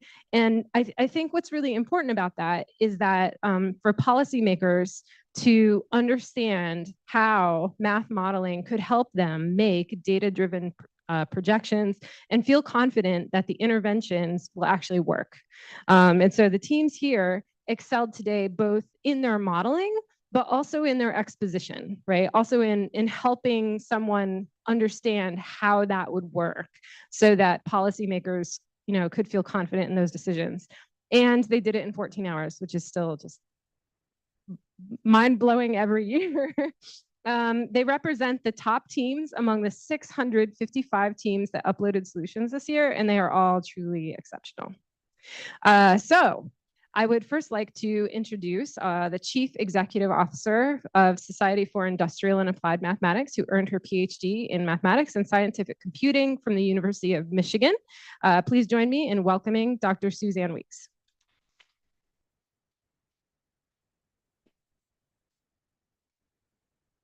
That one's this one. Can we say thank you to Dr. Bliss? Thanks. So we're going to be doing a lot of clapping this afternoon. So I hope you guys don't mind. Okay. So I want to start by saying congratulations to the students, all the students who did M3 Challenge, the teachers, the coaches, the parents, the grandparents, the aunts, the uncle, the pizza delivery folks, all of you who took up and met the M3 Challenge, right? And what does meeting the M3 Challenge mean? That means just doing the challenge, being creative, being courageous, and going forward, knowing that there's no book afterwards. There's no website afterwards that tells you the answer, right? You all know that, especially those of you here. So 9 different approaches to the problem. But you went out there and you did it. So let's celebrate for everybody all over. So I'd like to add my thank you to Jane Street for hosting this final event. We look forward to this every year. We look forward to coming here. So thank you so much. So let's thank Jane Street. And thank you to MathWorks for continuing to work with SIAM. And rather we can say trust SIAM. Thank you for putting your trust in us all these years with the MathWorks Math Modeling Challenge. I think we do make a great team and a great partnership. So let's give a round of applause from MathWorks. Okay. So yeah, let's talk about SIAM, right? Let me talk a little bit about SIAM. So SIAM is an international organization and a publishing house, right? It's Society for Industrial and Applied Mathematics, right? So there's a special joy and excitement in doing mathematics and mathematical sciences and statistics. And we in particular look at the applications, right? And we look at what's done in industry.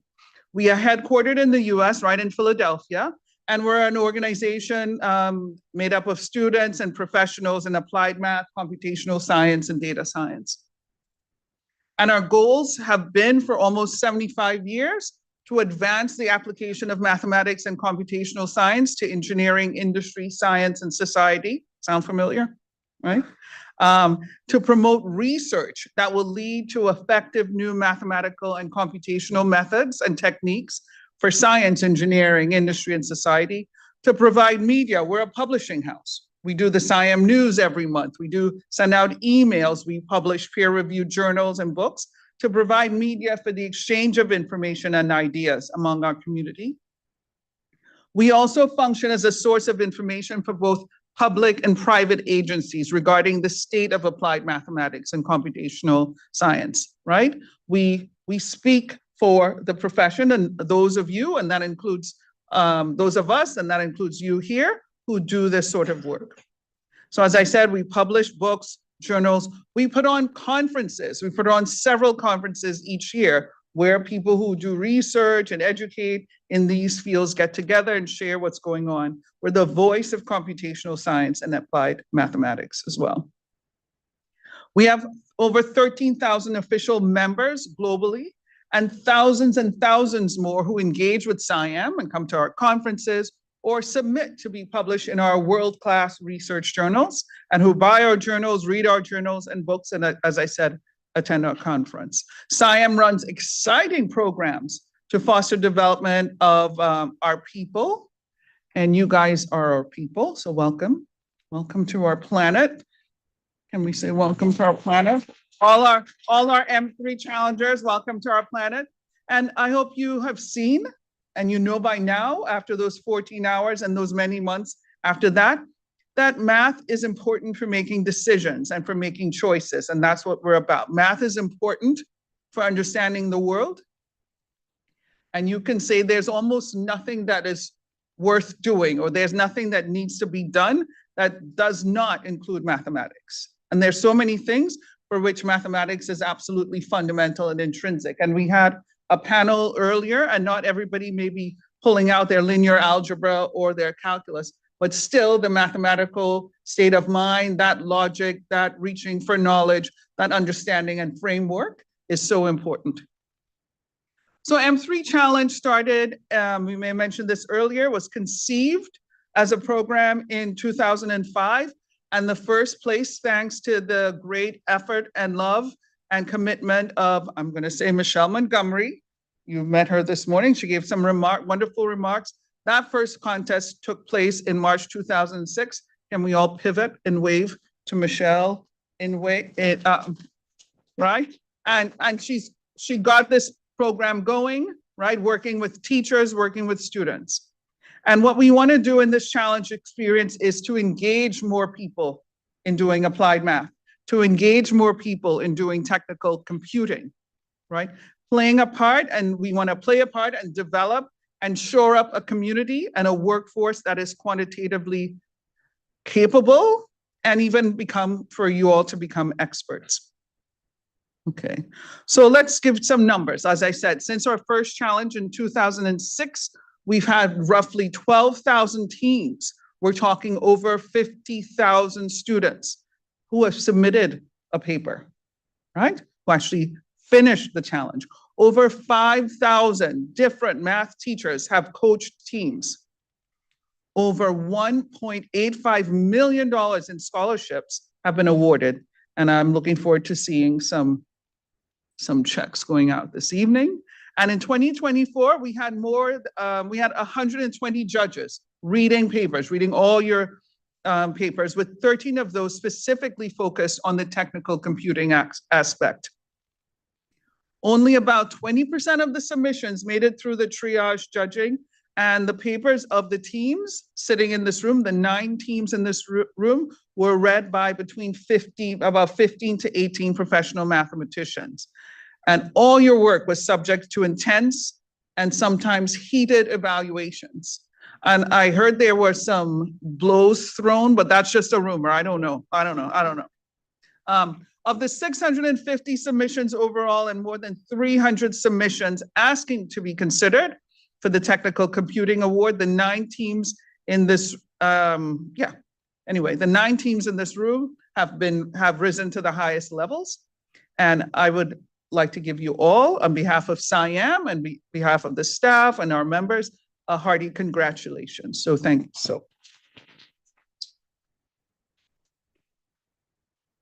So next, I'd like to welcome Tanya Kuruvilla from MathWorks. And Tanya will be presenting this year's Outstanding Communication Award, followed by the Technical Computing Awards. And of course, it goes without saying that you're all winners. So no tears, right? If you didn't get the award. Okay, thank you so much. Thanks, Tanya.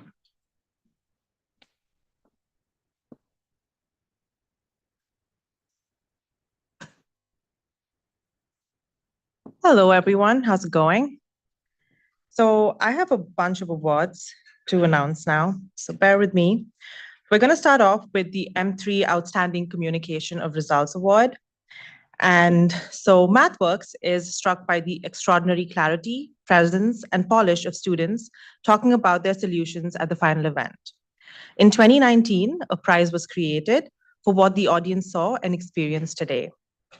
Excellent communication and grace under pressure. Though all teams demonstrated excellence, we picked one team that stood out the most.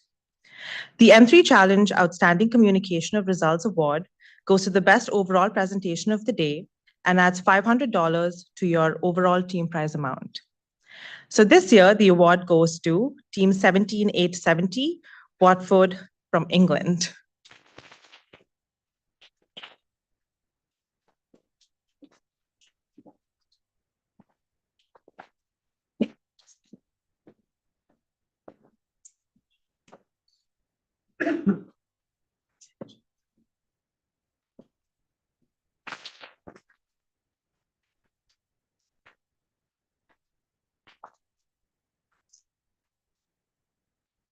Will the team spokesperson please come up to say a few words?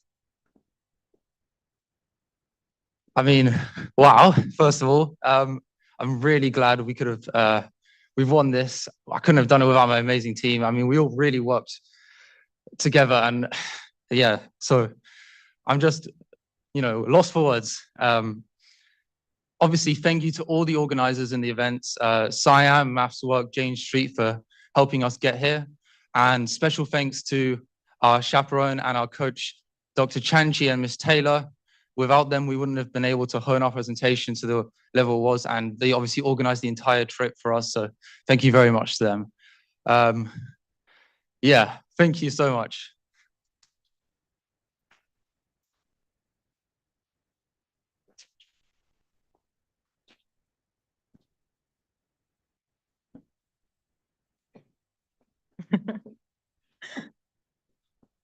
Okay, so on to the Technical Computing Awards. So there are 3 team awards for technical computing for outstanding use of computer programming in a solution for the challenge problem. 13 judges specifically assessed code submissions from more than 300 teams over 2 intense rounds of scrutiny to look for the teams that best advanced their model using computing. And now for the winners of these awards. In 3rd place, judges made the following comments about this paper. This report does a good job of including discussion of your models and how they help to answer the questions being posed in the executive summary. Your answer to question 1, where it is broken up into different housing unit types, is a very good example of how a more sophisticated model can identify useful details. You do a good job of explaining more sophisticated statistical techniques that allow you to check for validity. I like how you evaluated different models to determine the best one to use. With a team prize of $1,000, the Technical Computing 3rd place award goes to, come back up, Watford Grammar School for Boys.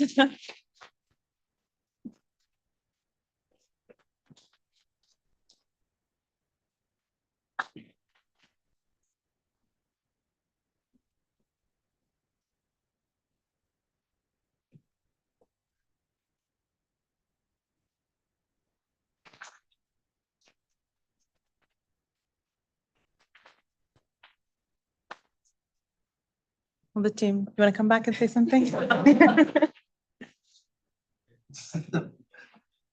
Well, I'm not quite sure what to say. I think maybe a few more special thanks. We had some great friends cheering us on from the side. So thank you to Sahen, Yanis, anyone else who's watching this presentation. Thank you guys for supporting us. Yeah, so we're really glad to win an upper award. Thank you very much.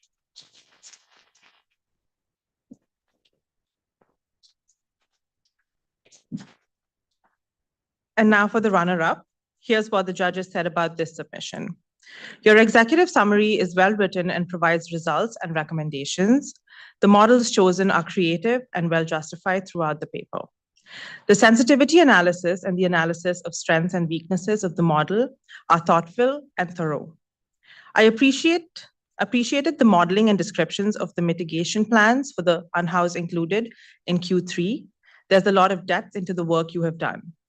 So with a team prize of $2,000, the Technical Computing Runner-Up Award goes to the Blake School.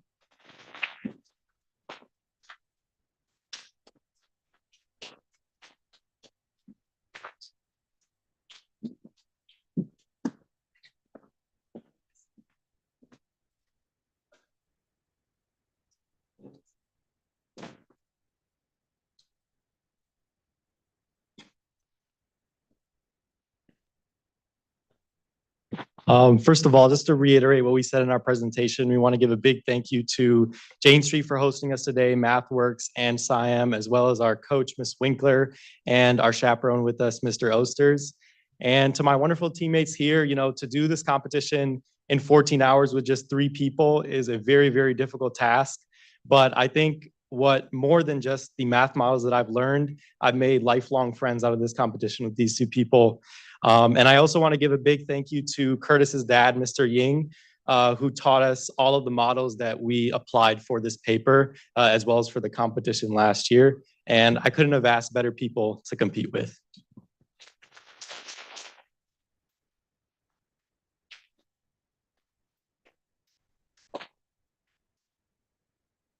And now the winner. The judges had this to say about the paper. The team submission used 2 interesting simulation models and 1 fitted SARIMA.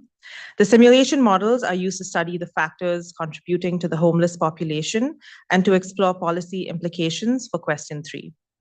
Models were clearly explained, which shows a thorough understanding of model choices. The entire submission was very well written. Your team's ability to break down complex problems into smaller ones is impressive. With the team prize of $3,000, the Technical Computing Winner Award goes to Buchholz High School.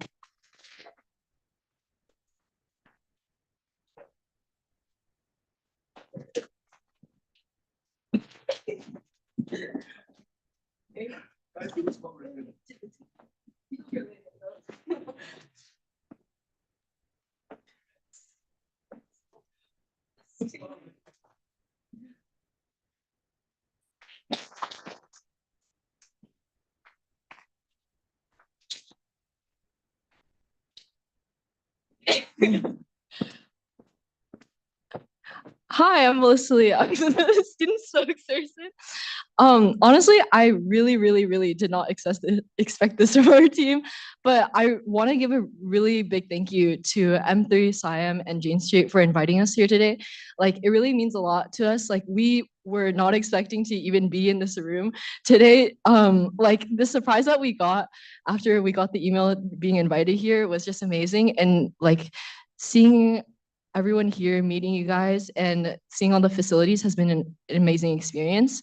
And in addition to that, I obviously want to thank 2 of our parents who are here. So Luke and Andrew's moms, thank you so much for spending so much time. You guys have fed us during the competition, made sure that we were on task, and just were a huge help.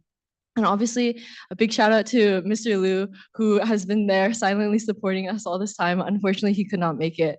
And as the student spokesperson, I do want to give a big shout out to my team as well. Like, there was a lot of ups and downs, and we were definitely going through it in the first 3 hours of the competition, as well as preparing for our presentation. But thank you guys so much.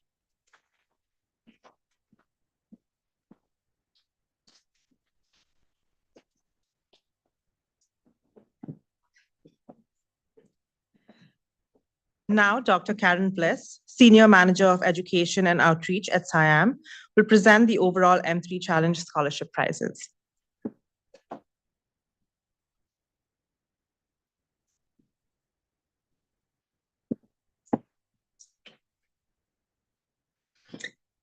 Before we announce team awards, I want to take a moment to acknowledge the contribution of the M3 Challenge team coaches for inspiring students to study and pursue careers in applied math and data and computational science and technical computing. So thank you to all of the coaches.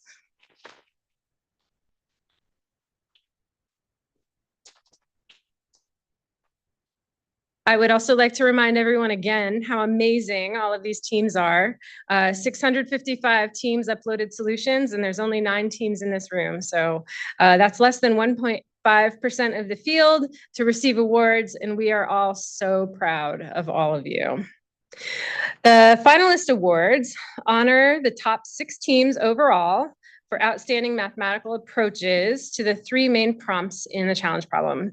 Teams were asked to create mathematical models, justify assumptions, define parameters, describe their processes, analyze effects of change, and describe results. Over 120 computational professionals assessed the 655 submissions over 3 rounds of increasing intense scrutiny to find creative, thoughtful, and well-justified and reasonable solutions. Judges have arrived at the 3 papers that will be awarded the overall 3rd place, runner-up, and champion titles. When I announce these teams, you should come up here to the podium to accept your award. Your team spokesman can say a few words, and then you'll return to the audience. So now for the part we've all been waiting for. 3rd place. Here are some of the comments judges made about this paper. The paper stands out for its innovative use of sophisticated mathematical techniques to tackle the pressing issues of housing shortage and homelessness in Albuquerque and Seattle. The team's efforts to integrate critical variables such as population, unemployment rate, and median income showcases a commendable attempt to capture the complexities of urban planning and provides detailed projections that are invaluable for policymakers. It is particularly impressive how the models not only offer strong predictive capabilities, but also maintain a high level of methodological transparency, making these findings both reliable and reproducible. M3 Challenge, 3rd place, winning a $10,000 team scholarship, goes to Livingston High School, team 17400.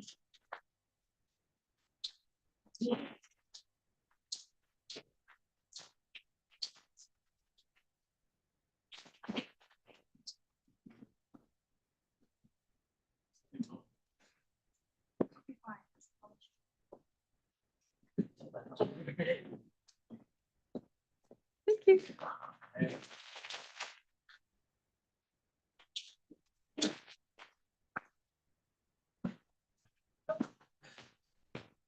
Hi guys, Token Junior here. Yeah, like we didn't expect to be here either in the so being 3rd is a really big surprise. And so like thanks, like everyone else said, thanks to MathWorks and Jane Street and SAIM for organizing and sponsoring this. And thanks to our coach, Ms. Corson, and our chaperone, Mr. Ladd, as well. And I just really want to like thank my team because I'm the only junior and these guys are all going to college and I am going to really miss them. Like, yeah, like Nathan, we're in physics together and he's pretty chill. And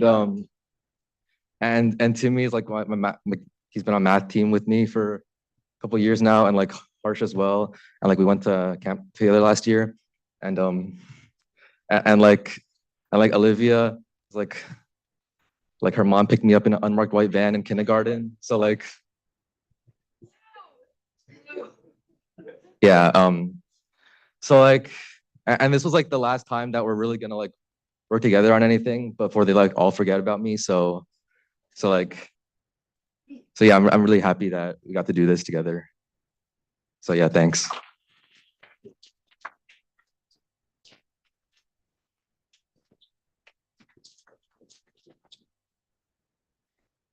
Okay, for runner-up, about this paper, judges said, your summary is exceptional and well explained, and good job with references and citations. Questions were answered and supporting information was, for each question was provided. Assumption statements and justifications were clearly presented and explained. This is a well-organized paper, and you presented good critical and analytical thinking. M3 Challenge runner-up, winning a $15,000 team scholarship goes to Thomas Jefferson High School for Science and Technology, team 17442.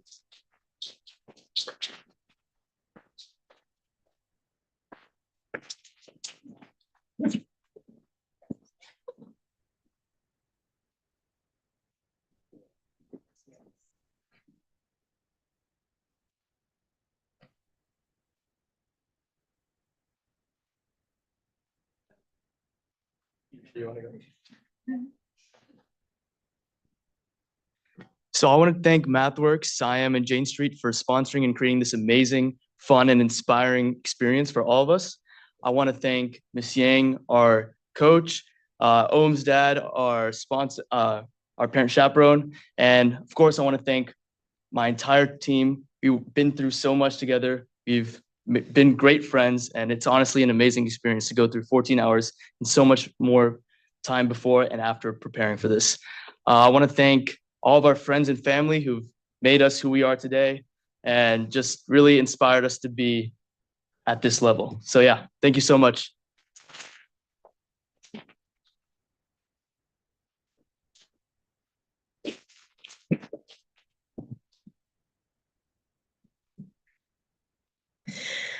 And now for the M3 Challenge champions. Judges had this to say about this team's paper. You presented a well-written executive summary providing results and rationale. The assumptions and justifications are clearly described. Your choice of models was creative. In each part, the analysis is clearly presented and justified. Overall, the report is well-written and organized. Well done. M3 Challenge champions, winning a $20,000 team scholarship goes to Phillips Academy, team 17645.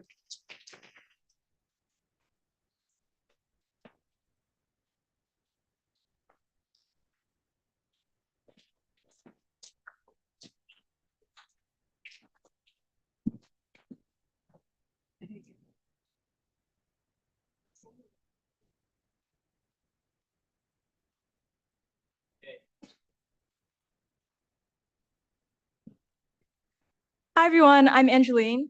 Thank you again to MathWorks, SIAM, and Jane Street for allowing us to come here and inviting us to present our solutions. This was really such an amazing experience. This is our first time ever participating in the M3 Challenge, so we had so much fun doing the 14-hour challenge together and preparing up until today, and we're really just so honored to have received this award. Thank you so much.